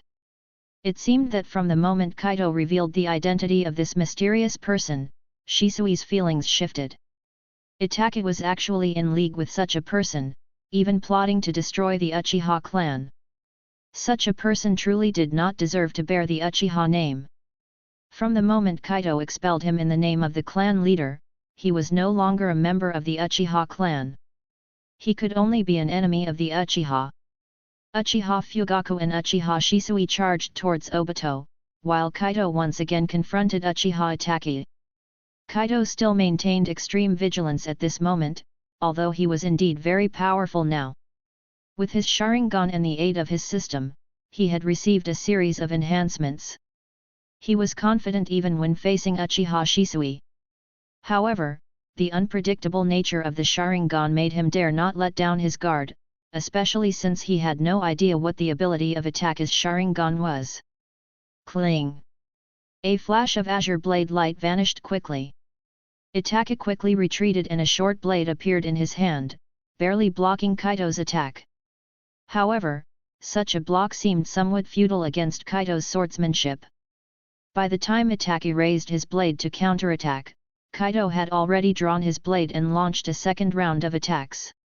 Accompanying Kaido's blade dance, blades formed by wind-style chakra were continually swirling around. The sharp wind blades kept blowing, preventing Itachi from launching any attack. Moreover, his swordsmanship obviously could not compete with Kaido's. All he could do was to continually retreat and dodge. The clashing of metal rang out continually, and the battle for Itachi became increasingly difficult. He really had never thought that Kaido's strength would be so great. What's most important was that he couldn't understand why this guy would possess the Mangekyo Sharingan. When did he get such a pair of eyes? However, he was clear that Kaido would not answer these questions for him. It was just like why his father lost his position as clan leader, and the clan leader became the man in front of him. Cling! Once again, the ninja blades clashed fiercely together. At this moment, Itachi quickly used his body flicker technique to stealthily increase the distance between them. Then, almost at the fastest speed, he began forming seals, and his chakra surged rapidly. Fire release, great fireball technique. Humph! Kaido, seeing this scene, couldn't help but snort coldly. He didn't stop for a moment and charged forward relentlessly. However, at that moment, a warning emerged in his mind, and then he instantly dodged to the front side. Just at this instant, a breaking wind sound brushed past his clothes. Kaido didn't need to look, he knew he was unharmed, and he was certain this was Itachi's handiwork. Interesting. Using fire style to block my vision and then launch a surprise attack, hey! Kaido's eyes swiftly scanned around, and in an instant, he pinpointed Itachi's location. The next moment, he directly pressed on. Yet, at this moment, Kaido clearly saw tears of blood begin to appear in Itachi's eyes, and an eerie chakra began to envelop the surroundings. A searing heat began to spread, and black flames quietly appeared within Kaido's line of sight. The appearance of such flames instantly alerted Kaido to one of the abilities of Itachi's Mangekyo Sharingan. If nothing was amiss, this would be Amaterasu. If that's the case, then his other ability would probably be Tsukuyomi, wouldn't it? Although Kaido was very curious about how he awakened his eyes, and even gained these two abilities, no matter what, this was all excellent news to Kaido. There were differences between Sharingan, and there were differences between Mangekyo Sharingan too. Kaido wanted Itachi to see clearly before his death, just how much of a gap there was between his newly acquired Mangekyo and his own. Chapter 79, Chapter 79. The moment the dark and scorching flames of Amaterasu quietly appeared and covered Kaido, a layer of deep blue chakra also covered him. Kaido wasn't sure if his Aegis shield could block Amaterasu, he definitely wouldn't have dared to try in the past. But now, with the terrifying spatial movement ability Void Walk, he had the foundation to conduct necessary experiments. The best way to counter Amaterasu was to have a layer of force blocking the flames before they could ignite you, letting the fire burn this substitute instead of yourself. The Aegis shield could indeed do this, but Kaido was always worried about one thing, whether the Amaterasu would instantly burn through the shield.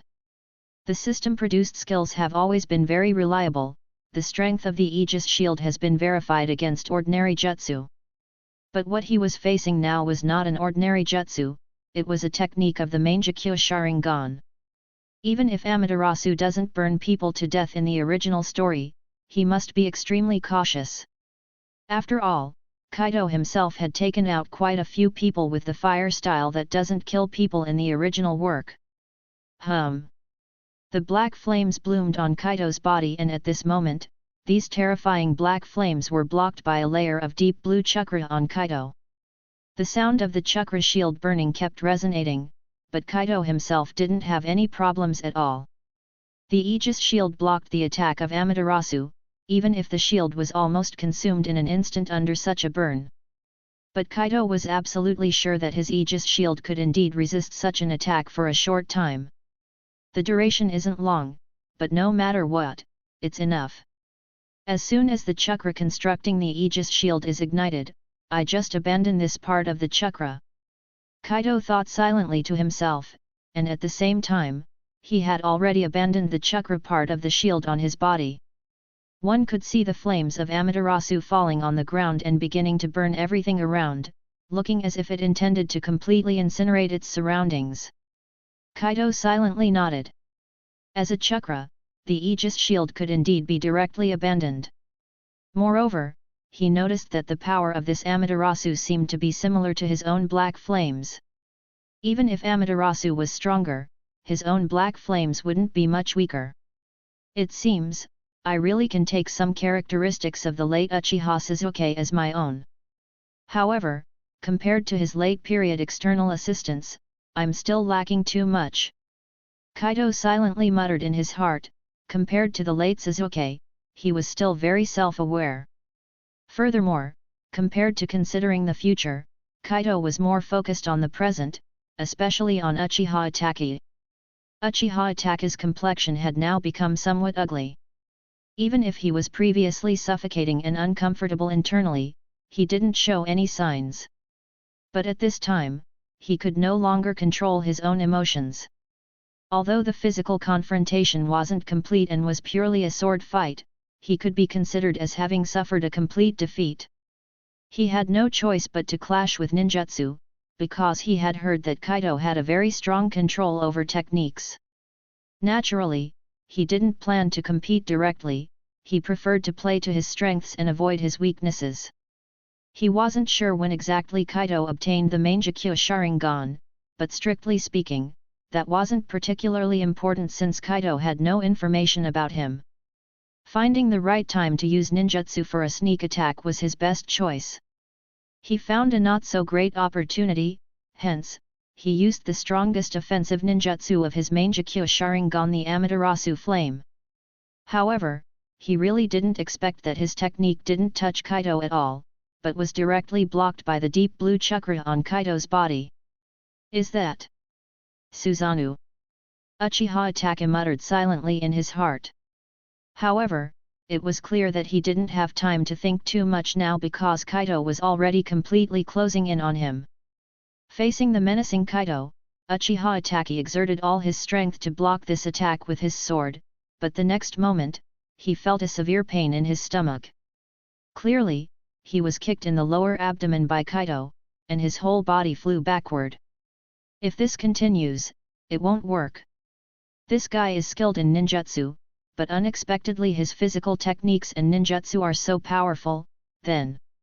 Uchiha Itachi silently made a decision in his heart. Seeing Kaido, who had not the slightest hesitation and was once again advancing with his sword, Uchiha Itachi quietly began to gather chakra. Nobody is perfect.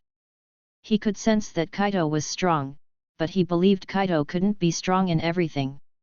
Since your sword techniques, taijutsu, and ninjutsu are all very powerful, and you even haven't revealed what your ninjutsu is yet. However, Uchiha Itachi doesn't believe that Kaido is also so strong in genjutsu.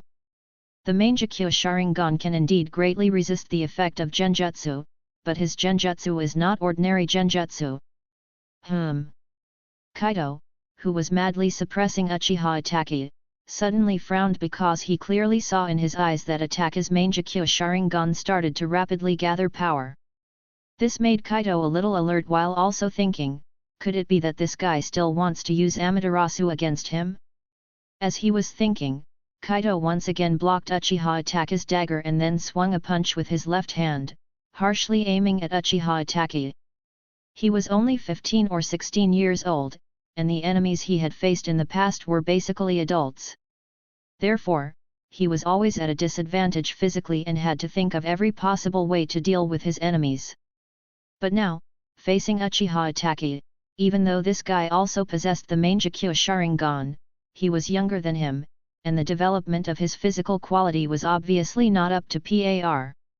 This did give Kaido a rare taste of bullying others, and he actually quite liked this feeling. However, just at this moment, a strange power suddenly emerged, and under such power, Kaido instantly felt as if his spiritual consciousness was being pulled. This immediately made him realize that he had fallen into a genjutsu. Quickly scanning his surroundings, Kaido found himself nailed to a cross. The entire space was grey and white, and only the moon in the sky was so bloody red.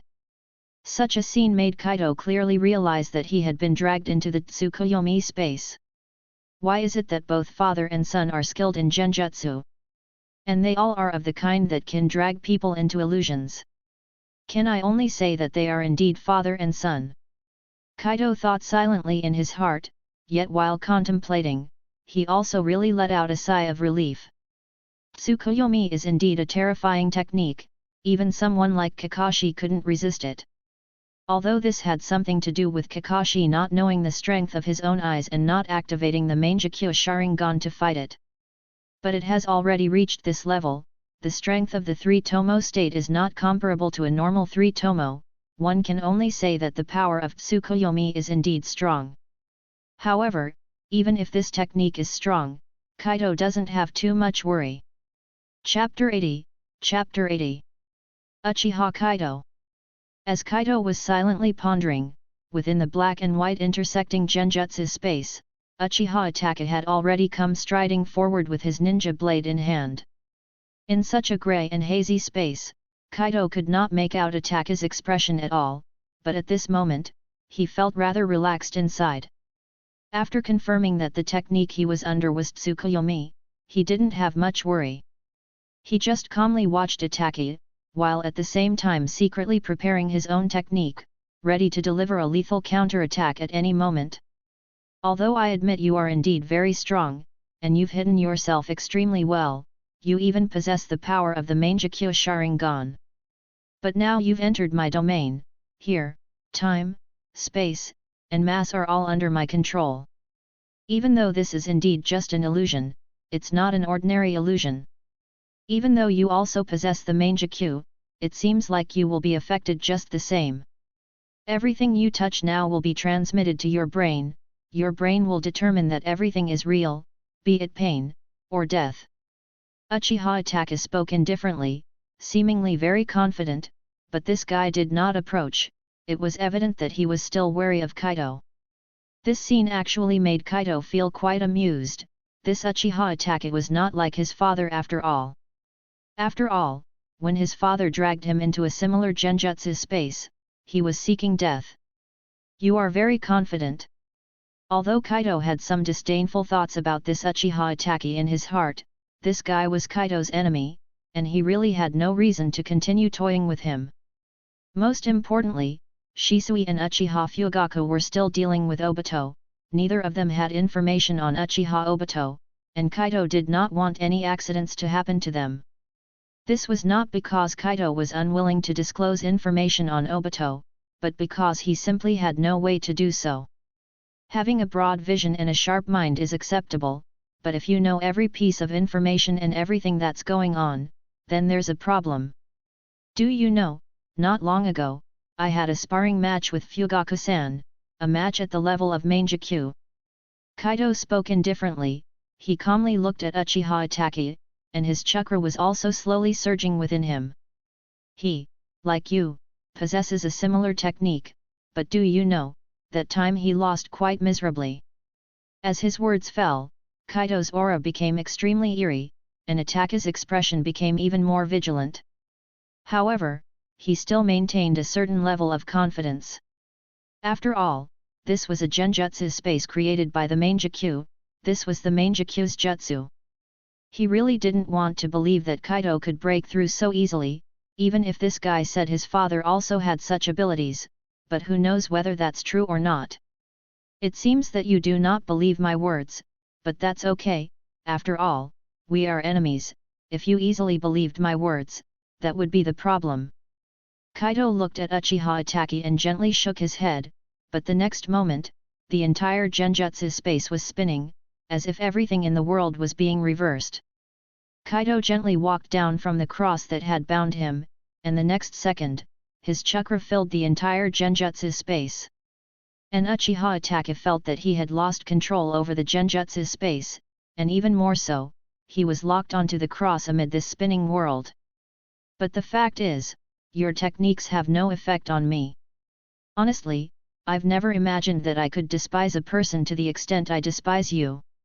The Konoha is the Konoha, the Hokage is the Hokage is the Konoha's Hokage, but the Konoha is not the Hokage's Konoha. You don't even know such a basic concept. I really can't imagine how you've been evaluated as a genius, but it's not surprising, because you didn't even finish ninja school.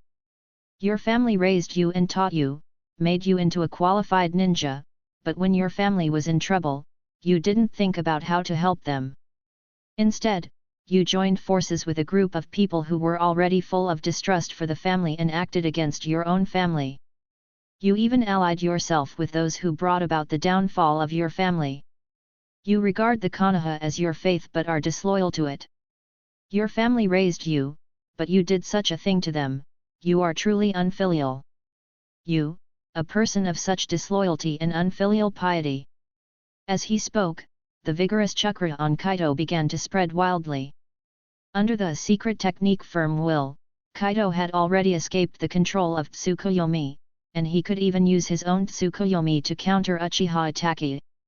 Especially Kaido discovered that during the period of firm will, the consumption of the Mangekyo Sharingan seemed to be negligible to him. But now is not the time for Kaido to consider these matters. At some unknown point, a ninja sword had appeared in his hand, and the next moment, he swung it fiercely at Uchiha Itachi. What face do you have to continue living in this world?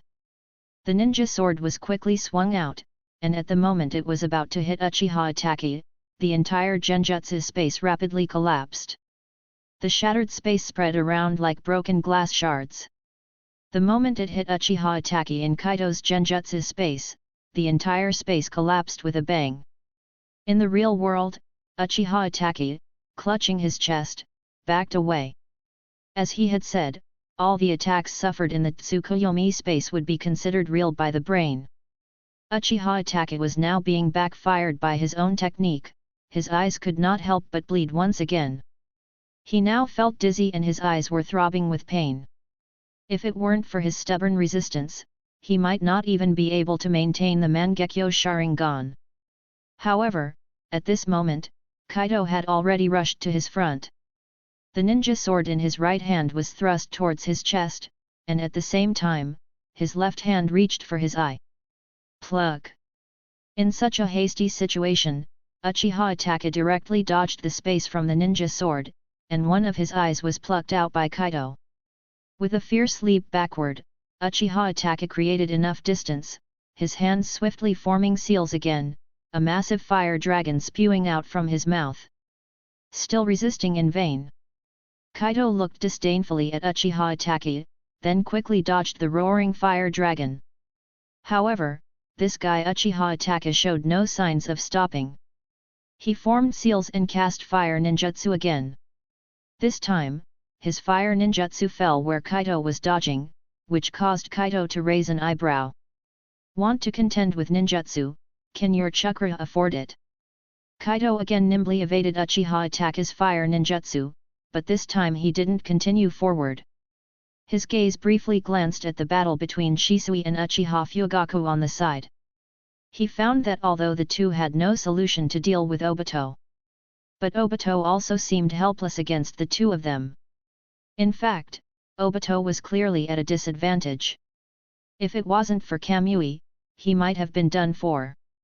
Obito is not the Obito of the future. Although he has strength at this moment, it is still not enough. His advantage lies only in that single Mangekyo Sharingan. Moreover, Obito seemed to be on guard against Shisui, clearly worried that his Mangekyo Sharingan would be affected by Shisui, which indeed relieved Kaido quite a bit. So you want to use fire release to restrict me? Then let me show you my fire release. Kaido casually threw the eye he had obtained into his ninja tool bag, stuck the ninja sword into the ground, and formed seals with his hands.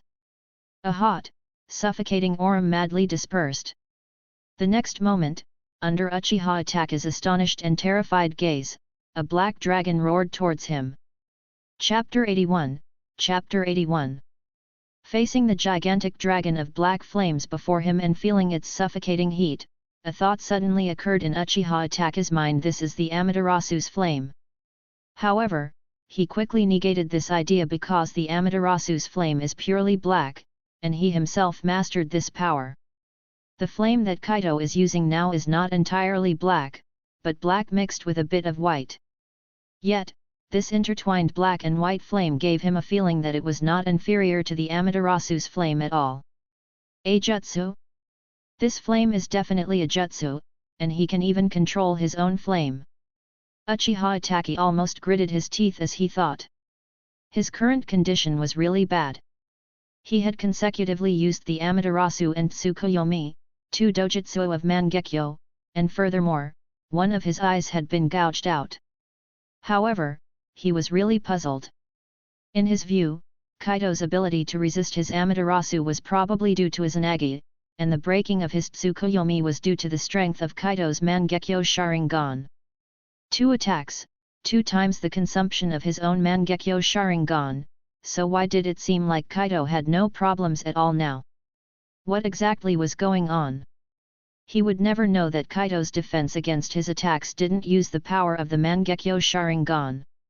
The only ability he used until now was Reverse Path, a dojutsu of Mangekyo that strengthened himself, and at this point, he found that his consumption of using Reverse Path seemed particularly low. No, to be precise, his consumption speed simply couldn't catch up with his own recovery.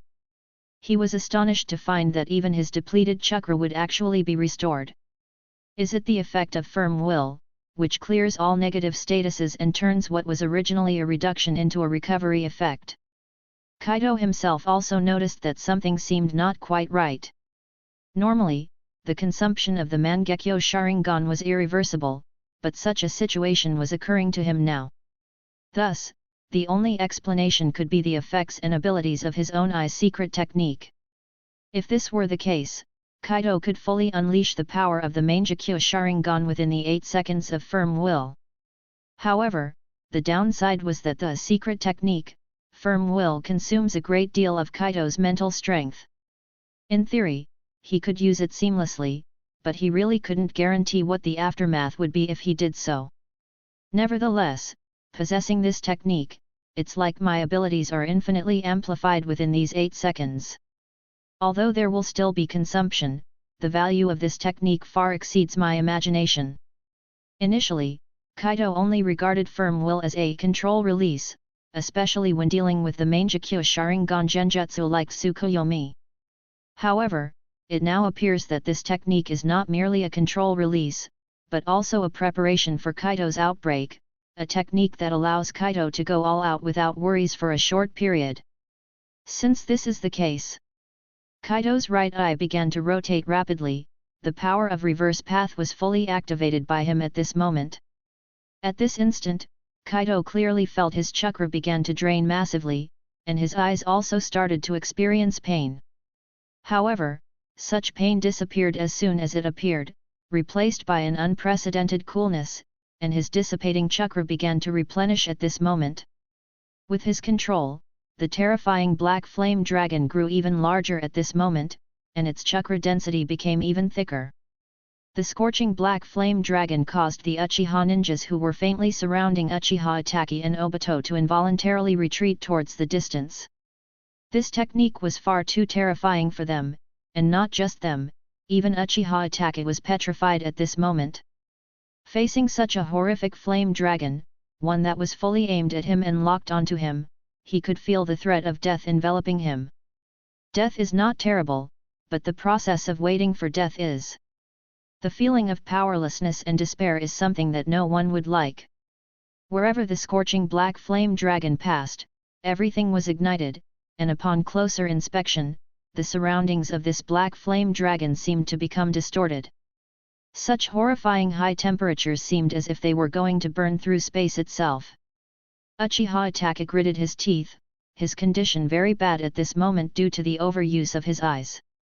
Even if he could still use ninjutsu now, facing such flames, even if he used water release, it would be of no use. Has the mission failed? Uchiha Itachi was slightly trembling all over, looking at the raging flames in front of him, looking at Kaido standing far away with a mocking smile on his mouth. The chakra all over Uchiha Itachi was furiously gathering. Regarding Kaido's accusation of his disloyalty, he didn't take it to heart. In his view, it was just an excuse Kaido found. He didn't think he was wrong at all. Konoha is Konoha, the Hokage is the Hokage, Konoha is just a village under the Hokage's control, only the Hokage can make Konoha strong. He placed himself in the Hokage's shoes. He didn't think he was wrong. What he was doing was preventing a possible rebellion between the clan and the village. He was protecting Konoha, because once the clan and village start fighting, how can the already tottering Konoha withstand it? He had experienced the pain of war, and if Konoha and the clan fight again, then the village would be weakened, and other villages would take advantage of this to ignite the war again. He regrets now, regrets why he didn't know Uchiha Kaito has a Mangekyo Sharingan, regrets why he didn't know his father also has a Mangekyo Sharingan. What he regrets even more is, why is his power still far from enough? I must hold on, I must complete my mission. Uchiha Itachi was shouting madly in his heart, and at this moment a figure that was hidden deep in his heart slowly emerged. At this very moment, an orange chakra appeared around him. But as this chakra appeared, his upgraded eye turned bright red, and more blood began to flow from the corners of his eyes. Seeing this, Kaido couldn't help but raise his eyebrows. He had recognized what this technique was. It was Uchiha Itachi's Susanoo. A single eye has activated Susanoo? But at this level, can you withstand my black flames? Kaido picked up his ninja sword, thinking to himself. However, at this moment his expression slightly changed. He could clearly sense fluctuations in spatial power, and the endpoint of these fluctuations was precisely where Uchiha Itachi was. Without any hesitation, Kaido's chakra erupted fiercely within him. In an instant, his figure disappeared from its original place.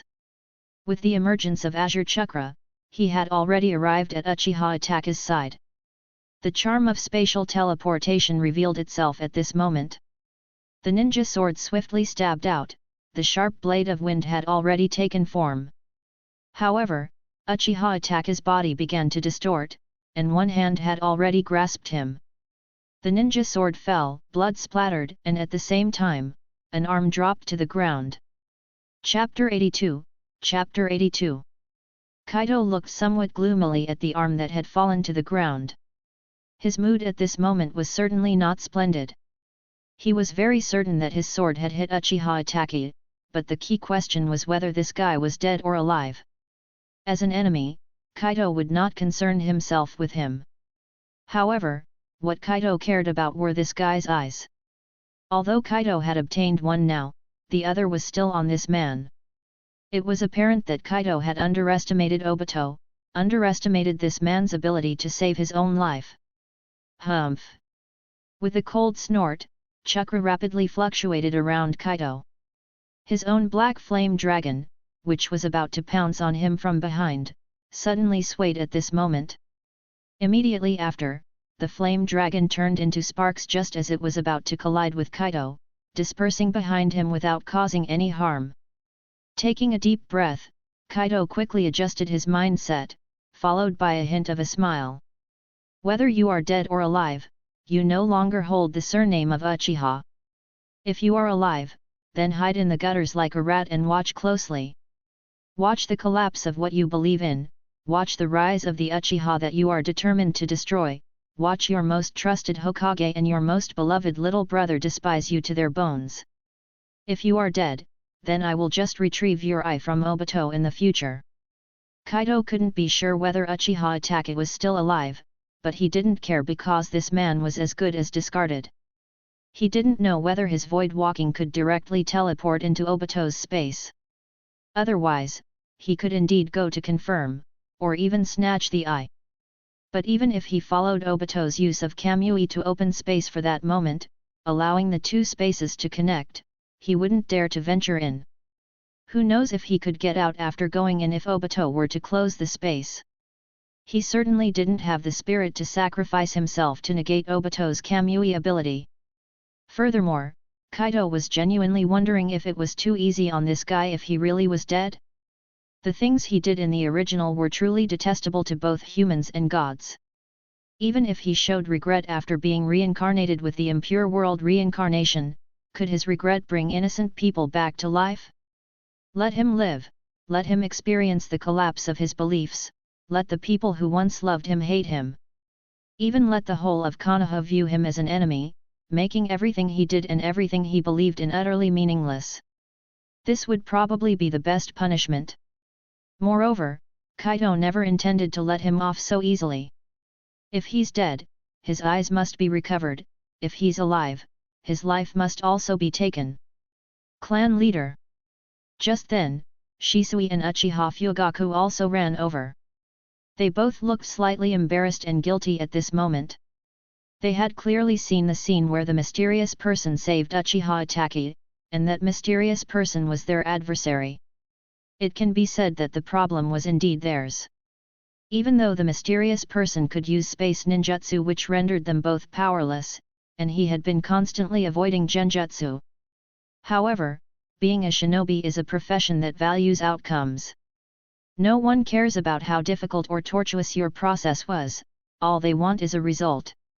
We have failed our mission, please punish us, clan leader. They looked at each other and simultaneously bowed their heads. All right, now is not the time to discuss this, and you two didn't make any mistakes. Kaido lightly shook his head. Clearly, he had no intention of dwelling on these matters. I noticed that guy actually knows space ninjutsu. It's indeed not easy to deal with him. It's not your fault. Space ninjutsu is an extremely buggy ability, there's no doubt about that. It's normal that they can't handle Obito. However, Kaido also noticed that Obito seemed to be unwilling to directly look into the eyes of these two. Was it because he knew some information or a single Mangekyo Sharingan had trouble handling the genjutsu of two people? Regardless of the reason, there was nothing Kaido could do about this guy's escape. Clan leader, I think I have gathered some crucial information about him. Uchiha Fugaku was the first to speak. I believe the next time we face him, we should be more composed. Is that so? Kaido raised an eyebrow, appearing somewhat surprised. Then, he nodded seriously. He acknowledged Uchiha Fugaku's fighting power. The fight between him and Uchiha Fugaku was somewhat biased because this guy was bent on dying. Unfortunately for him, his eye power was genjutsu, which was completely counteracted by Kaido. If this guy didn't use genjutsu, Kaido might not have won so easily. Clan leader, this guy is a bit tricky. At this moment, Shisui also spoke up. His expression seemed somewhat solemn. I tried to use the Koda Amatsukami of my right eye to control him, but he seemed utterly unafraid of my control. And when I attempted to use the Koda Amatsukami of my left eye to control him all at once, he immediately counteracted it. He seems to have used our clan's secret technique, Izanagi, and after that, he stopped looking at Fugaku and my eyes. So, that's what happened. Kaido finally understood at this moment why Obito was so guarded. It turned out that Shisui had quietly made a move but had been discovered. Kaido wasn't sure why Uchiha Itachi didn't reveal Shisui's Mangekyo Sharingan's ability. Perhaps Uchiha Itachi didn't know about it either? Under these circumstances, Obito was forced to use Izanagi because he had fallen into a trap. Adding to this, he was already short of one Mangekyo Sharingan, so naturally, his field of vision had blind spots. Therefore, noticing that Uchiha Itachi was in trouble, he swiftly rescued him and escaped at the same time. Shaking his head lightly, Kaido didn't plan to dwell on this matter. However, as he was about to turn around, he suddenly noticed the arm lying on the ground out of the corner of his eye. Initially, he hadn't paid attention to it, but now he noticed something off about this arm. The arm's color was entirely different from that of a normal person, it had a creepy pallor. Kaido observed this scene, and it suddenly sparked a thought. He hadn't confirmed whose arm he had cut off, whether it was Obito's or Itachi's. He wasn't even sure who he had struck. But now, he could confirm that the arm he hit belonged to Obito. Taking a deep breath, Kaido calmed himself quickly. He was well aware that now was not the time to think about these things, he had more important tasks at hand. He quickly retrieved a scroll from his ninja tool pouch. He was fully armed for the battle, and swiftly sealed the arm within the scroll. Only after doing all this, did he stand up, and when all the clansmen had gathered around, he finally spoke. "What happened tonight, I think you all have witnessed. Although the traitor of our clan has escaped, as he said, he didn't come alone. According to surveillance, there's a group of people outside our clan territory, not sure whether they're from the root or ANBU, on standby. Obviously, tonight's events were premeditated, with those hidden in the darkness participating." Speaking up to this point, Kaido paused slightly, then his gaze shifted towards Uchiha So and Uchiha Tekaki who were standing among the crowd, their faces unusually grim. "Both of you elders, please prepare the surveillance materials from tonight. I need the complete data for everything that happened here and those guys outside." "Yes, clan leader." The two elders immediately nodded and then turned to quickly run towards the surveillance room. "Shisui, you consolidate all the clan's combat power." Once the two left, Kaido's gaze fell on Shisui and Uchiha Fugaku. "Fugaku, you are in charge of taking the elderly and young to the shelters. You two coordinate how many people to leave behind to protect the clan. After everything is handled, Shisui, you bring people to rendezvous with me. Fugaku, I need you to make a trip, I want you to find the 9 tails."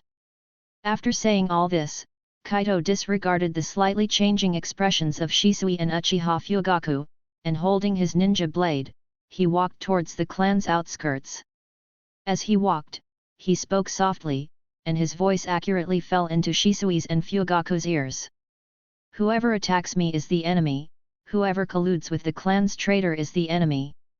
I've never intended to oppose the Konoha, but someone must pay the price for tonight's events." Upon hearing these words, Shisui and Uchiha Fugaku exchanged glances and then both of them spoke resolutely. "Yes, clan leader." Chapter 83, Chapter 83. Thud. A few kilometers outside the Konoha, the void suddenly distorted, and then a figure was quickly thrown out from it. This figure fell heavily to the ground, stirring up a cloud of dust, and soon another figure with only one arm appeared. It was clear that these two were Uchiha Itachi and Obito who had escaped from the Uchiha clan. But now, Obito remained silent, quietly looking at the half-dead Uchiha Itachi in front of him who was missing an eye. His expression was not very pleasant. He had to admit that he had been careless this time, he had not figured out the real situation within the Uchiha clan, and as a result, he had suffered a heavy defeat. He really didn't expect that so many changes had occurred in the Uchiha clan over the 8 years, changes that were so large that he found them incredible. He had originally thought that the Uchiha clan had at most 2 pairs of Mangekyo Sharingan, one pair was that damned Uchiha Shisui's, and the other was this Uchiha Itachi's. But reality was cruel, the Uchiha clan had more than just 2 pairs of Mangekyo Sharingan, excluding Uchiha Itachi, there were actually 3 more pairs. And these 2 Mangekyo were not easy to deal with, even Obito himself felt that he was in great danger. Uchiha Shisui's Mangekyo was exceptionally bizarre, it could subtly continuously affect him. Although this had no effect on him, it might not be the same for others. It could also directly rewrite his will in one go, especially when he could clearly understand that his will was being rewritten, but he had no way to resist. Faced with such a situation, Obito could only choose to use Izanagi to rewrite his own fate, otherwise, he would be truly doomed. As for Uchiha Fugaku, his genjutsu was also an illusion technique, and he was extremely adept at seizing opportunities. Although he didn't attack many times, he was constantly analyzing Obito's information. In the end, he even managed to land a hit on Obito. Obito, who possessed Kamui, was actually struck by someone, indicating how terrifying this was for him. He was now genuinely irritated at Uchiha Itachi's investigation into the Uchiha clan, irritated that this guy didn't tell him how dangerous Uchiha Shisui was. He was even more irritated at this guy's ignorance of his own father and complete lack of understanding of Uchiha Kaito. That Uchiha Kaito was also a dangerous figure, that guy actually also had spatial abilities, his severed arm was the masterpiece of that guy. Body flicker technique sometimes looks a lot like space-time ninjutsu, but how could Obito, who possessed spatial abilities himself, possibly mistake it? What's unclear now is whether that guy's spatial ability is genjutsu or some other special ninjutsu. Obito, in a very bad mood, naturally didn't have any patience for Uchiha Itachi. He looked indifferently at Itachi and then spoke. The mission failed, your performance truly disappoints me, didn't you even do the most basic intelligence investigation? It's my fault. Uchiha Itachi stood up with one eye closed and covering his chest. He was obviously also injured by Kaido's blade, and his chest was gushing with blood. However, he didn't pay attention to these details, nor did he defend these things. He also really couldn't understand when his father activated the Mangekyo Sharingan, and when his father lost the position of the clan leader. And that Uchiha Kaito, why was he able to become the clan leader, and why did he also have the Mangekyo Sharingan? All these questions piled up, truly making him feel like his brain wasn't enough, and just as this guy in front of him said, his mission had failed. He couldn't eliminate the hidden dangers of the clan, he couldn't help Konoha stabilize the situation, this really caused him immense pain. Can you send me back to Konoha? After a long while, Uchiha Itachi finally spoke, I must warn the Hokage, or terrible things will happen next. Either you go back yourself, or you leave with me now, you have no other choice. Obito spoke indifferently, at this point he had no good attitude towards Uchiha Itachi. Uchiha Itachi, having lost one eye, obviously could no longer fully unleash the power of the Mangekyo, and Obito understood this deeply. Moreover, in Obito's view, Uchiha Itachi was a fool. After all, he had been in the Hidden Mist village for so long, he knew too well the relationship between the village and the Konoha.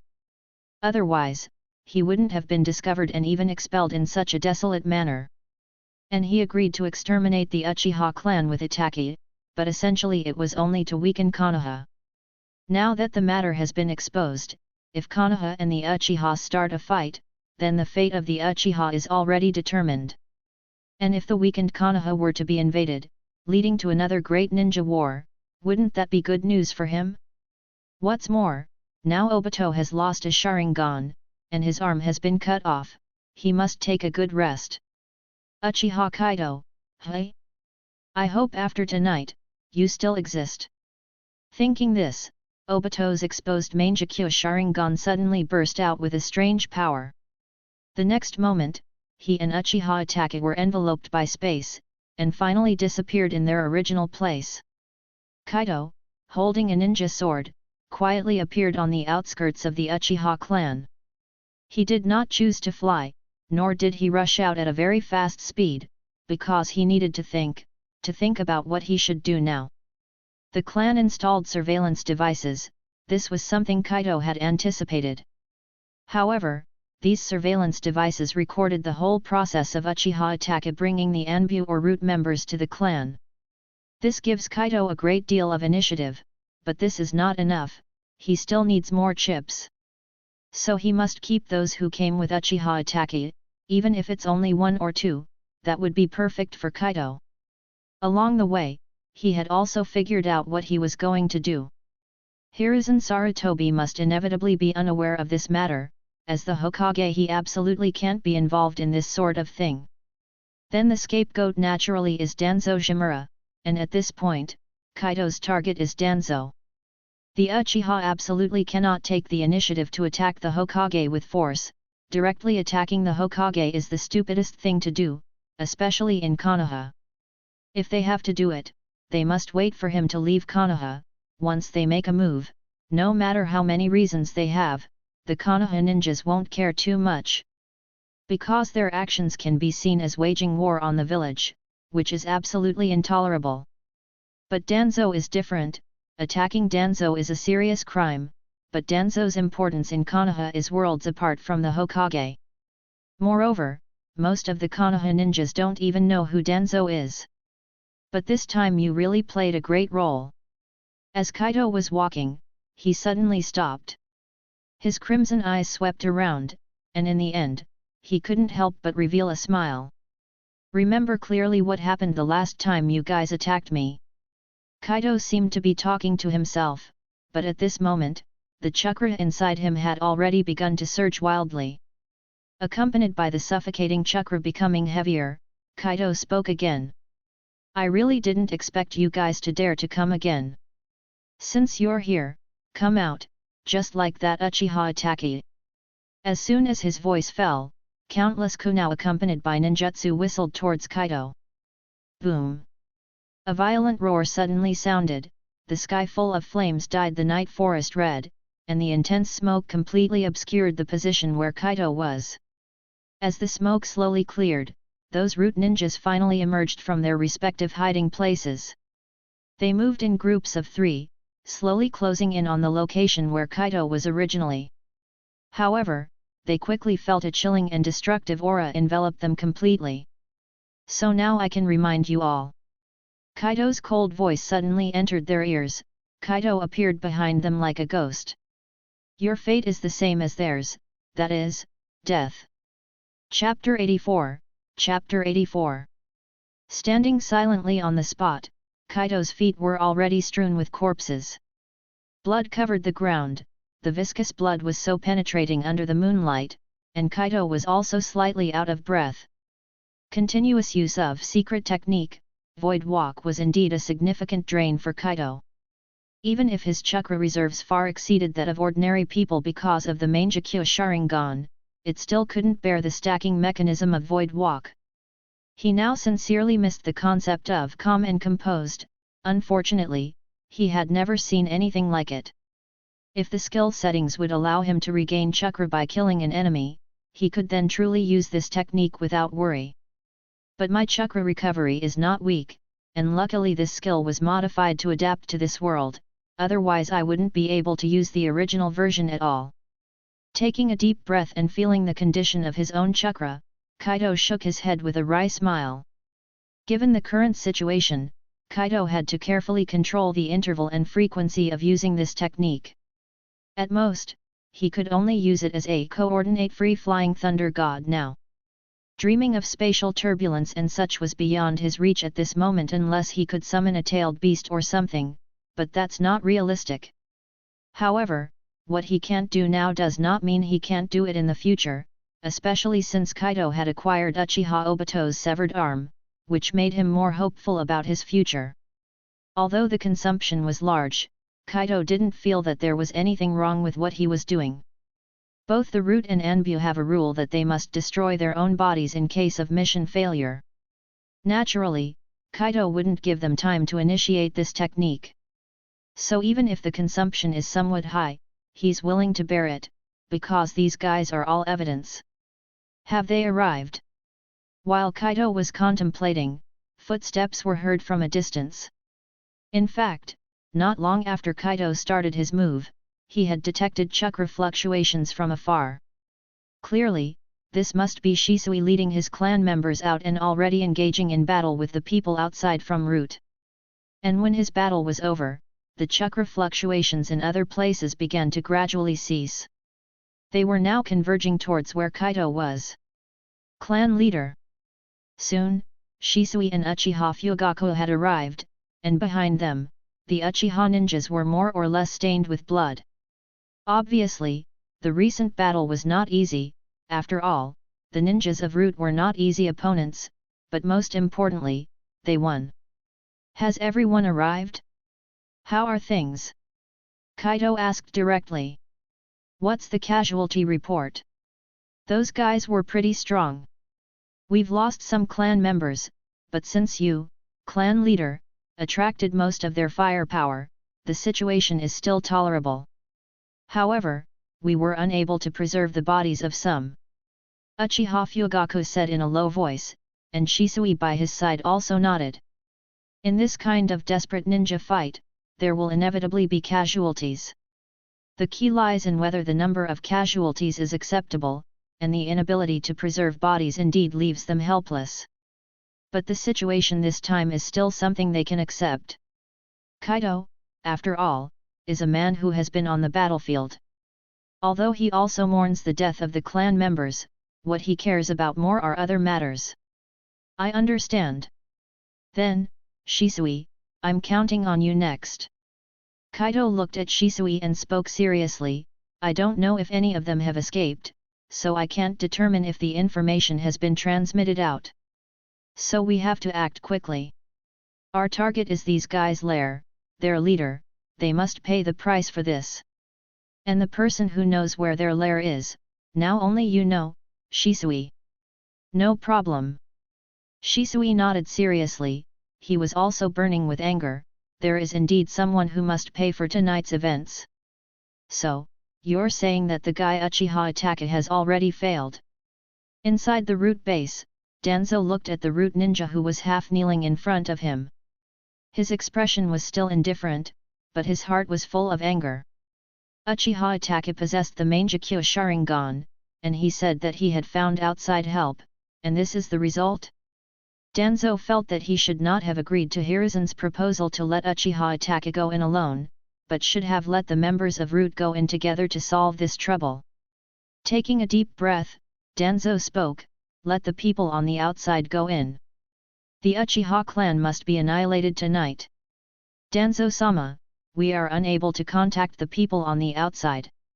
The Root ninja's head was bowed very low, and his voice seemed weak. After they transmitted the information, we lost contact with them. This answer finally changed the ice-cold expression on Danzo's face. He couldn't be clearer about what being unable to establish contact means. Perhaps they are unable to respond due to battle, or perhaps they have already been annihilated. Taking a deep breath, Danzo forcefully stabilized his emotions, but just as he was about to speak, a huge roar suddenly rang out. A blistering heat was conveyed from the air vents, and the whole Root base at this moment seemed as if it were placed in a steam furnace. Danzo-sama. Soon, a Root ninja rushed over. He quickly knelt down and spoke in a low voice to Danzo Shimura. Enemy attack, it's the Uchiha clan, they've attacked. Uchiha. Danzo's face darkened even more upon hearing these words. The fact that these guys have attacked implies that the Root personnel stationed around the Uchiha are probably not in a good situation. He now harbors even more resentment towards Uchiha Itachi. He didn't seize the Mangekyo Sharingan that Itachi left behind, partly because he wasn't quite sure about this guy's abilities. And the other, and most important reason, is that he needed Uchiha Itachi to turn against the Uchiha using this pair of Mangekyo. As a result, this guy, with the help he brought, couldn't even deal with an Uchiha who only had one pair of Mangekyo. He really regrets now leaving this pair of eyes to such a waste like Uchiha Itachi. Inform the Hokage, the Uchiha have betrayed Konoha, activate the highest emergency defense plan, all Root personnel including reserves are to be mobilized, stop these guys. Despite the rage filling his heart, Danzo calmly issued his orders. He picked up his cane and spoke in a deep voice. I'll wait in the guard room for the outcome, don't disappoint me. I'm afraid you're going to be very disappointed. Just then, a voice suddenly interrupted Danzo's words, and the voice made Danzo frown. Turning his head, he saw a young Uchiha ninja standing before him, holding a ninja sword in his hand. The eerie patterns in his scarlet eyes were slowly rotating. Mangekyo Sharingan? Danzo naturally recognized who this person was. He was an Uchiha prodigy who had once been named along with Shisui, but more importantly, he recognized what those eyes were. For a moment, he didn't quite know how to react. Why would this Uchiha Kaito have such eyes? Suddenly it seemed as if he understood something. The reason Uchiha attack failed, could it be because the Uchiha clan had more than one pair of Mangekyo Sharingan? Thinking of this, Danzo felt a sinking feeling in his heart. Yet as he felt this sinking feeling, his gaze towards Kaito's eyes became somewhat greedy. He had been able to restrain himself from taking attack his eyes, but now he truly couldn't resist seizing the eyes before him. Especially since this young man had charged in alone. Chapter 85, Chapter 85. Uchiha Kaito, I really didn't expect you to have such eyes. Danzo's heart was filled with greed, but at this time, he remained relatively restrained, for he was still waiting for his personnel to be mobilized. Although the root ninja responsible for relaying the message hadn't left yet, with such an incident occurring inside the base, the other root ninjas couldn't possibly be unaware. Their first course of action would naturally be to head towards Danzo's location. Danzo had already heard the rustling footsteps, which gave him great reassurance. But aren't you a bit too arrogant? Do you think that having such power allows you to do as you please? But it doesn't matter anymore. From the moment you arrived here, the Uchiha's intent to revolt has been confirmed. Your fate is undoubtedly death. Is that so? Kaido looked at Danzo indifferently, then suddenly let out a slight laugh. Do you remember what I told you last time? What he told him last time? Danzo furrowed his brows, and the next moment, his expression became incredibly gloomy. I told you, do you think you're the Hokage? Kaido paid no mind to the change in Danzo's expression. His face was filled with mocking, and this made Danzo's face even gloomier. You are not a Hokage at all, you are merely a rat in the gutter, self-deprecating and pitiful. Kill him. As if a sore spot had been pricked, Danzo had no intention of wasting any more words with Kaido. Especially when a part of the root ninjas stormed in, he decisively gave the order, and he himself directly started to move towards the back. Ding! With a crisp sound like the clashing of metal, a root ninja appeared behind Kaido. He was wielding a ninja sword and was aiming at Kaido, but his sword could not get close to Kaido's body. For on Kaido's body, a deep blue chakra had surfaced at some unknown point. Thinking of leaving, have you asked me? Kaido didn't pay any attention to the root ninja behind him, nor did he pay any heed to those root ninjas rushing towards him. His eyes were locked onto Danzo. With a twist of his body, in an instant, Kaido appeared in front of Danzo, giving none of these root ninjas any time to react. His ninja sword was already swung out fiercely. The speed of space is unimaginable. Minato Namikaze could become the nightmare of Iwagakuer, all thanks to his flying thunder god technique. However, space-time ninjutsu is not omnipotent, especially when facing powerful ninjas who are prepared, they can still defend or even dodge. Take for example the fourth Raikage brothers of Kumagakuer, they had an equal fight with Minato Namikaze, even though he distracted them with his flying thunder god technique. And the fourth Raikage in his prime, once he activated his lightning release chakra mode, was not slower than the flying thunder god technique. This guy could evade Amaterasu from Sasuke Uchiha purely based on speed, but Danzo was certainly not the fourth Raikage in his prime. This man was a formidable ninja, especially at this stage he was still barely considered as one. He would never truly trust his subordinates to solve the problem, he had been on guard against Kaido. As soon as he detected the eruption of Kaido's chakra, he was ready. But he never dreamed that Kaido would use space-time ninjutsu, which gave him almost pitifully short reaction time. He could only lean back and quickly raise his hand. Swish! The sound of a sharp blade slicing through flesh and bone suddenly echoed, Blood splashed, a bandage-wrapped arm flew up into the air. "Protect Lord Danzo!" It was at this moment that the root ninjas finally reacted. They circled up as quickly as possible, using their own bodies to shield Danzo.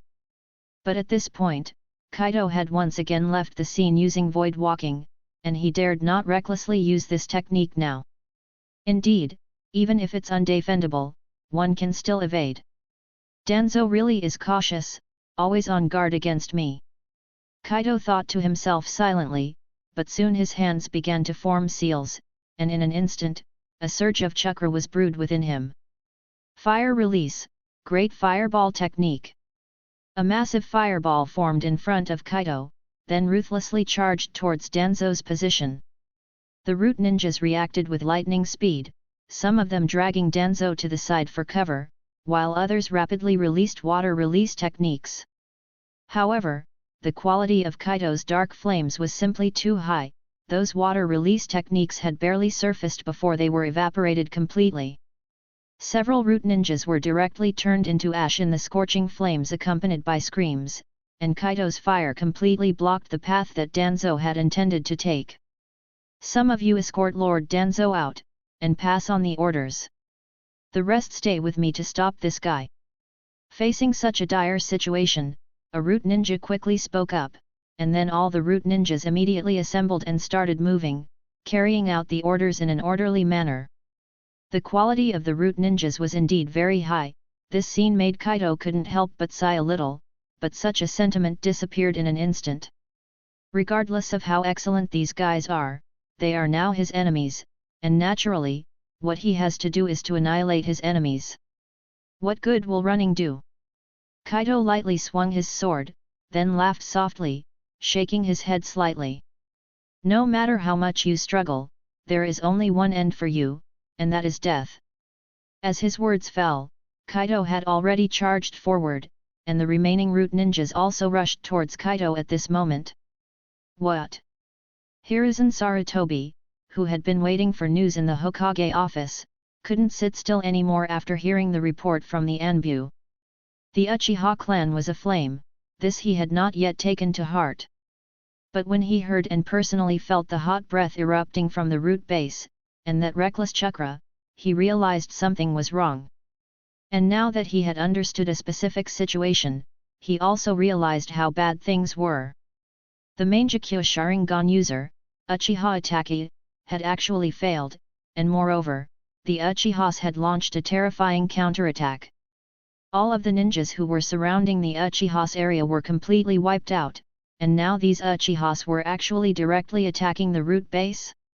Are they openly rebelling? Hiruzen Sarutobi nearly growled through gritted teeth, the worst part being that he knew. The major clans and ninjas of Konoha must have noticed that something was wrong, and they were definitely starting to take action. The silver-haired Anbu member kneeling in front of him kept his head down and didn't interrupt. He didn't even look at the third Hokage, just silently stayed there like a sculpture. Hiruzen Sarutobi, after all, was the Hokage. He quickly controlled his emotions and, after quick thought, could only shake his head helplessly. The Uchihas had played this step very tightly. They hadn't come to cause trouble for him, which might still be something Hiruzen Sarutobi wanted to see, because this meant the Uchihas were going to war with Konoha. They went straight to Danzo, thereby avoiding the charge of insurrection. It's highly likely that they've actually found some evidence. Thinking about this, a wave of anger ignited in Hiruzen Sarutobi's heart. Although Danzo had always been overstepping his authority, always trying to become Hokage, it had to be said that Danzo was very important to Hiruzen Sarutobi. Danzo was Hiruzen Sarutobi's shadow, and Hiruzen Sarutobi must find a way to save him. Chapter 86, Chapter 86. In the Nara clan, Shikaku Nara had already changed his clothes and was standing outside his courtyard. From a distance, he gazed at the towering and solemn Hokage rock, watching the black flames that had begun to rise into the sky. For a moment, his mind was filled with countless thoughts. "Shikaku, get up, something's happened." At that moment, Inoichi Yamanaka and Chiza Akimichi rushed into his courtyard.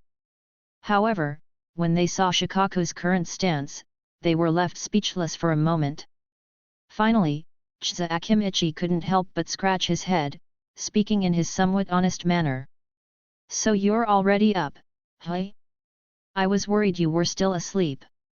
"I was sleeping originally, but with something like this happening, I can't sleep anymore." Shikaku Nara shook his head, then turned to his two old friends, asking with a serious expression. "Have you figured out what's happening? The location of the battle is very sensitive.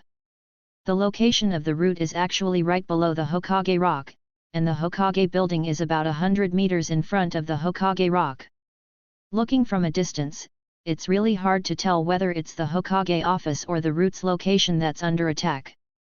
Other ninjas might not be able to distinguish or understand this, but Shikaku Nara is different.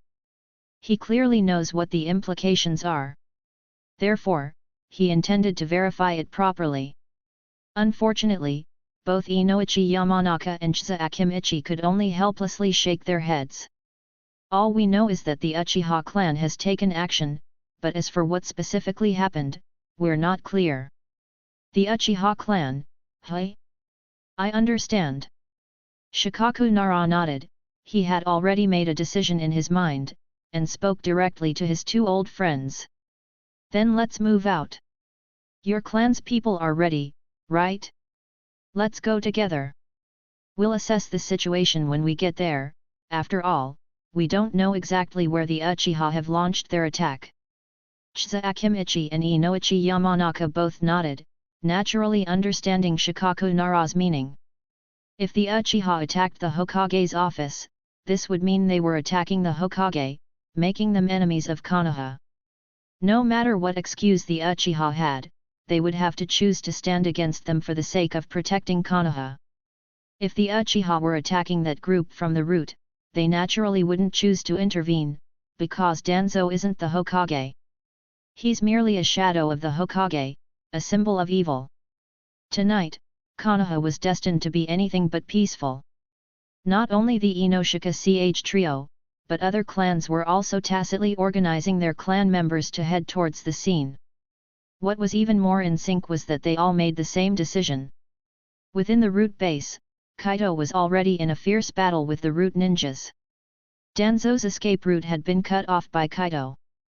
Although it was unclear whether there were other escape routes, Danzo's best choice now was not to retreat into the defense room. He should meet up with the main force as soon as possible so that they could delay until the arrival of the Hokage. However, while Kaido was attacking the interior, the Uchiha clan, led by Shisui, were also quickly attacking the main channels inside the route base. Although Shisui was not a member of the route, he had carried out tasks in the route, just like Itachi Uchiha, and had some understanding of the organization. Once Danzo left, he would have to face the Uchiha's main force, especially Shisui who possessed the Mangekyo Sharingan. But Danzo has already called for reinforcements. It's unclear how many people are in the route's reserve team, but their number should not be small. The most crucial thing is that our uproar should have been noticed by the Hokage. So, we should aim for a swift victory. Kaido thought to himself, and his hand movements became even faster. Ding! Ding! Ding! Sharp and piercing sounds continuously echoed around the room. Kaido's eyes slightly rotated, and his ninja sword was constantly swinging. The individual strength of these route ninjas did not seem intimidating to Kaido, but their unusual calmness and coordination were very impressive. In this not-so-large space, they indeed caused some trouble for Kaido. However, such a nuisance hardly mattered to him, as Kaido's eyes had already seen through their movement trajectories. With a light leap, while avoiding the attacks of two route ninjas, Kaido's ninja sword swung fiercely, knocking another route ninja flat on his back. Just as he landed, the sound of a blade cutting through the air came from behind him. He immediately skillfully ducked. Avoiding the ninja sword that was swung at him, he then stepped back and forcefully swung his elbow backward. Instantly, a muffled grunt sounded next to his ear. The ninja sword in his hand deftly spun and changed its grip, stabbing upward with great force. Under Kaido's control, the ninja sword pierced from the chin to the forehead of the root ninja who had attempted to ambush him. He didn't even have a chance to scream. Having cleanly dealt with one more person, Kaido did not pause. Turning around, he deftly avoided the sudden attack of a root ninja. In fact, it didn't really matter to him whether he dodged or not. Possessing the Aegis shield, such attacks could hardly pose a threat to him. But Kaido never liked to be on the receiving end of a beating, and the mechanism of the Aegis shield required him to release jutsu, so he could not guarantee that he could defend every time. The brutal fight continued, and Kaido, taking on at least 10 root ninjas by himself, seemed to be in a bit of danger. However, Kaido didn't feel much pressure. Despite their commendable abilities and excellent cooperation, they had no secrets to speak of under Kaido's watchful eyes. Kaido might seem to be at a disadvantage, but in reality, he was not injured in the slightest, and the ranks of the root ninjas were thinning. At the same time, Kaido made a clever move to avoid the attack trajectories of several root ninjas, immediately escaping the range of their collective assault. His ninja sword swung swiftly, accompanied by the coalescing wind blade. The next moment, he stabbed directly into the chest of a root ninja who had just approached. A harsh scream echoed through the room. Accompanying this scream, Kaido slowly withdrew his sword from the man's chest. The smell of blood in the room was growing stronger, and within a few breaths, at least 5 root ninjas had fallen at Kaido's hand. Looking at the few remaining root ninjas, who were still calm, but who made no move to step forward and attack, Kaido couldn't help but chuckle lightly. "It seems you're not as formidable as I thought. I heard that root ninjas fear neither life nor death, but it seems that rumor might not be entirely accurate. But it doesn't matter whether it's true or not. Everyone fears death, no matter who they are. But your fear is not as simple as a distaste for death." As he spoke, a more terrifying chakra suddenly erupted from Kaido, and a layer of deep blue chakra quietly surfaced on him. "Because, you will face death, even accept death." Chapter 87, Chapter 87. The moonlight sang its song as Uchiha Fugaku hid himself within the black of night, quickly heading towards the direction of Naruto. What he had witnessed tonight greatly affected him, and he still couldn't quell the turmoil within his heart. Because he had not only witnessed the betrayal of his own son, but also encountered the one who had caused the tragic death of the 4th Hokage and his wife 8 years ago, forcing their Uchiha clan to bear a tremendous burden of blame. What angered and shocked him most was that his son was actually associating with such an individual. This was not merely a betrayal anymore. Could it all be a conspiracy of the Konoha, or a plot of the 3rd Hokage? Uchiha Fugaku found himself unable to resist thinking in this direction. What was the purpose behind Sarutobi Hiruzan's abdication? The reason was simple: the Konoha had suffered too much in the 3 wars. The losses were so severe that even after defeating Iwagakure, they didn't dare to claim anything, only yearning for the so-called peace. As the victorious country, wanting nothing would undoubtedly arouse public anger, combined with their own losses. Hence, the youngest 4th Hokage, Minato Namikaze, came into power. Truth be told, Uchiha Fugaku saw hope in the 4th Hokage's ascension, as this Hokage had shown goodwill towards the Uchiha upon his assumption of power. Uchiha Fugaku had also met Minato Namikaze personally, and he could sense the Hokage's sincerity.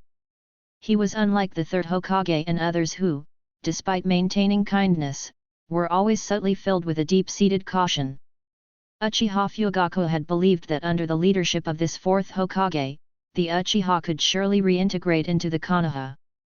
Especially since his wife and the 4th Hokage's wife were classmates, friends, and shared a close relationship. This connection gave him a bridge to communicate with the 4th Hokage. However, the 4th Hokage, who had only been in office for a year, had fallen. He died on the day his wife gave birth, on the day his child was born. After this, the 3rd Hokage reassumed power and seized control, while their Uchiha clan was almost automatically regarded as the culprits behind the 4th Hokage's death. After all, in the enormous eyes of the Nine Tails 8 years ago, the Sharingan symbol appeared, indicating it was controlled by an Uchiha. If this had happened before, Uchiha Fugaku truly wouldn't have thought too much about it. But today, he saw Itachi associating with the mysterious Uchiha who killed the 4th Hokage back then. Their aim was to annihilate the entire Uchiha clan. And Itachi himself was a member of the Anbu, serving in the Root Division. He would have definitely been acting on orders to do such a thing. So, did the 3rd Hokage abdicate with the intention to seize power again, deliberately or inadvertently finding this exiled mysterious Uchiha? And together, they orchestrated the incident 8 years ago, even specifically instructing Dans to prevent us from taking action. Was it all to slander the Uchiha and assassinate the 4th Hokage? Once the seeds of suspicion are sown, everything seems to logically fall into place.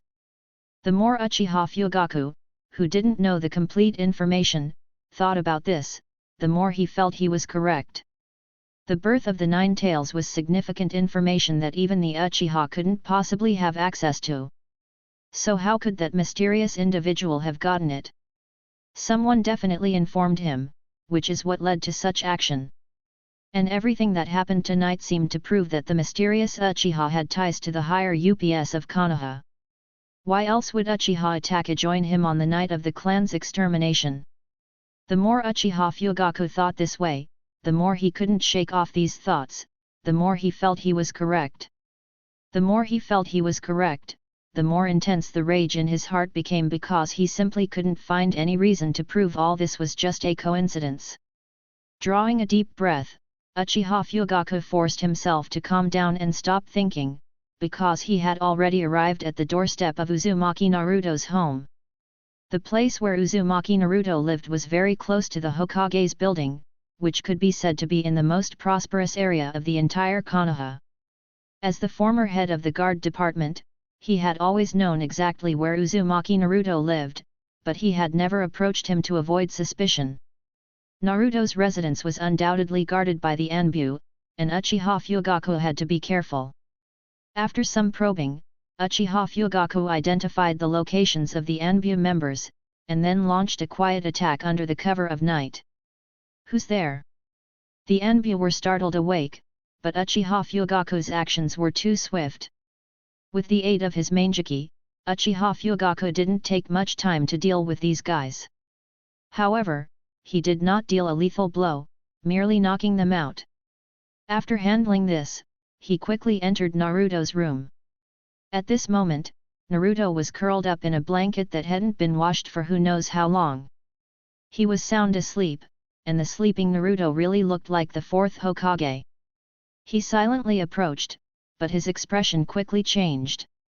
Because he noticed that the whole room was in disarray, there were even spider webs in the corners of the walls. This did not look like a place where a child lived. Furthermore, he also noticed that all the food on the table consisted of instant ramen boxes, and there was no proper nutritionally balanced food. Especially sharp-eyed as he was, he even noticed that the milk on the table was almost expired. This is the 4th Hokage's child, this is the son of a hero. The rage in Uchiha Fugaku's eyes was starting to spiral out of control. He knew that the entire village's attitude towards Naruto was awful. However, this was a way to divert the attention of the village, and it was a situation that a Jinchuriki might encounter. He was powerless to change it. But he believed that at least Naruto's livelihood would be guaranteed. However, today's shocking sight truly chilled his heart. In this moment, he completely solidified his thoughts. Also, in this moment, he felt that everything the 4th Hokage had sacrificed was in vain. "Hiruzen, you better hurry up." Inside the underground base of the root, Danzo, clutching his severed right hand, was quickly retreating under the escort of a group of root ninjas. However, Danzo was still somewhat uneasy at this moment. He could only hope now that the person he had sent out to convey commands and relay messages would move faster. At the same time, he also hoped that his old friend, Hiruzen Sarutobi, would act faster. If any slower, he himself might be in danger. That Uchiha Kaito was really too dangerous. As a disciple of the second Hokage, he naturally knew the terror of the Mangekyo Sharingan. Under normal circumstances, he still had confidence to cope with it, but to deal with it, he needed to be well prepared, and also had to understand what the capabilities of these eyes were. Ninja battles were essentially a kind of information warfare. Once you knew what your opponent's abilities were, you could make corresponding countermeasures. But this Uchiha Kaito, this guy who he once didn't even take into consideration. He actually also possessed the Mangekyo Sharingan, and what was even more deadly was that he had an ability similar to the Flying Thunder God. The power of space itself was mysterious, and the abilities of this Uchiha Kaito were even more unpredictable. If he hadn't always remained vigilant, it wouldn't be just his arm that was severed, but his head. That kind of spatial ability, it must be endowed by his eyes, those eyes. Danzo thought, almost gritting his teeth. Just thinking of Kaido appearing in front of him like a ghost, his heart, even in fear, held an additional bit of avarice. If only he had such eyes. No, he must have those eyes, then he would have the ability to become Hokage. Boom! Suddenly, a loud noise erupted behind him, and the entire root base seemed to tremble at this moment. This situation immediately pulled Danzo back to reality. He didn't know what exactly had happened behind him, but he knew that he had to accelerate his escape from this damn place. "Where are you going, Lord Danzo?" But at this moment, a figure blocked Danzo's path. At this time, they had already reached the outskirts of the root base, just one step away from breaking out of the base. Looking up, Danzo saw that the one blocking his way was none other than Uchiha Shisui. "Uchiha Shisui, do you realize what you're doing?" Upon seeing Shisui, Danzo's voice dropped. "You are committing treason, are you betraying Konoha? Whether we are committing treason is not for you to decide." Shisui shook his head indifferently, and behind him, many Uchiha ninjas quickly appeared. "However, Lord Danzo, you must account for your actions tonight." "What do I need to account for?" Danzo snorted coldly, staring at Shisui as he spoke. "Everything I do is for Konoha. If you are still a ninja of Konoha, get out of my way right now." "Are you really doing it for Konoha?" Just as Danzo finished speaking, Kaido's voice suddenly echoed from behind him, causing Danzo to break out into a cold sweat. Turning around, he saw Kaido casually walking out from the shadows, the ninjato in his hand still dripping with blood. He stared at Danzo and spoke in a cold voice. "I don't think so. You're doing it only for yourself, and indeed, we do have a score to settle." Chapter 88, Chapter 88. Danzo, this guy, is undoubtedly a meticulous egotist. He always professes everything for Konoha, yet his actual actions have undermined Konoha countless times. The vast majority of what he does is for himself because he has a dream of becoming Hokage. For this so-called dream, he can forsake Konoha's interests, he can use any means to eliminate those who obstruct his path. Even if it's Hiruzen Sarutobi, he dares to attempt an assassination. Such a man is nothing more than a lunatic immersed in his own inner world. In his previous life, Kaido had no fondness for this guy at all, and now having crossed into the world of Naruto and become an Uchiha, his animosity needs no further explanation. Kaido believes that even if he hadn't become an Uchiha after crossing over, and had become a ninja of any other Konoha clan, he would still have no affection for Danzo. Casually shaking off the fresh blood from the ninja sword in his hand, Kaido focused his gaze on Danzo, his killing intent uncontrollably seeping out. And Shisui also drew his short sword, his eyes spinning slightly, but his aura was no match for Kaido's. Shisui's consumption was not light, both of his eyes Kota Amatsukami had been used in the battle with Obito. Naturally, he couldn't compete with a cheat player like Kaido. However, Kaido was also somewhat curious about how long the cooldown time of Shisui's left eye's Kota Amatsukami really was. If the cooldown wasn't long, he'd really be delighted to let Shisui use his self-obliteration Kota Amatsukami on Hiruzen Sarutobi. However, this was just a thought. Shisui probably wouldn't be willing to do that. Suddenly, Kaido raised an eyebrow. Chakra fluctuations vibrated rapidly, and the next moment, countless root shinobi clad in black appeared out of nowhere.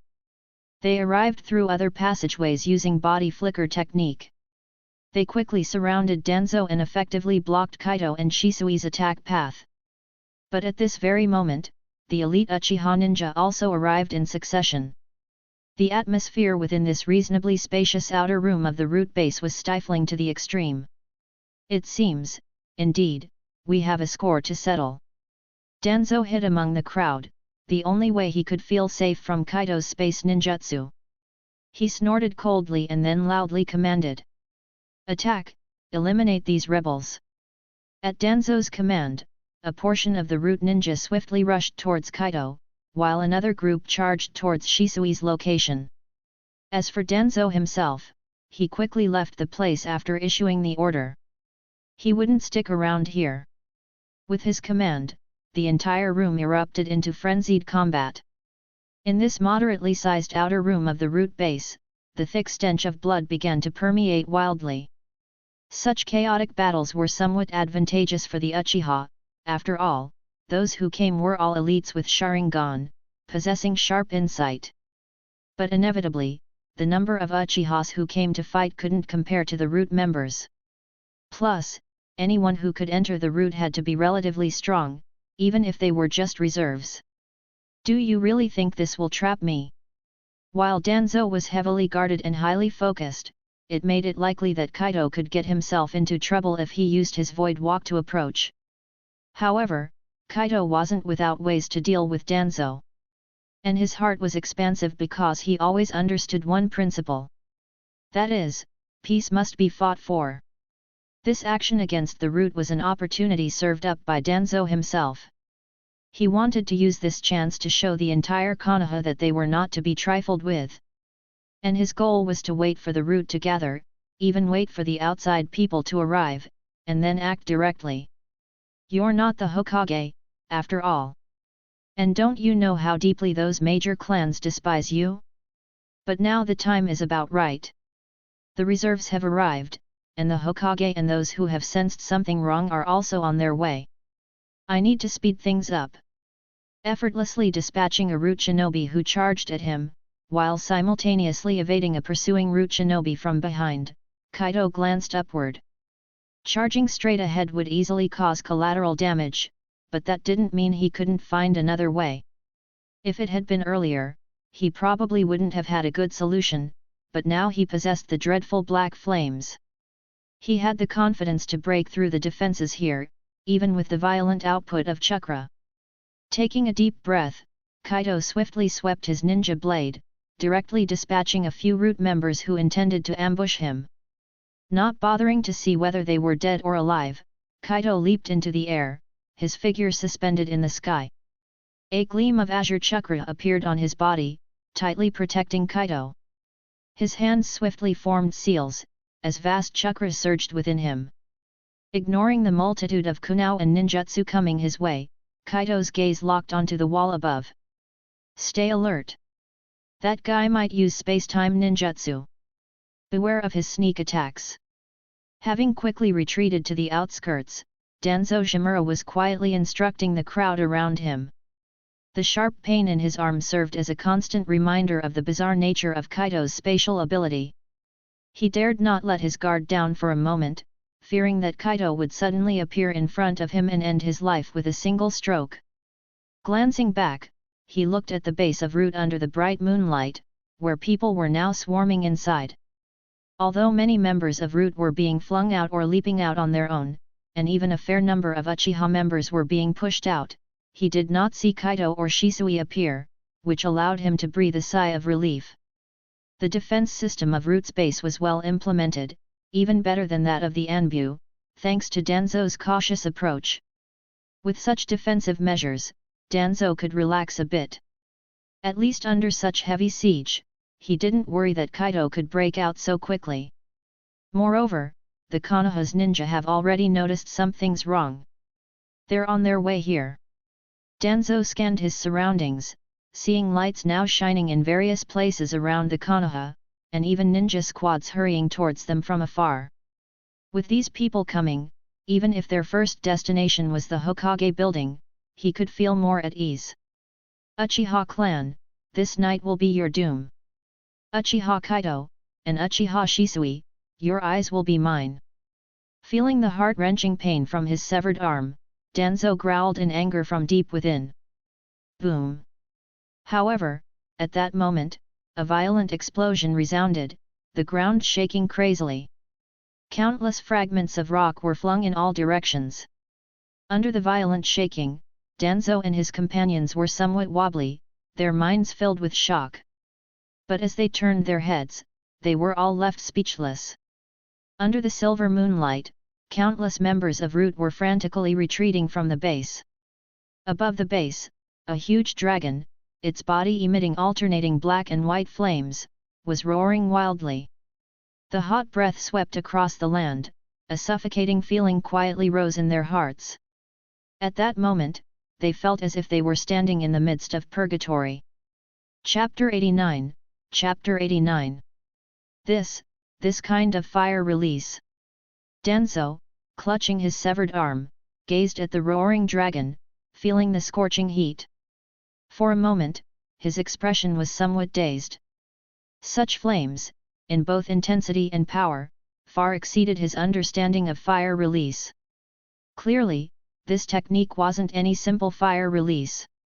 It's very likely that this kind of fire release is one of the abilities of Shisui's or Kaido's Mangekyo Sharingan. Such a destructive power filled Danzo with immense envy, and his inner desire for the Sharingan, the Mangekyo, became deeper. However, amidst this surge of greed, his inner fear also intensified. Because he saw that the Uchiha were quickly rushing out from the cracks torn open by the fire release, and he saw Uchiha Kaito looking at him. He would never forget Kaito's strange spatial power, nor would he forget the heart-wrenching pain at his arm. But fortunately, he knew that a large number of Konoha's ninja were already coming over, and with Kaito shattering the Root's base defense, the ninjas of Root had also come out. This gave him a certain sense of security, albeit somewhat. He immediately ordered all the members of Root to surround him, forming a defensive formation. Spatial ninjutsu was indeed terrifying and chilling, but if there was a sufficient layer of defense, then spatial ninjutsu could not kill the target instantly. Kaito, you've had a hard time. Are you okay?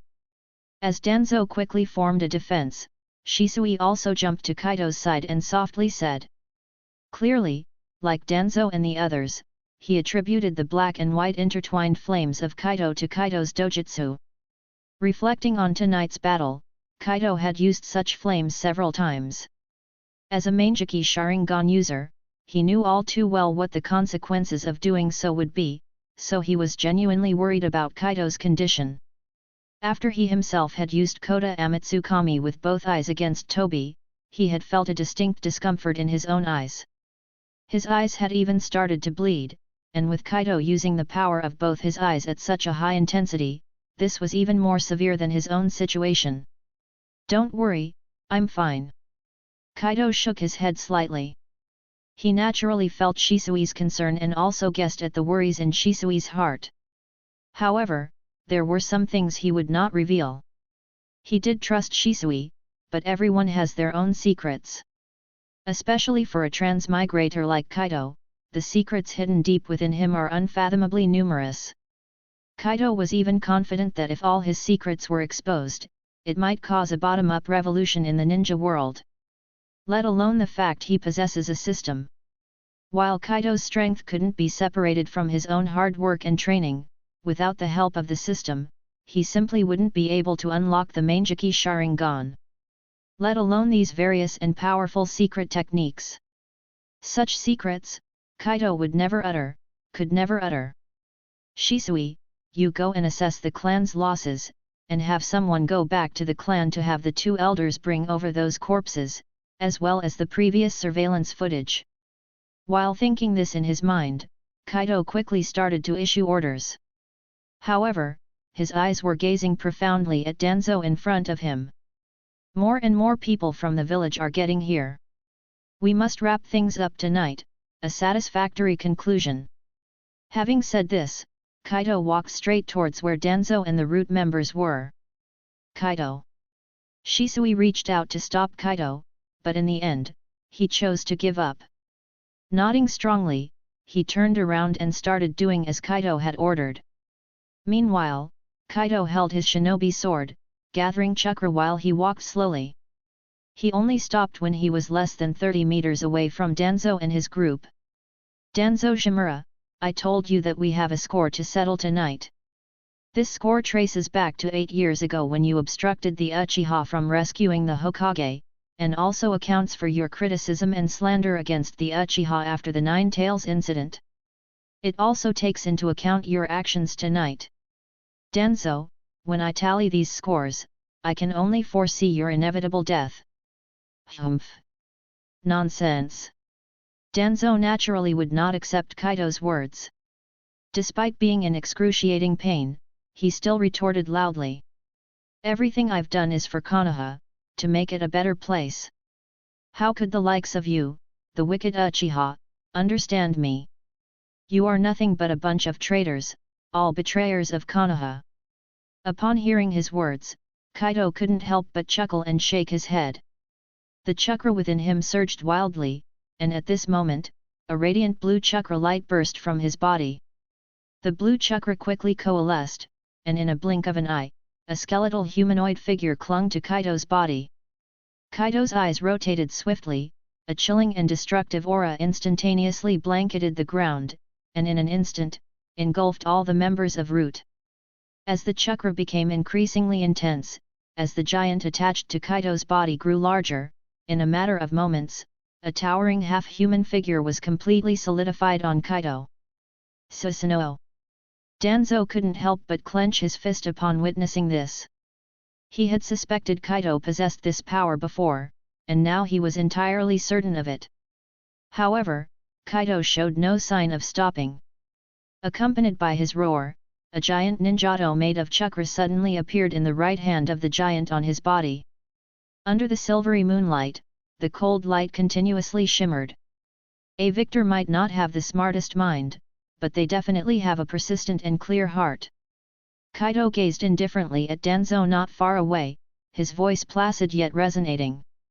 He had already noticed that people from various forces had arrived. Naturally, it was time to bring this to a close. The next moment, Kaido's body floated up. Under the incredulous gazes of Danzo and his Root members, Kaido flew into midair with the colossal figure. It's clear that apart from enough persistence, you lack both intelligence and a clear heart. I've said that my eyes have foreseen your future, I've seen your destined demise. Within the Susanoo, Kaido raised his hand high, and the Susanoo also held the ninjato above its head. I am Uchiha Kaito, I am also the blade of the Uchiha. Embrace your destined end.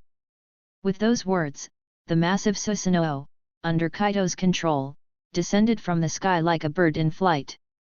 The terrifying wind blade exploded instantaneously with the swing of the ninjato, sweeping over the Root members with elegance and death. Stop! Just then, Kaido suddenly heard a furious shout from the side, causing him to glance over involuntarily. But when he saw who was approaching, a mocking expression involuntarily appeared on his face. When Danzo and Uchiha Itachi were about to make a move against the Uchiha, he didn't see this person shouting stop. Now that retribution has arrived, they want him to hold back, isn't that a bit too fanciful? Humph! Kaido didn't stop. With a cold snort, the speed of the dance of the ninjato in Susanoo's hand became even faster. That terrifying blade instantly blocked the path of the newcomer, and at this moment, it covered Danzo and all of his Root forces. Chapter 90, Chapter 90. Boom! A violent roar reverberated throughout Konoha, the intense explosion instantly awakening countless civilians. Civilians aren't ninjas, they don't possess the same strong sensory abilities as other ninjas, and thus the previous explosion didn't cause them to react. But this time was different, the violent roar directly awakened them all. Only then did they notice that an unimaginable surge of energy had erupted not far from the Hokage rock beneath the Hokage tower. An incredibly hot aura was emanating from that place, even many people's home windows were completely shattered. What on earth is happening? Has someone attacked the Hokage? Many were asking themselves, even more civilians were filled with worry, and those ninjas who had originally chosen not to take action, at this moment, were all mobilized. They quickly prepared their equipment and then hurried towards the Hokage rock. In an instant, all of Konoha seemed incredibly bustling and hurried. Has it already begun, and reached this extent? Uchiha Fugaku, who was not far from the Hokage tower, felt the terrifying impact force, and his brows couldn't help but furrow deeply. He fully supported Kaido's intention to settle accounts with Danzo. Even after pondering along the way and obtaining what seemed to be a reliable answer. He even thought that if Kaido requested their clan to gather together to take down Hiruzen Sarutobi, the third Hokage, he would support it. However, Uchiha Fugaku was relatively calm. He knew that taking out Danzo and taking out the Hokage were two different concepts. His family couldn't possibly go against all of Konoha. "Uncle, what's going on? Isn't that where Grandpa Hokage works?" Naruto was looking at the flames in the distance, and he couldn't help but ask curiously. He was originally sleeping at home, but he was woken up and saw this uncle in front of him. At first, Naruto was somewhat scared, but when he noticed the warmth and pity in this uncle's eyes looking at him, he stopped being scared. In his heart, he almost immediately concluded that this uncle was not a bad person.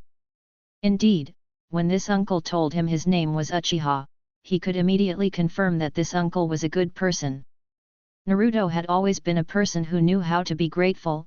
He never forgot the gentle-faced older brother from a few months ago. That older brother, who didn't act strange at all, asked him a weird question, treated him to a bowl of ramen, and also had the name Uchiha.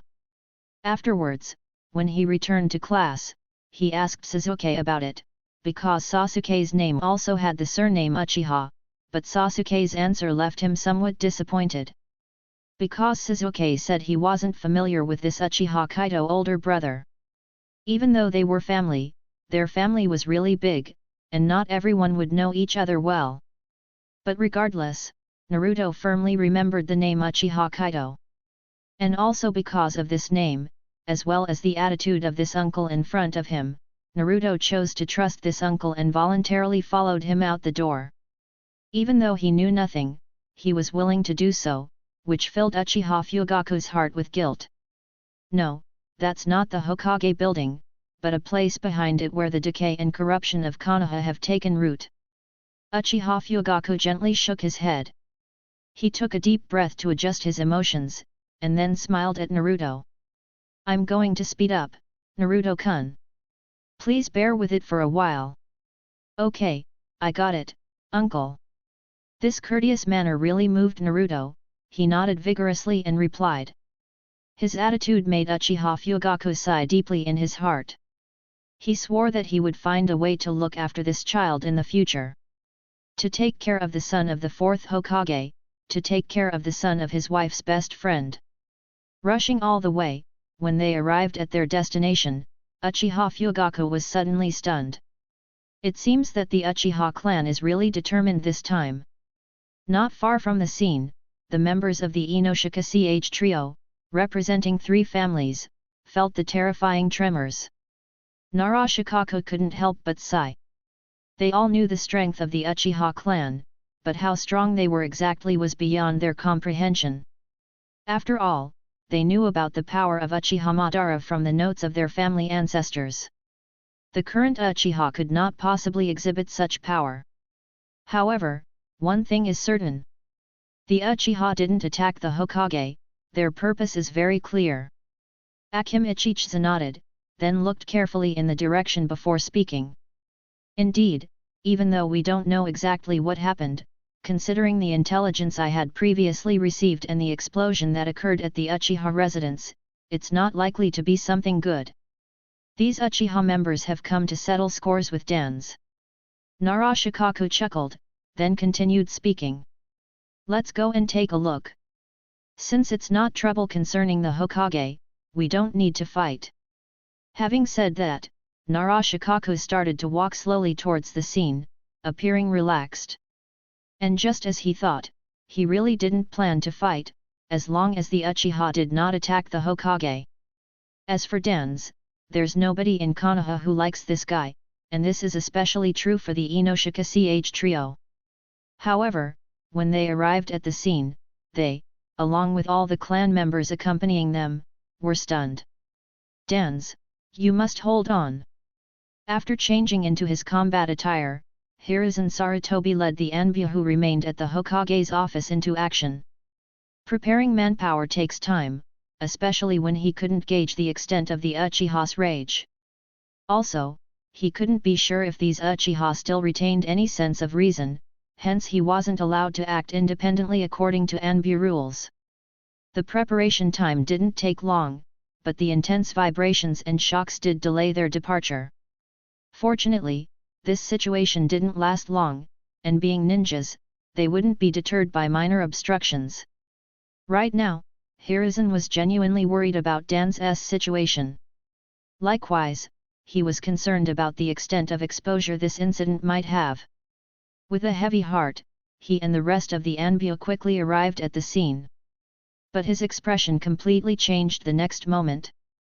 In the mid-air, under the silver moonlight, a giant blue torso stood high.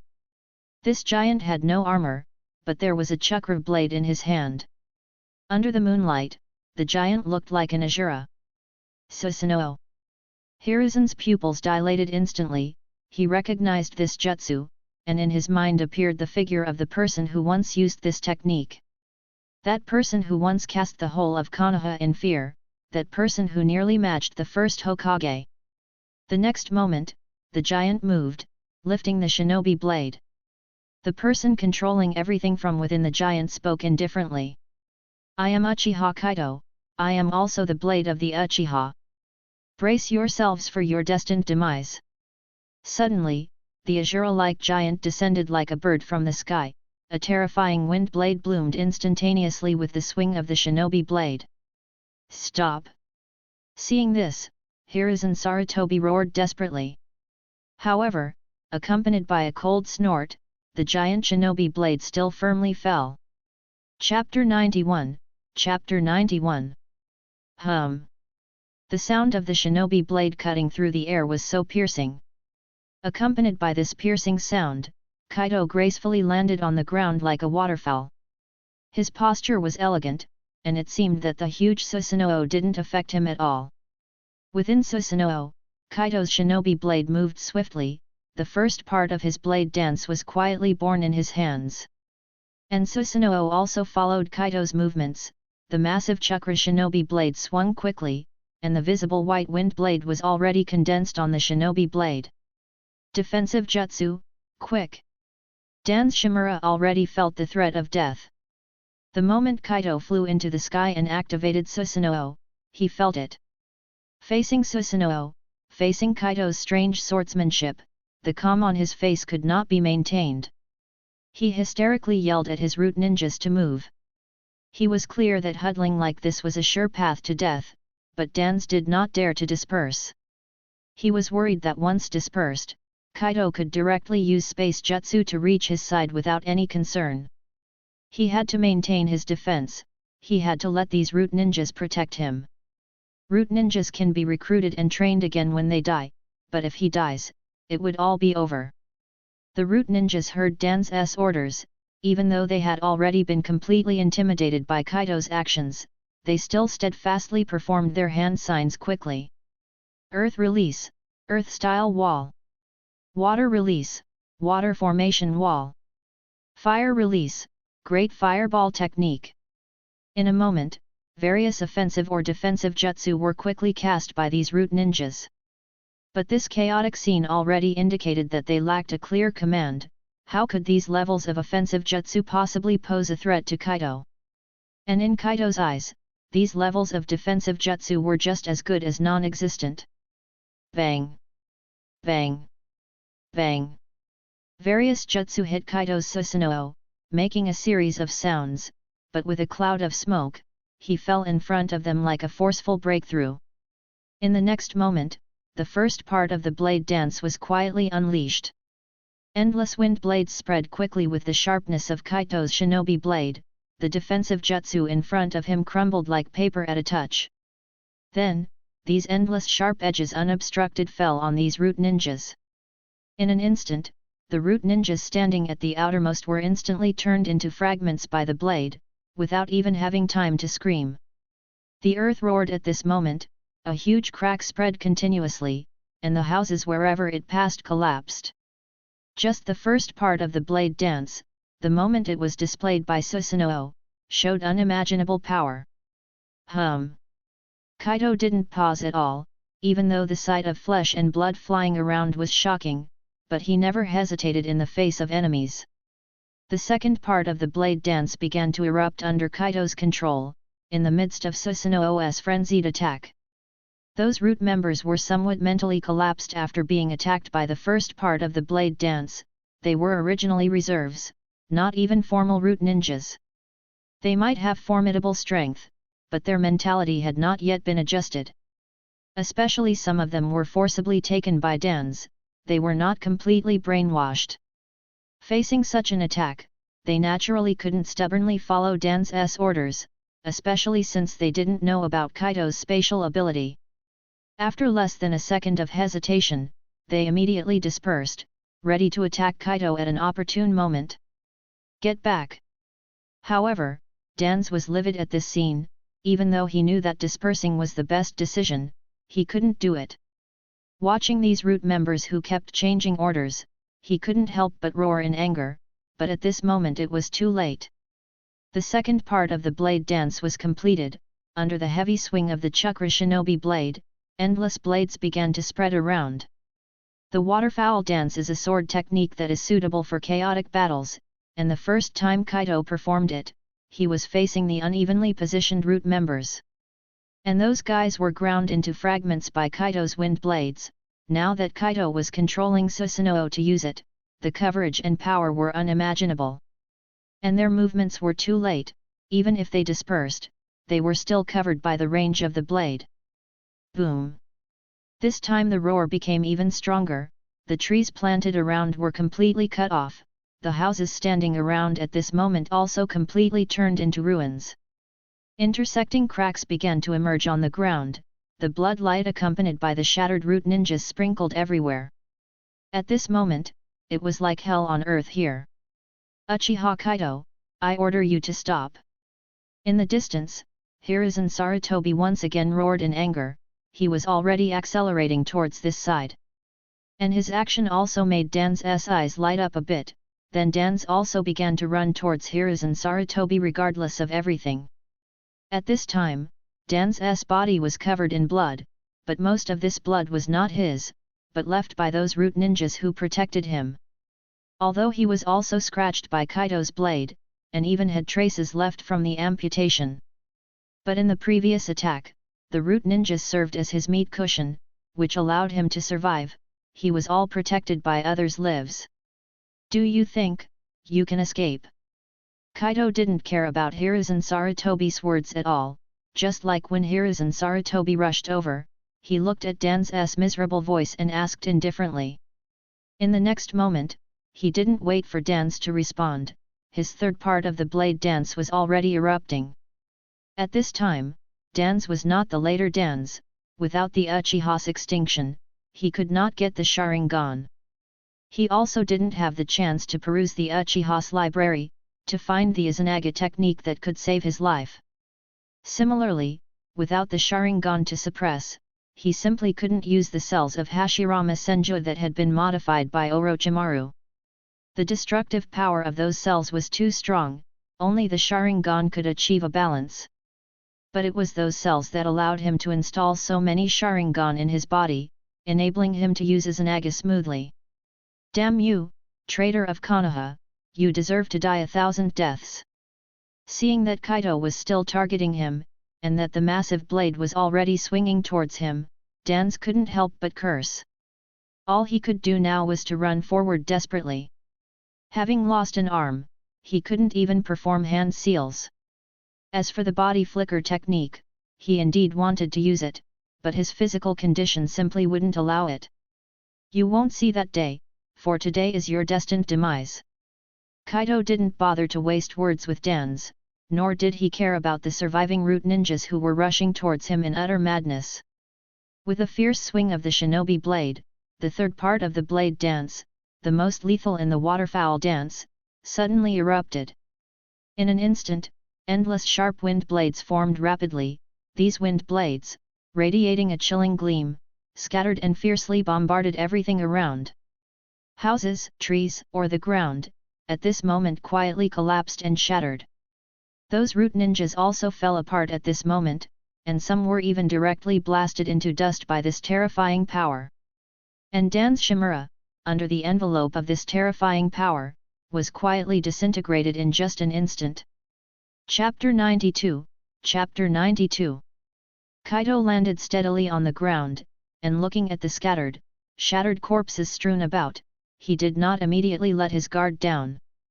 He remembered that Dan's had a Sharingan, one capable of using Izanagi, so he made sure to confirm with his Mangekyo Sharingan over and over again. Only when he was certain that this guy was indeed dead, did he finally breathe a sigh of relief. Why didn't he activate it? Is it because I severed the arm with the Hashirama cells, making it impossible for him to use it? Or is it because my waterfowl dance had actually already killed him and he had used it once already? Kaido thought silently in his heart, but he could not be sure exactly what it was. What he could be certain of, however, was that Dan's at this point had been thoroughly dismembered by the blades of the waterfowl dance. This couldn't help but bring a touch of satisfaction to his heart. After all, in his days of watching the anime, this guy was the one he despised most. After crossing into the Uchiha, Kaido's level of hatred for Dan's had always been high. Now that he had directly taken this guy out, how could he not feel elated? However, Kaido soon furrowed his brows slightly. Apart from the strong smell of blood entering his nostrils making him somewhat uncomfortable, the most important thing was that he found his condition was not quite ideal. My chakra is nearly exhausted now, and my eyes are very uncomfortable. It seems that using so many techniques, including eye techniques, still poses a significant burden on me. Kaido mumbled in his heart, just yesterday he had a proper fight with Uchiha Fugaku. Although he had recovered, he was still somewhat fatigued. And tonight was even more over the top, first dealing with Uchiha Itachi, then rushing here to assassinate Dan's. And in this series of events, he used many techniques, especially the reverse path technique, which was combined with many other techniques. Under such heavy consumption, it would be strange if his condition was good. Now, what he was most grateful for was the physical enhancement that his Mangekyo Sharingan brought him. Without this kind of enhancement, his chakra reserve would absolutely not be as much as it is, and he would not have been able to hold on until now. Good. Very good. Just as Kaido was checking on Dan's and his own condition, a voice suddenly broke his train of thought. Sarutobi Hiruzen stood 20 meters away, glaring at him in anger. You openly attacked Konoha's important department, brazenly slaughtered Konoha's ninjas, and even brutally killed an elder of Konoha. Uchiha Kaito, what are your intentions? Are you leading the Uchiha clan to openly rebel? Sarutobi Hiruzen spoke very quickly, pinning all the crimes he could think of on Kaido and the Uchiha clan all at once.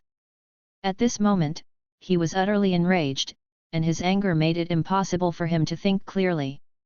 While he had indeed experienced many farewells in life and death, being a ninja who had come all the way from the Second World War, witnessing the death of his childhood friend and close companion right before his eyes stirred a feeling in him that truly made it impossible for him to calm down.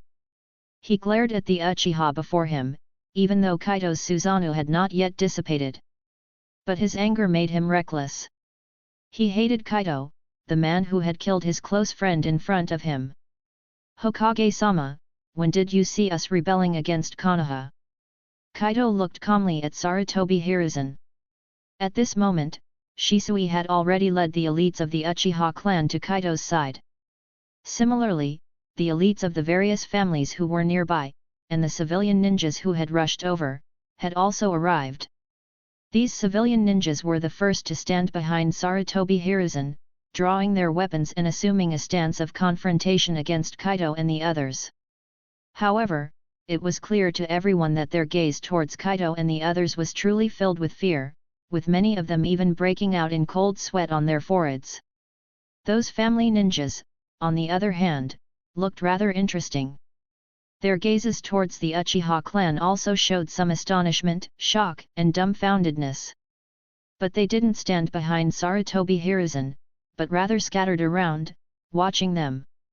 This scene made Kaido nod in relief.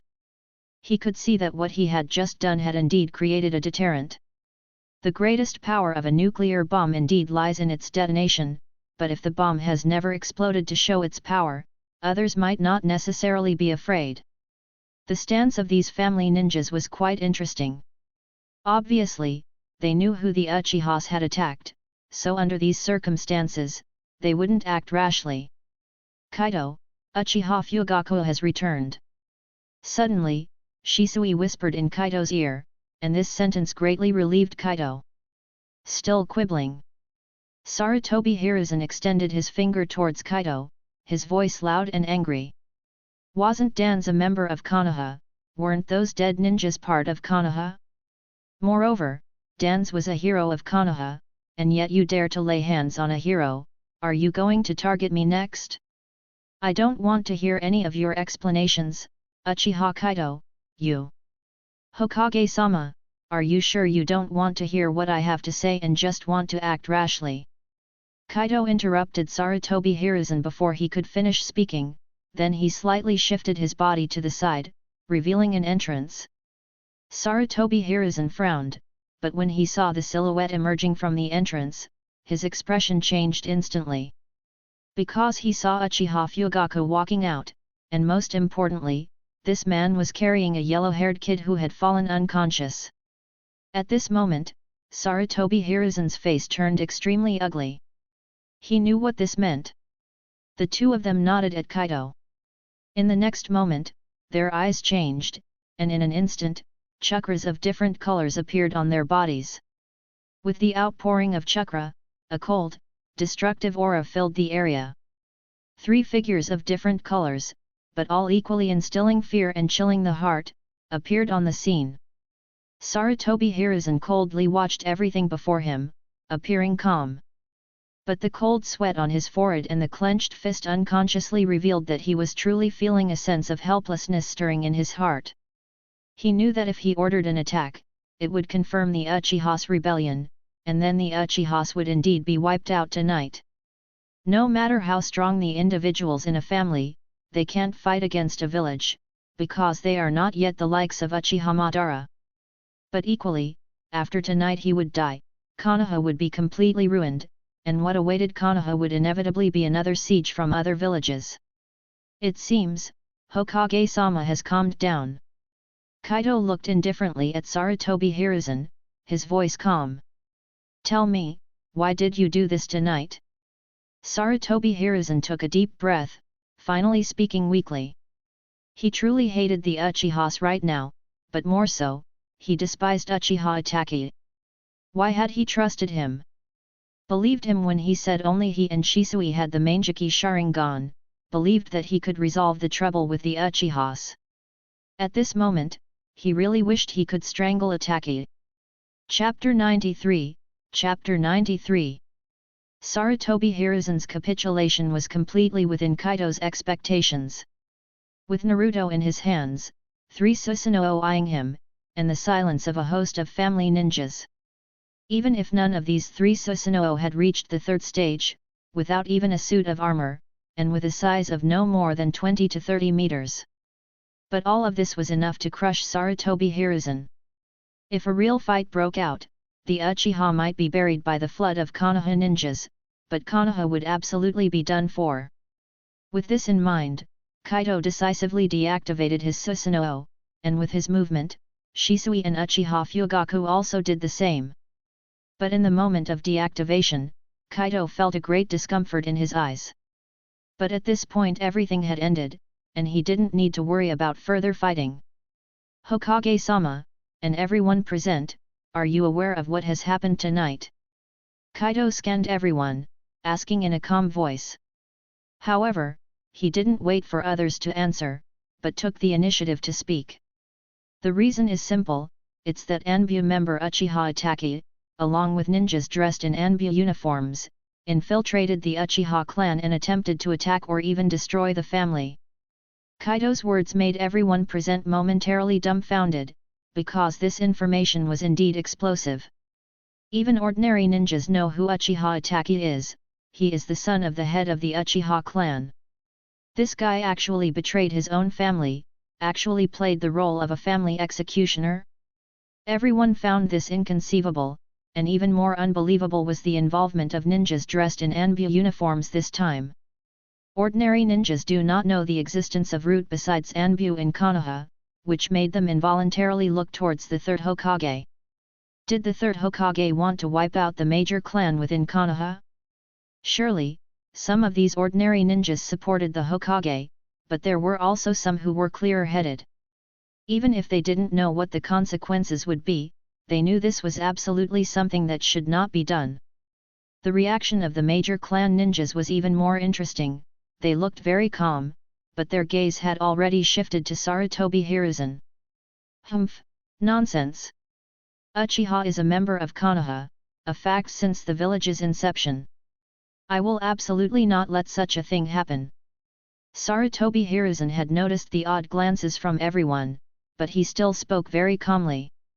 Moreover, what evidence do you have to prove that all this has happened? Do you think you can just take some corpses from the prison, dress them in Anbu uniforms, and it's done? Hokage-sama, if you have doubts about these bodies, well then, all the elite of the Yamanaka clan are here. Why not, let them do a thorough examination. And Hokage-sama, when I fought Dan's earlier, I noticed that he had the power of our clan on him, along with some even more interesting powers. I think, shouldn't we also investigate Dan's body now? Kaido chuckled lightly. Even though Uchiha Sojiro and Uchiha Tekaki hadn't arrived yet, he wasn't worried. Furthermore, Dan's body was right here. Kaido did want to see what would happen if this guy were to be seriously investigated. Kaido's words made Sarutobi Hiruzen abruptly fall silent. Dare he investigate? Clearly he didn't dare, because he himself feared his Anbu might be involved. As for Dan's, he was even less willing to let people investigate, at least he didn't want to move yet. Sarutobi Hiruzen remained silent, but Kaido wouldn't be silent, he had even more important news.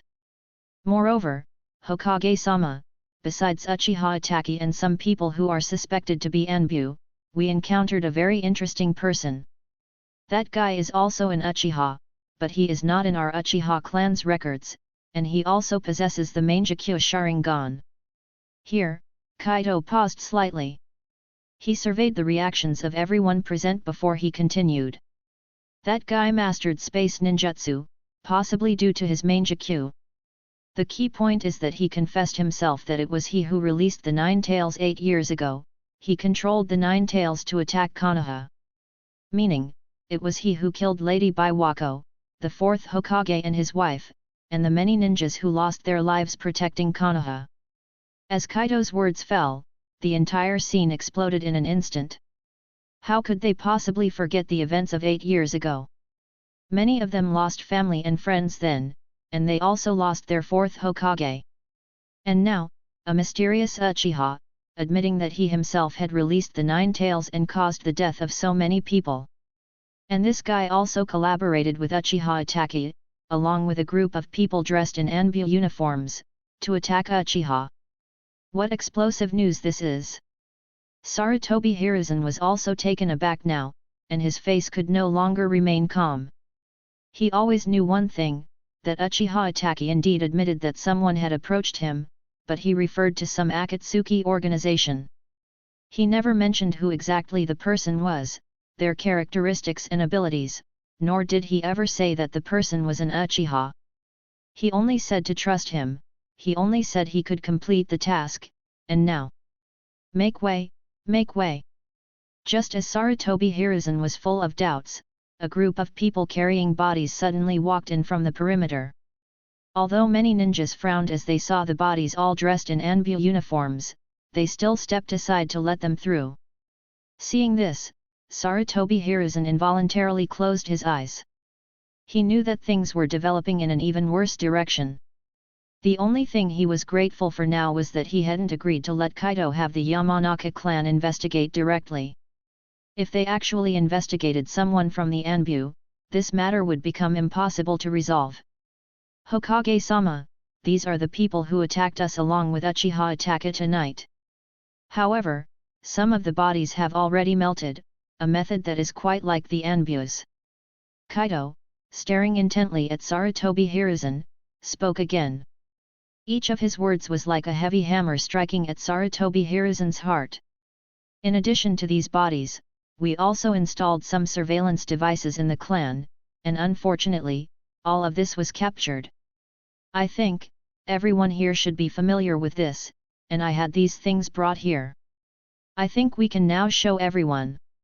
Let's see what these guys intended to do, let's see if what I said is true, and let's see if that mysterious Uchiha really exists. At this point, Kaido paused slightly, then his gaze locked onto Sarutobi Hiruzen.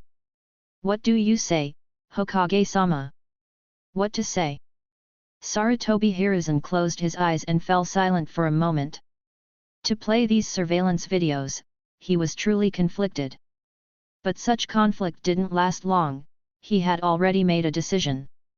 Dan's was dead, nothing could be reversed. What he could do now was to completely sever relations. Also, he needed to ascertain one thing. That was whether the Uchiha from 8 years ago, as Kaido described, really existed. This matter was truly very, very important to him. If you have evidence, then play it. However, as the playback began, the faces of everyone present changed. Chapter 94, Chapter 94. When the video began to play, everyone fell silent. Such a video had no sound, but it was enough for them to determine the situation. When they all saw Uchiha Itachi and a mysterious individual plotting outside the Uchiha clan, especially when the surveillance captured that individual's eyes, they immediately understood.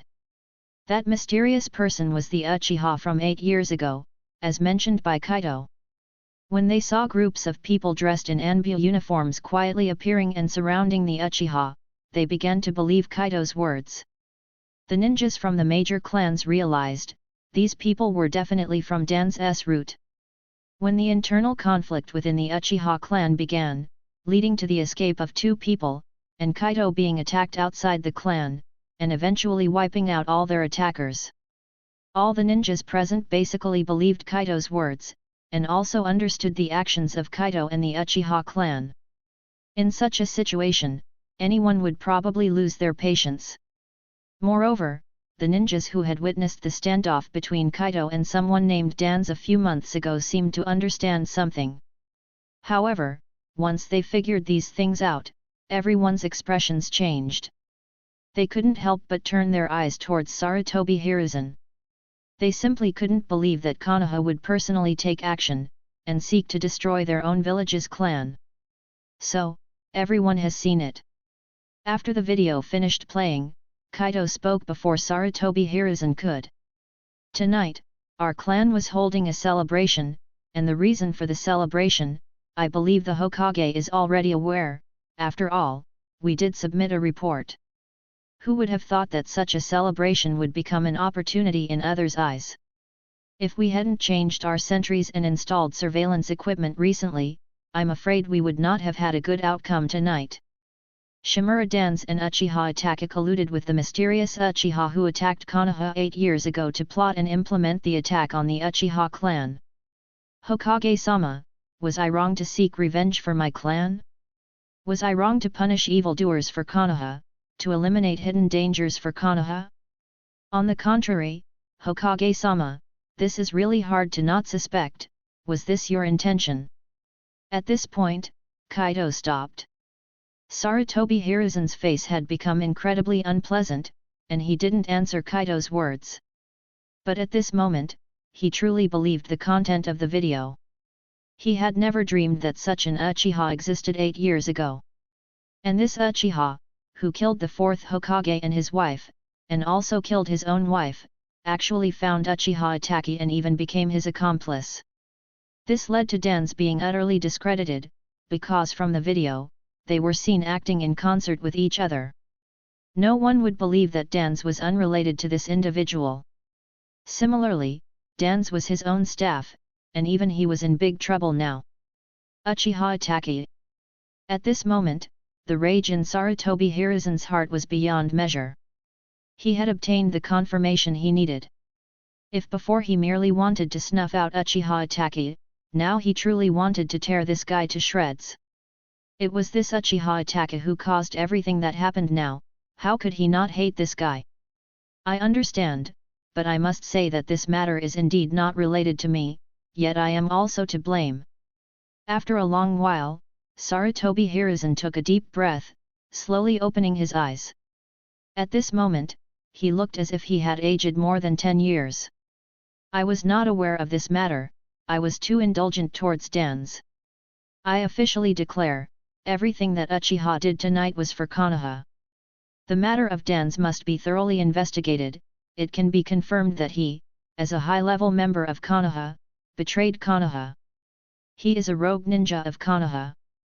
Also, according to the video, Uchiha Itachi's life and death are uncertain, but whether he is dead or alive, he is Konoha's #1 rogue ninja, and is despised by Konoha. Whoever, whenever, and wherever sees him can abandon their current mission and look for an opportunity to take him down. In addition, because of the huge damage my mistake has caused to Konoha, I will hold a meeting of ministers and clan heads tomorrow afternoon for discussion and review. Clan head Kaido, if you have any questions about some of the details, we can talk about it later. Are you satisfied with this decision? Clan head? When Sarutobi Hiruzen uttered this word, all the people present involuntarily turned their eyes to Kaido again. When did the head of the Uchiha clan become this young man? Ordinary ninjas could not understand, and those from the major clans were even more incredulous. However, when they noticed the calm demeanor of Uchiha Fugaku, they realized that something earth-shattering must have truly happened to the Uchiha clan. I think there are indeed some details that we need to discuss thoroughly. After pondering for a long time, Kaido finally gave a slight nod. Similarly, those major clan ninjas, after hearing about the ministers and clan heads meeting, obviously had no intention of continuing to dispute.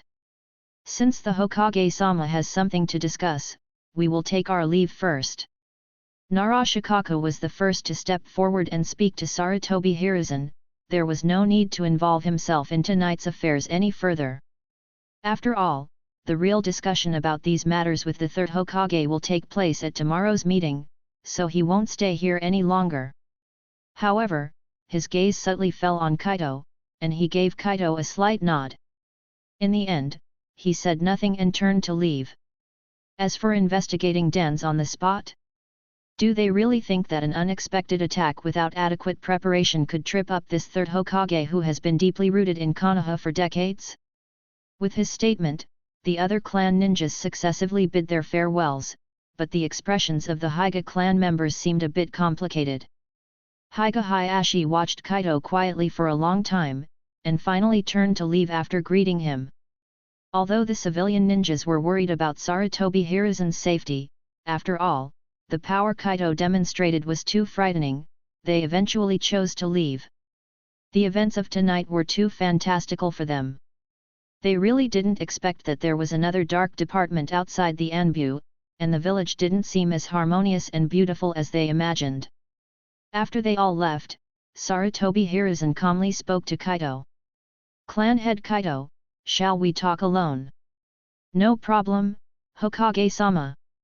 Kaido nodded, then walked out directly, and Sarutobi Hiruzen also followed him out. Soon, the two of them arrived at a corner, one after the other, and the members of the Anbu and the Uchiha stayed where they were, waiting for orders.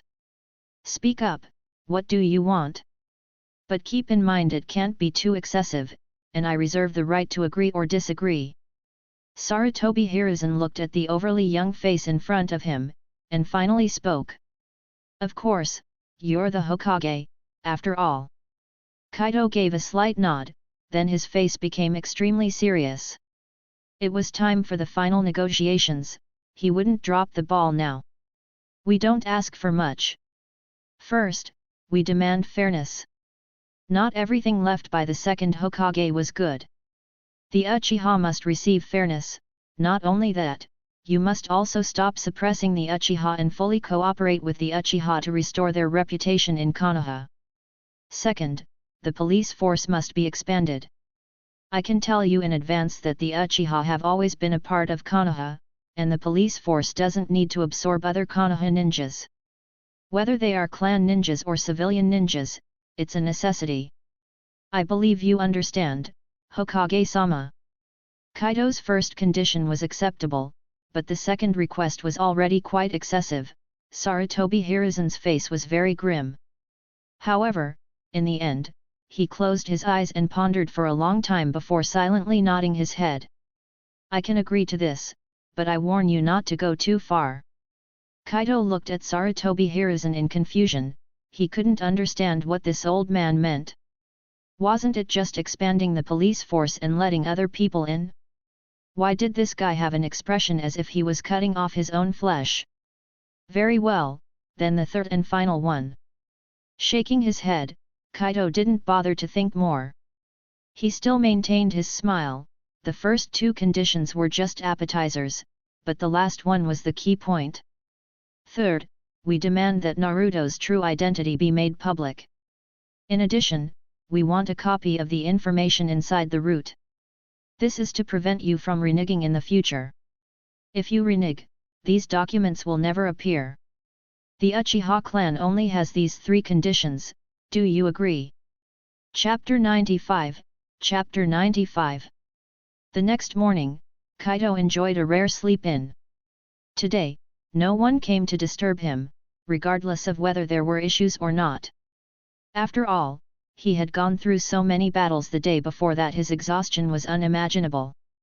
By the time he woke up, it was already past 1 in the afternoon. But I'm still so tired. Looking at the dazzling sun outside the window, Kaido involuntarily leaned against the tatami. His whole body felt sore and swollen, and he didn't want to move at all. 2 consecutive days of fighting had consumed a great deal of his physical and mental energy, especially last night's battle, which had depleted him considerably. However, compared to Obito, the force Kaido had used was not great, so he didn't feel his vision was affected. And now, he felt extremely happy. Although recalling what he had said last night, the embarrassing, cringe-inducing lines, made him feel extremely embarrassed. He didn't know why he had been able to utter those lines filled with teenage angst. But he was still incredibly happy. Although he knew the current peace was only temporary, at least he had obtained everything he wanted. Kaido's third condition was very demanding, even challenging Sarutobi Hiruzen's bottom line to some extent. Especially the part about making Naruto's identity public, Sarutobi Hiruzen was even more reluctant. Public opinion is fearsome, a fact Sarutobi Hiruzen was well aware of.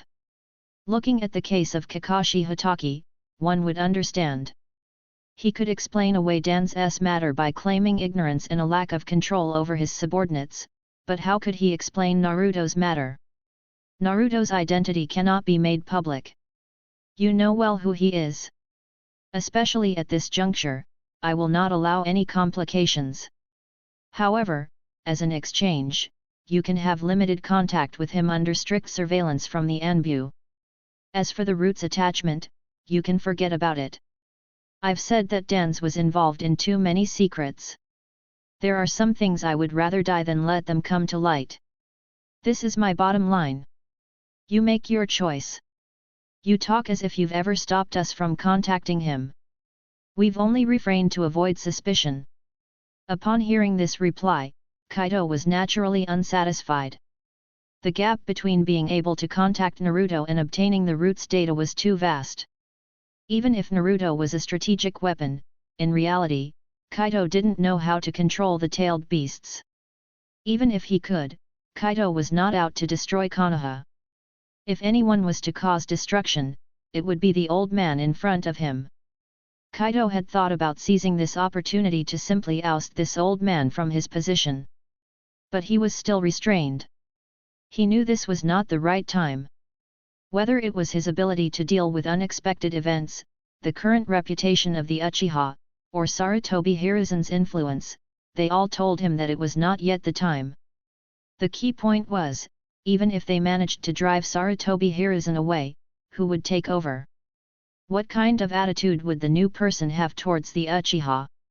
Could he still obtain as many benefits? Replacing him with someone who doesn't know their attitude, and moreover, is in the prime of life, wouldn't that be harder to deal with than this old man whose behind is full of issues? As for what those large families would do, Kaido didn't know, but tomorrow's meeting would reveal all. I've already stuck my neck out to deal with Dan's, let's see how others handle the rest. After much deliberation, Kaido made his final decision.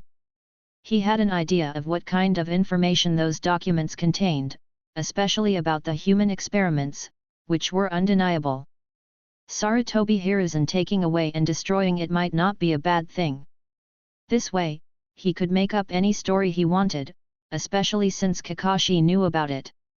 As long as he could find a way to contact Kakashi, and considering that Kaido had the register of the root members, once he spent some time building up the Uchiha's reputation, he would have enough leverage to use Sarutobi Hiruzen and Dan's relationship to move against Sarutobi Hiruzen and those so-called advisors. Kaido didn't believe that these families of ninjas, who despised Dan so much, would sit idly by when the time came. Contact with Naruto is not a condition, but Dan's must have performed many human experiments with other powers. I want to retrieve his Sharingan, and I must have some of the root's data. I can do without your experiments, I can do without you assassinating someone for me, but I want Dan's list of root members. This is my bottom line, otherwise, I will take Dan's head to the Yamanaka clan. What will you do with it? Do they dare to actually investigate? Moreover, I have never given any such order. However, I can agree to this. Sarutobi Hiruzen huffed coldly, looking extremely unhappy, but in the end, he gritted his teeth and made a concession. The reason for setting the department head meeting tomorrow afternoon was simple: he needed to tie up loose ends. He needed to not only handle the Uchiha issue but also deal with the problems Dan's had left behind. So this matter is temporarily concluded, and the person who deserved to die is finally dead, leaving behind some gifts. Kaido thought back to Sarutobi Hiruzen's angry expression, feeling relieved. At the same time, he pulled out a scroll. This scroll contained Dan's arm, which he had severed. After leaving last night, he had specifically used the Void Walk to return once, and after carefully avoiding the Anbu who had quietly taken control of the route, he got this arm. After examination and confirmation, Kaido could confirm this arm was crucial evidence. If I can persuade Kakashi, who has seen the scroll with his own eyes, and add this arm to it, I'd like to see how you can turn the tables.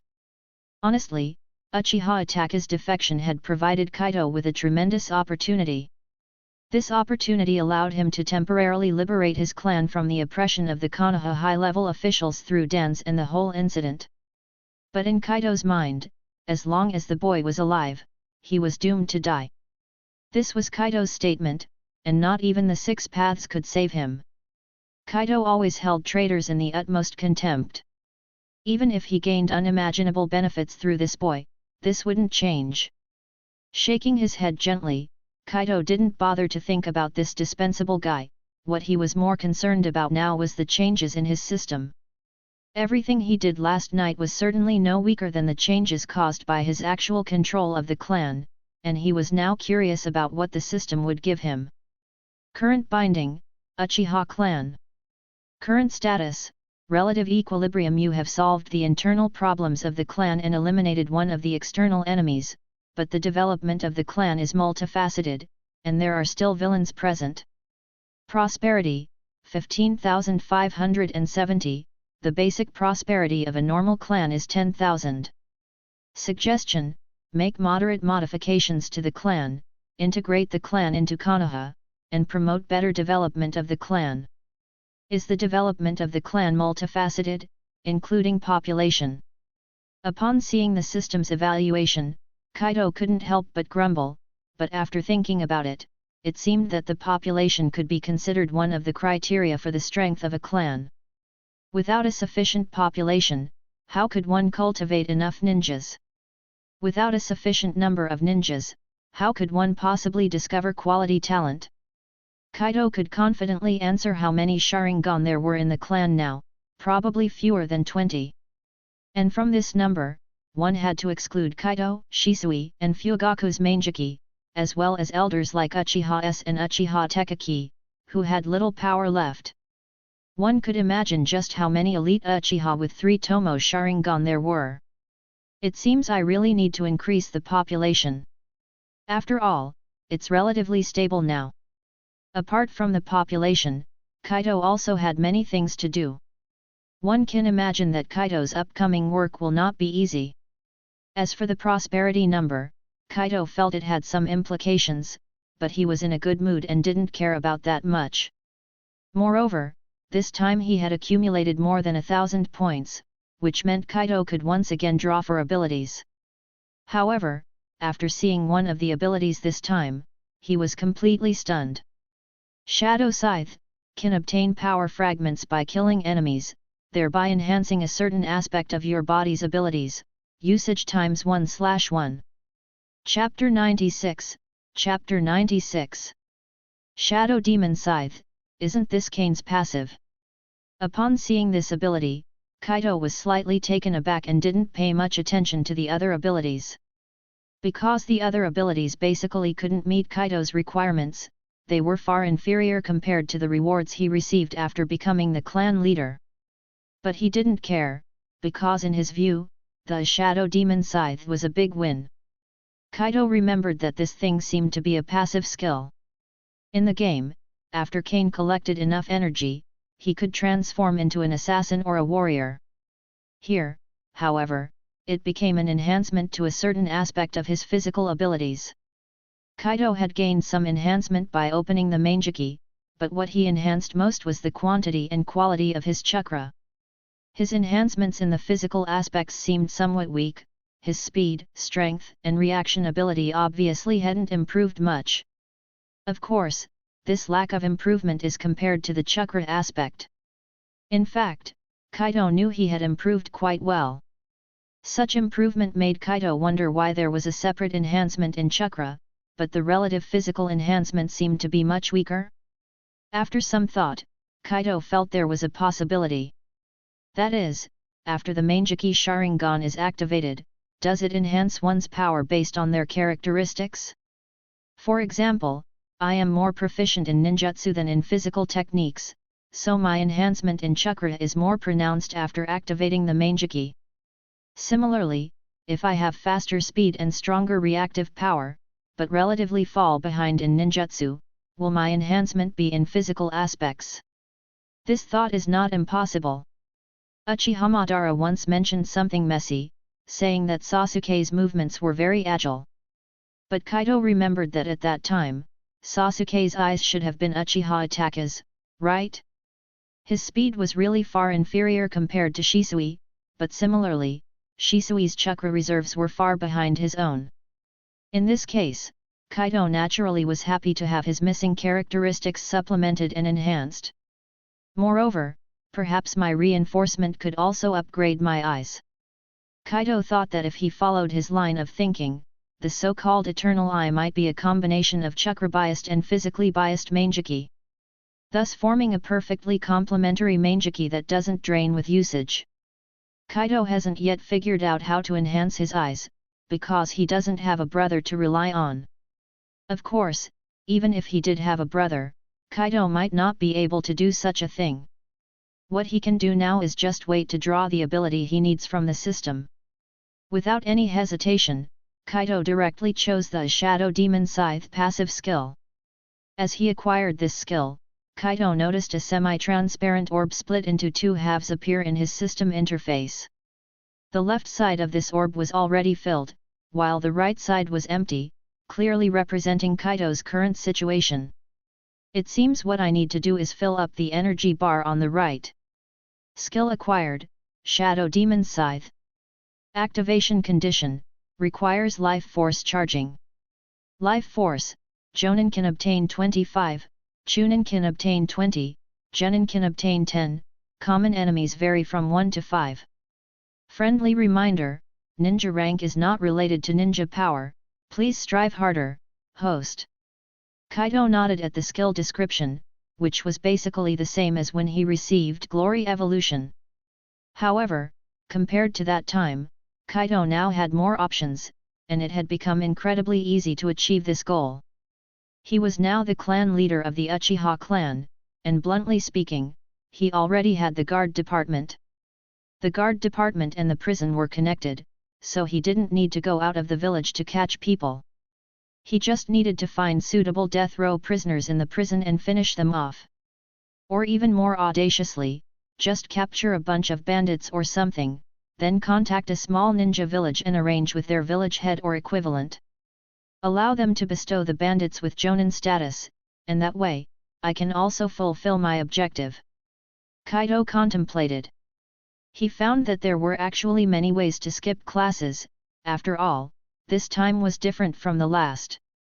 Last time he wanted to complete the task all at once while also getting sufficient training, so he set his sights on a group of Jonin. But now, he is in a state of success and fame, and he is also the clan leader of the Uchiha clan. Unless necessary, he would not easily leave the village to do things. The most important and crucial thing was to make reasonable use of resources. It seems I should take over the guard department as soon as possible, but for today, let's make a quiet visit, now that I've obtained this ability. Moreover, there are no problems in Konoha for the moment, I should also organize the matters at hand. With this in mind, Kaido got up directly to freshen up. He indeed had a lot of things to handle right now. Not to mention the family issues alone, he also had a lot of resources that needed to be handled and used. The first thing was Uchiha Itachi's eye. He was really hesitant about whether to give it to Uchiha Fugaku or to the kid Sasuke. The next point was about Obito's arm. Honestly, that guy's arm was indeed a treasure. When they couldn't get Hashirama Senju's cells or Yamato's body, countless traversers could only focus on Obito. His arm, which had been modified by Black Zetsu and Uchiha Madara, was an object containing Hashirama Senju's cells. Properly handled, it could certainly bring an enhancement to the entire clan. As for Den's arm, it was evidence, something Kaido would absolutely not touch. Of course, he himself might not actually use these things. After all, as a transmigrator, he was genuinely reluctant to haphazardly implant things into his body. Looking at Zetsu, who was neither human nor ghost, and then at Obito, whose entire half-body had turned white, he had absolutely no interest in this.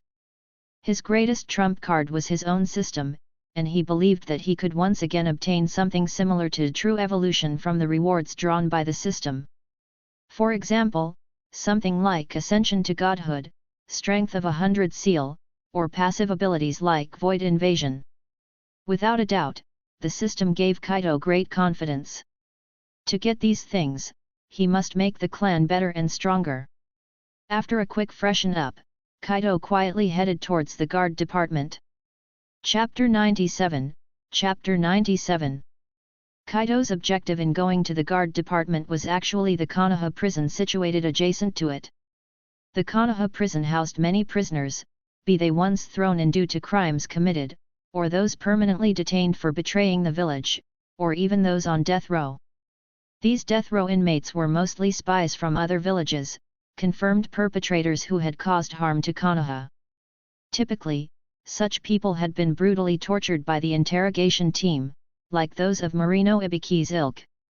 Those of value naturally got sent to ANBU, while those without much value were dispatched to the guard department's prison to be executed at a later date. However, the guard department might not necessarily carry out the execution themselves. After all, those delivered from the interrogation team usually had but half a life left.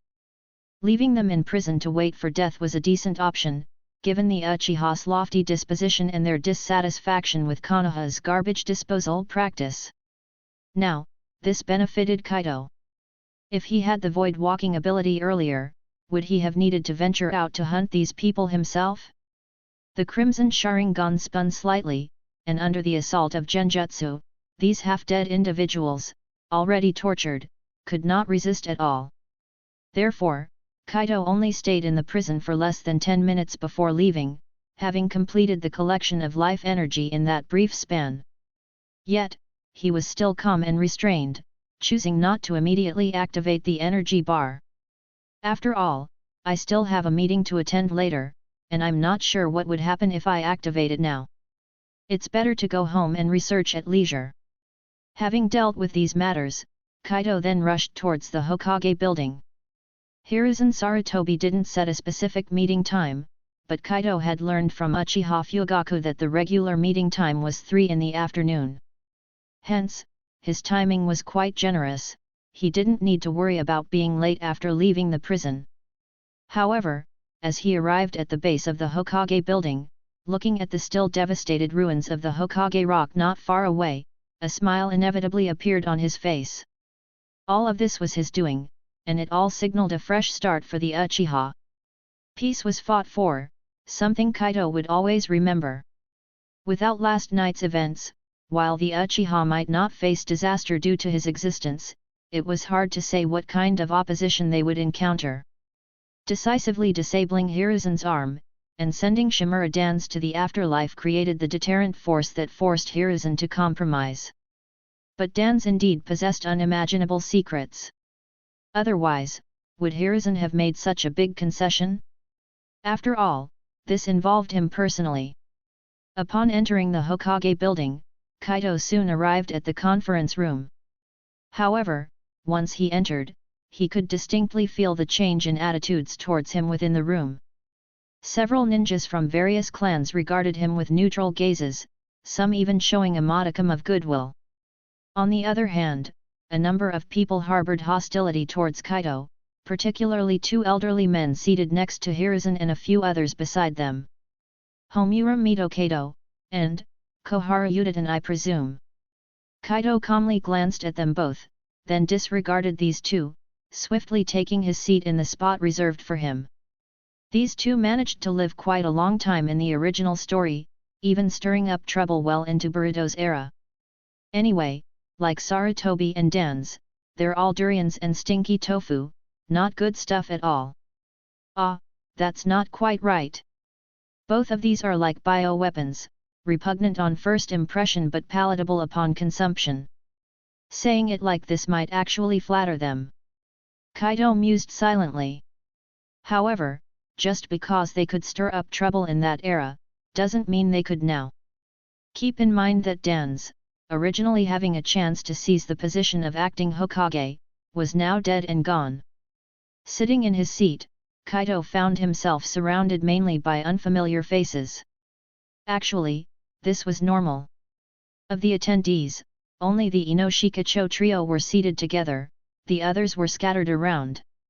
For example, Hyuga Hayashi was seated 4 empty seats away from Kaido, while Inyazuka and Yamanaka were even further.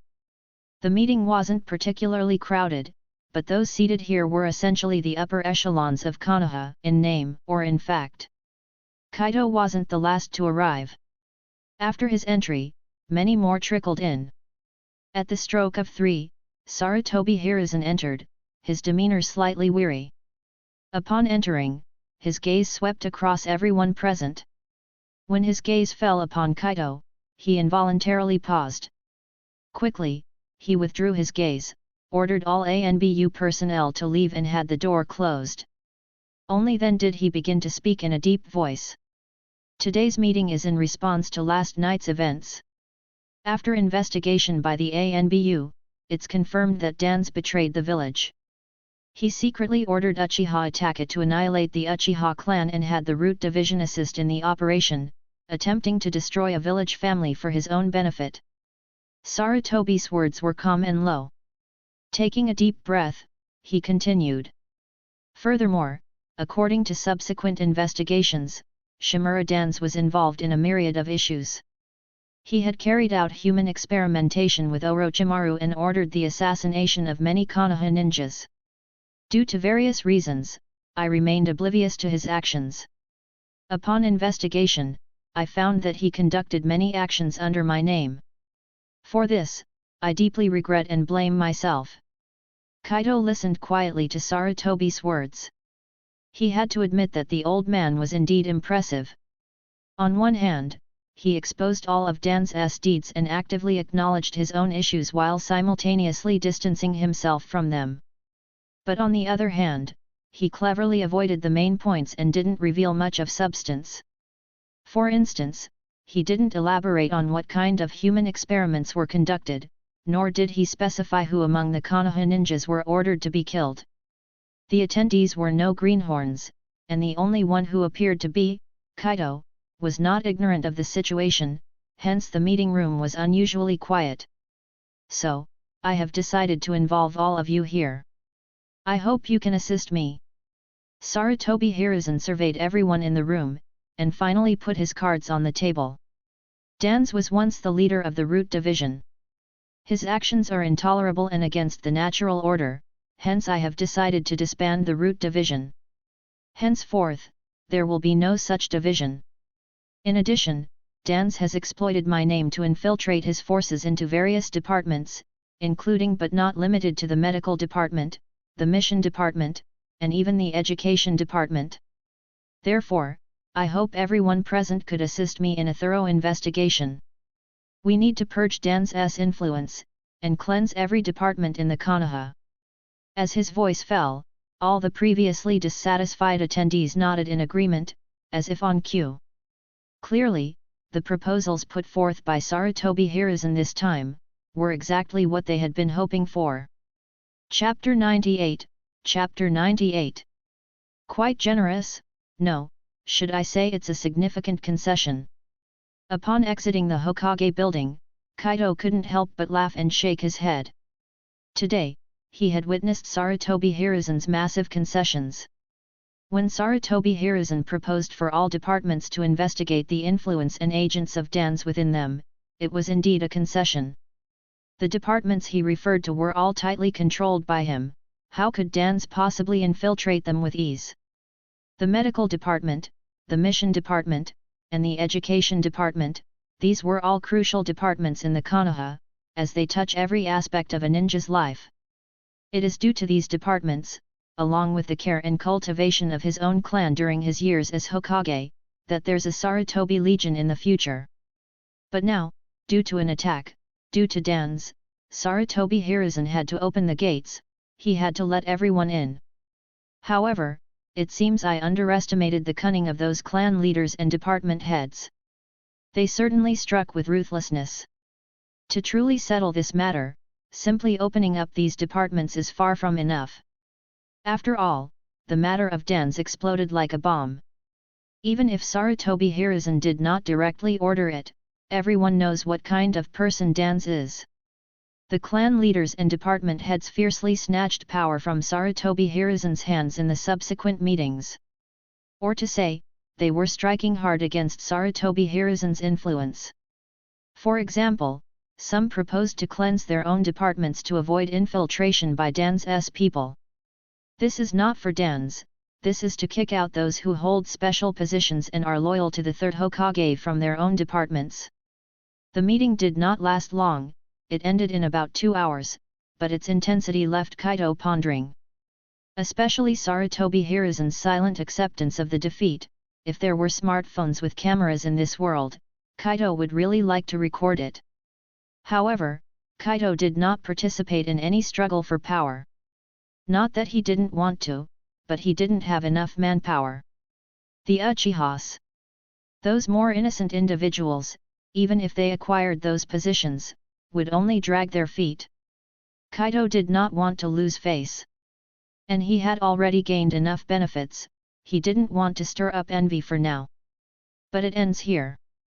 The next step is to focus on developing my own clan, to increase both the strength of the clan and myself.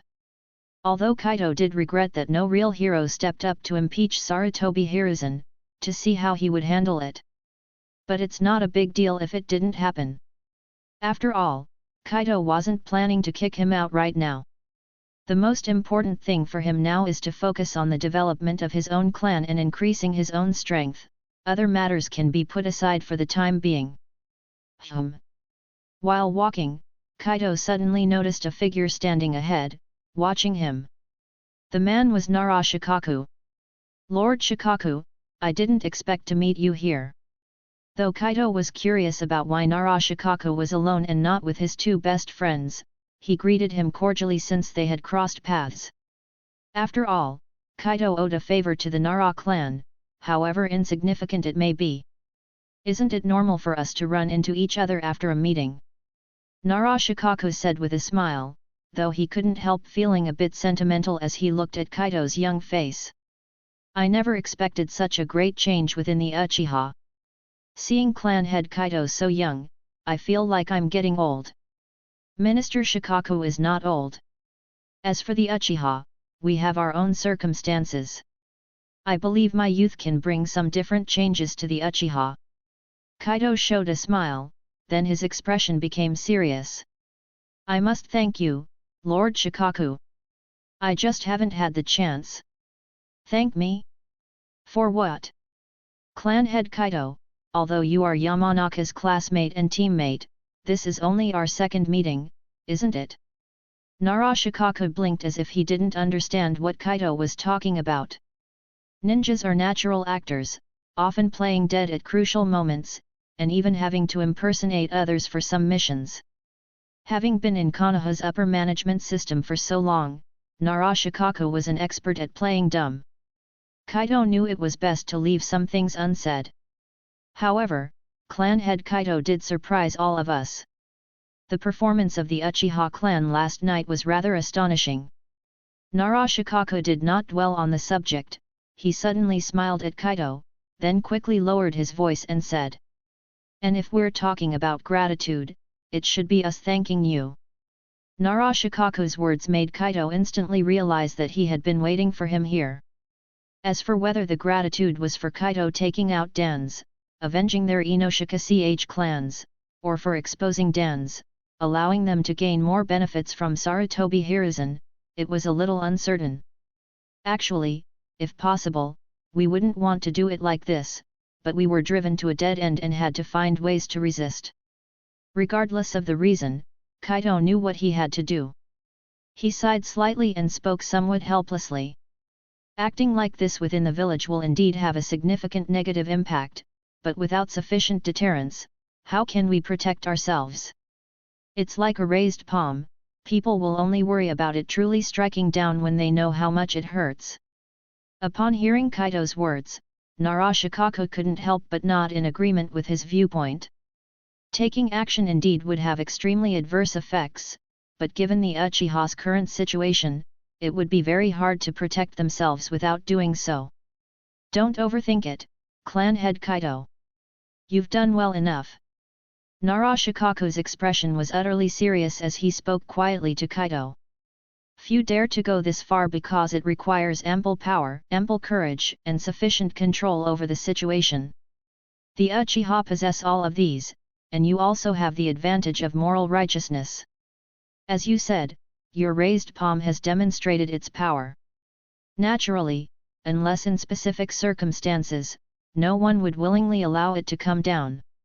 Nara Shikaku's words were very encouraging to Kaido, and they aligned closely with his own thoughts. If there are no specific circumstances, what about when there are?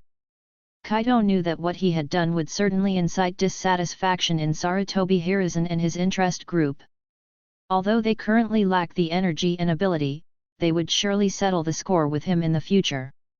However, when the future comes, it's unclear who will be settling the score with whom. They remember what Kaido has done, but Kaido is also a cautious man. Chapter 99, Chapter 99. Along the way, Kaido and Nara Shikaku had many discussions, and Kaido had to admit that he learned a lot from their casual conversation.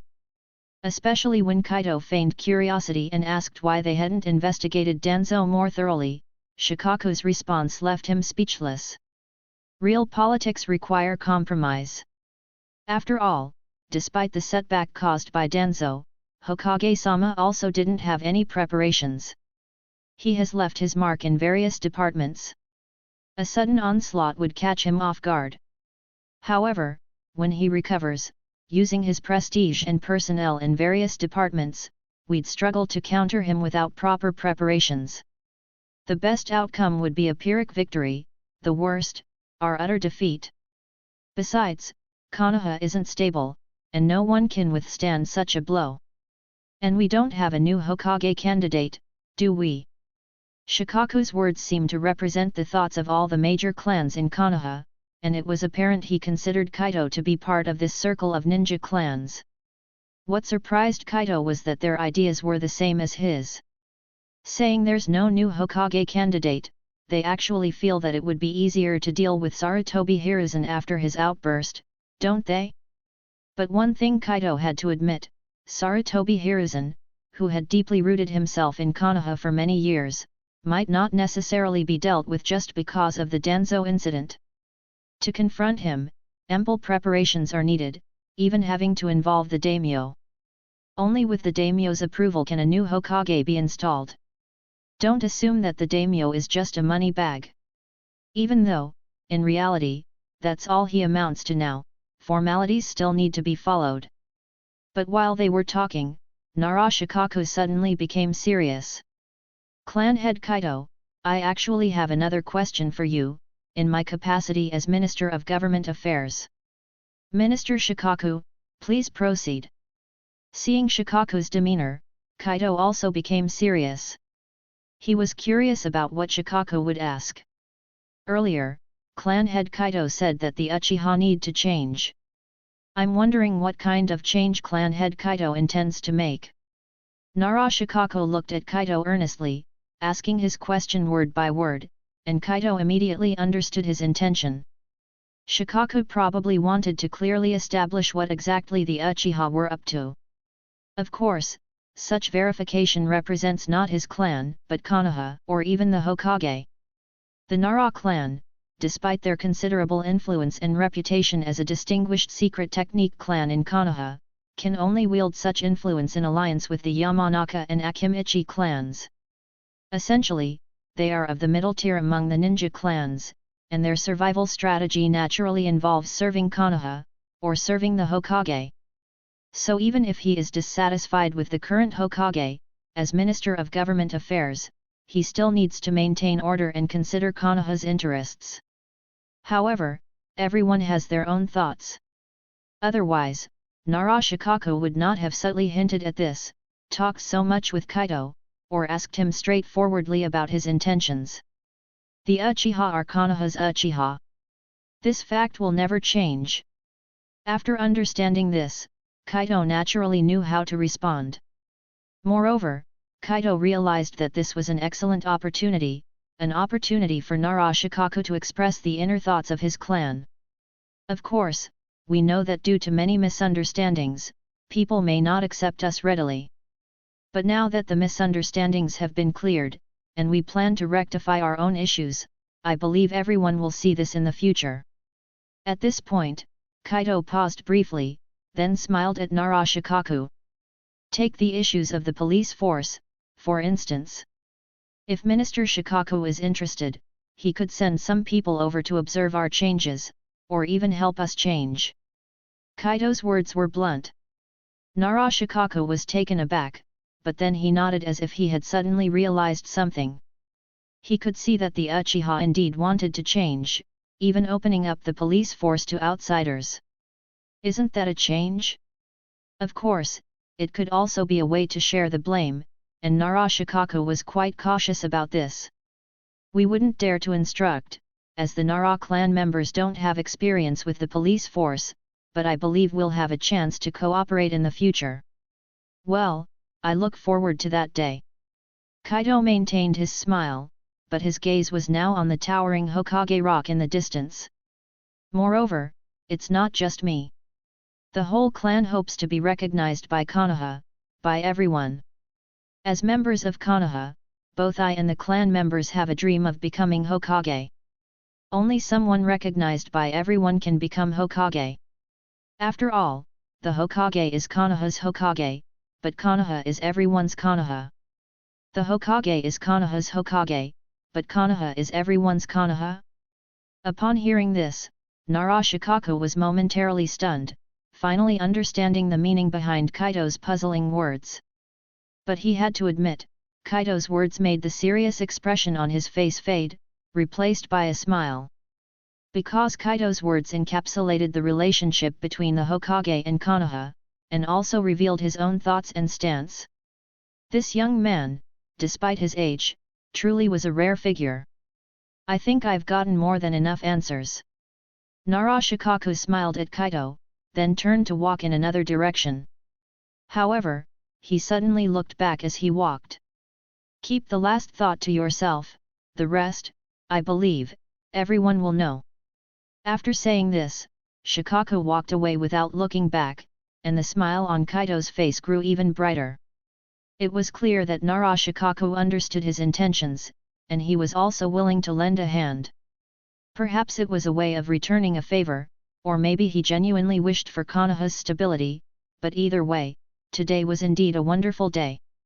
Upon returning home, Kaido pondered for a moment before locking the main door. Despite the conference taking up his time, he hadn't gotten around to developing his skills.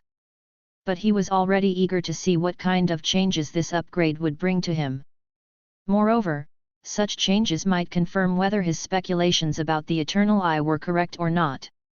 Skill, Shadow Demon Scythe, 1/1. Activation condition, requires 100 life force to activate. Power Fragment, Janin can acquire 25, Chnin can acquire 20, Genin can acquire 10, regular enemies vary between 1 to 5. Current Power Fragments, 100. Darken Scythe selection mode has been opened. Skill, Shadow Scythe, 1/1, automatically disappears after the host uses it. Chosen Evolution Orientation Body. Evolution in progress. Chapter 100, Chapter 100. As the filled sphere within the system panel started to rotate, the energy stored within it began to spread rapidly towards Kaido's body. In an instant, intense pain caused Kaido's entire body to twitch, as if countless insects were gnawing at his flesh. The pain that went deep into his bone marrow was so intense that even Kaido couldn't keep a straight face. He could only grit his teeth and bear it, even though he had anticipated unimaginable pain. After all, when he underwent the true evolution, he was tortured by his own system to the point of wishing for death. However, this upgrade and reinforcement completely exceeded his expectations. A torrent of life energy was surging within Kaido's body, with no discernible pattern. However, Kaido could feel a massive amount of energy scurrying along his muscle fibers, blood, and bones. Finally, these energies seemed to find their home as they surged into his bones, muscles, and internal organs, and Kaido's body underwent drastic changes. Crack, crack, crack. All of a sudden, his body shook as if his bones were trembling, and Kaido even thought he could hear the sound of their impact. I didn't expect these so-called life forces to be so powerful, and the modification method is surprisingly simple and crude. The principle of the darkened scythe enhancing the body's orientation is simply allowing the body to gradually absorb these energies. Even if it was gradual, this made Kaido wish for death. He felt as if his body was about to be crushed. And after being crushed, his body was healed once again under the effect of these energies, then ultimately strengthened.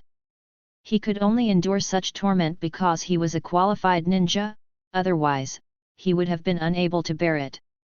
Time seemed incredibly slow at that moment, and Kaido endured the pain while silently waiting. He didn't know how long it had been when suddenly he felt his body loosen, and the intense pain that nearly made him faint suddenly disappeared without a trace.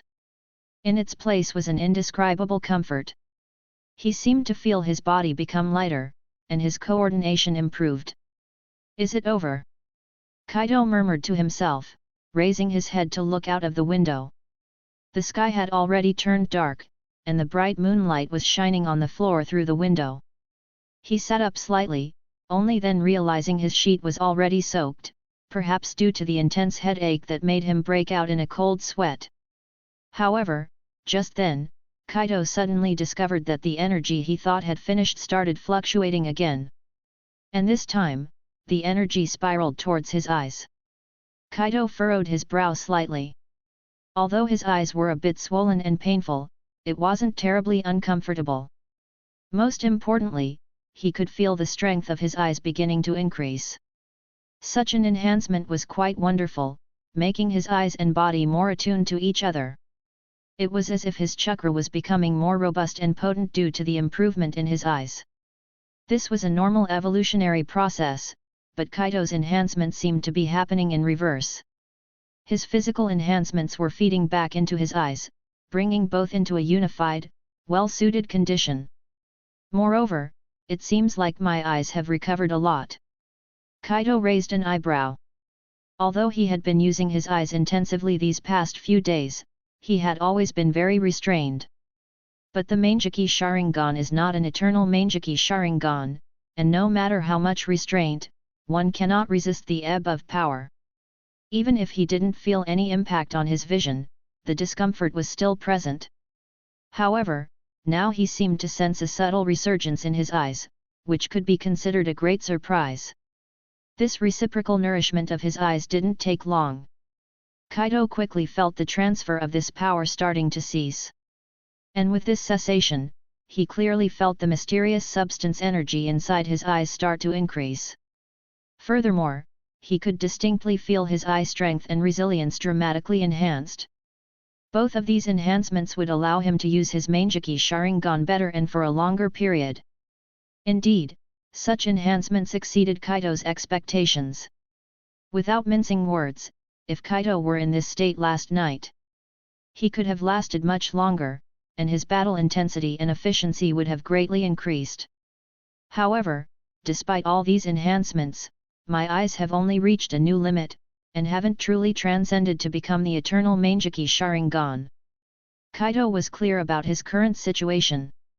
Indeed, his eyes had experienced an unimaginable feedback due to the enhancement of his physical attributes by the darkened scythe. However, this level had not reached true evolution, and he was still within the domain of the Mangekyo. Moreover, he could sense that he was still a long way from the final eternal Mangekyo. Because he didn't feel the appearance of the ceiling that would block his path forward.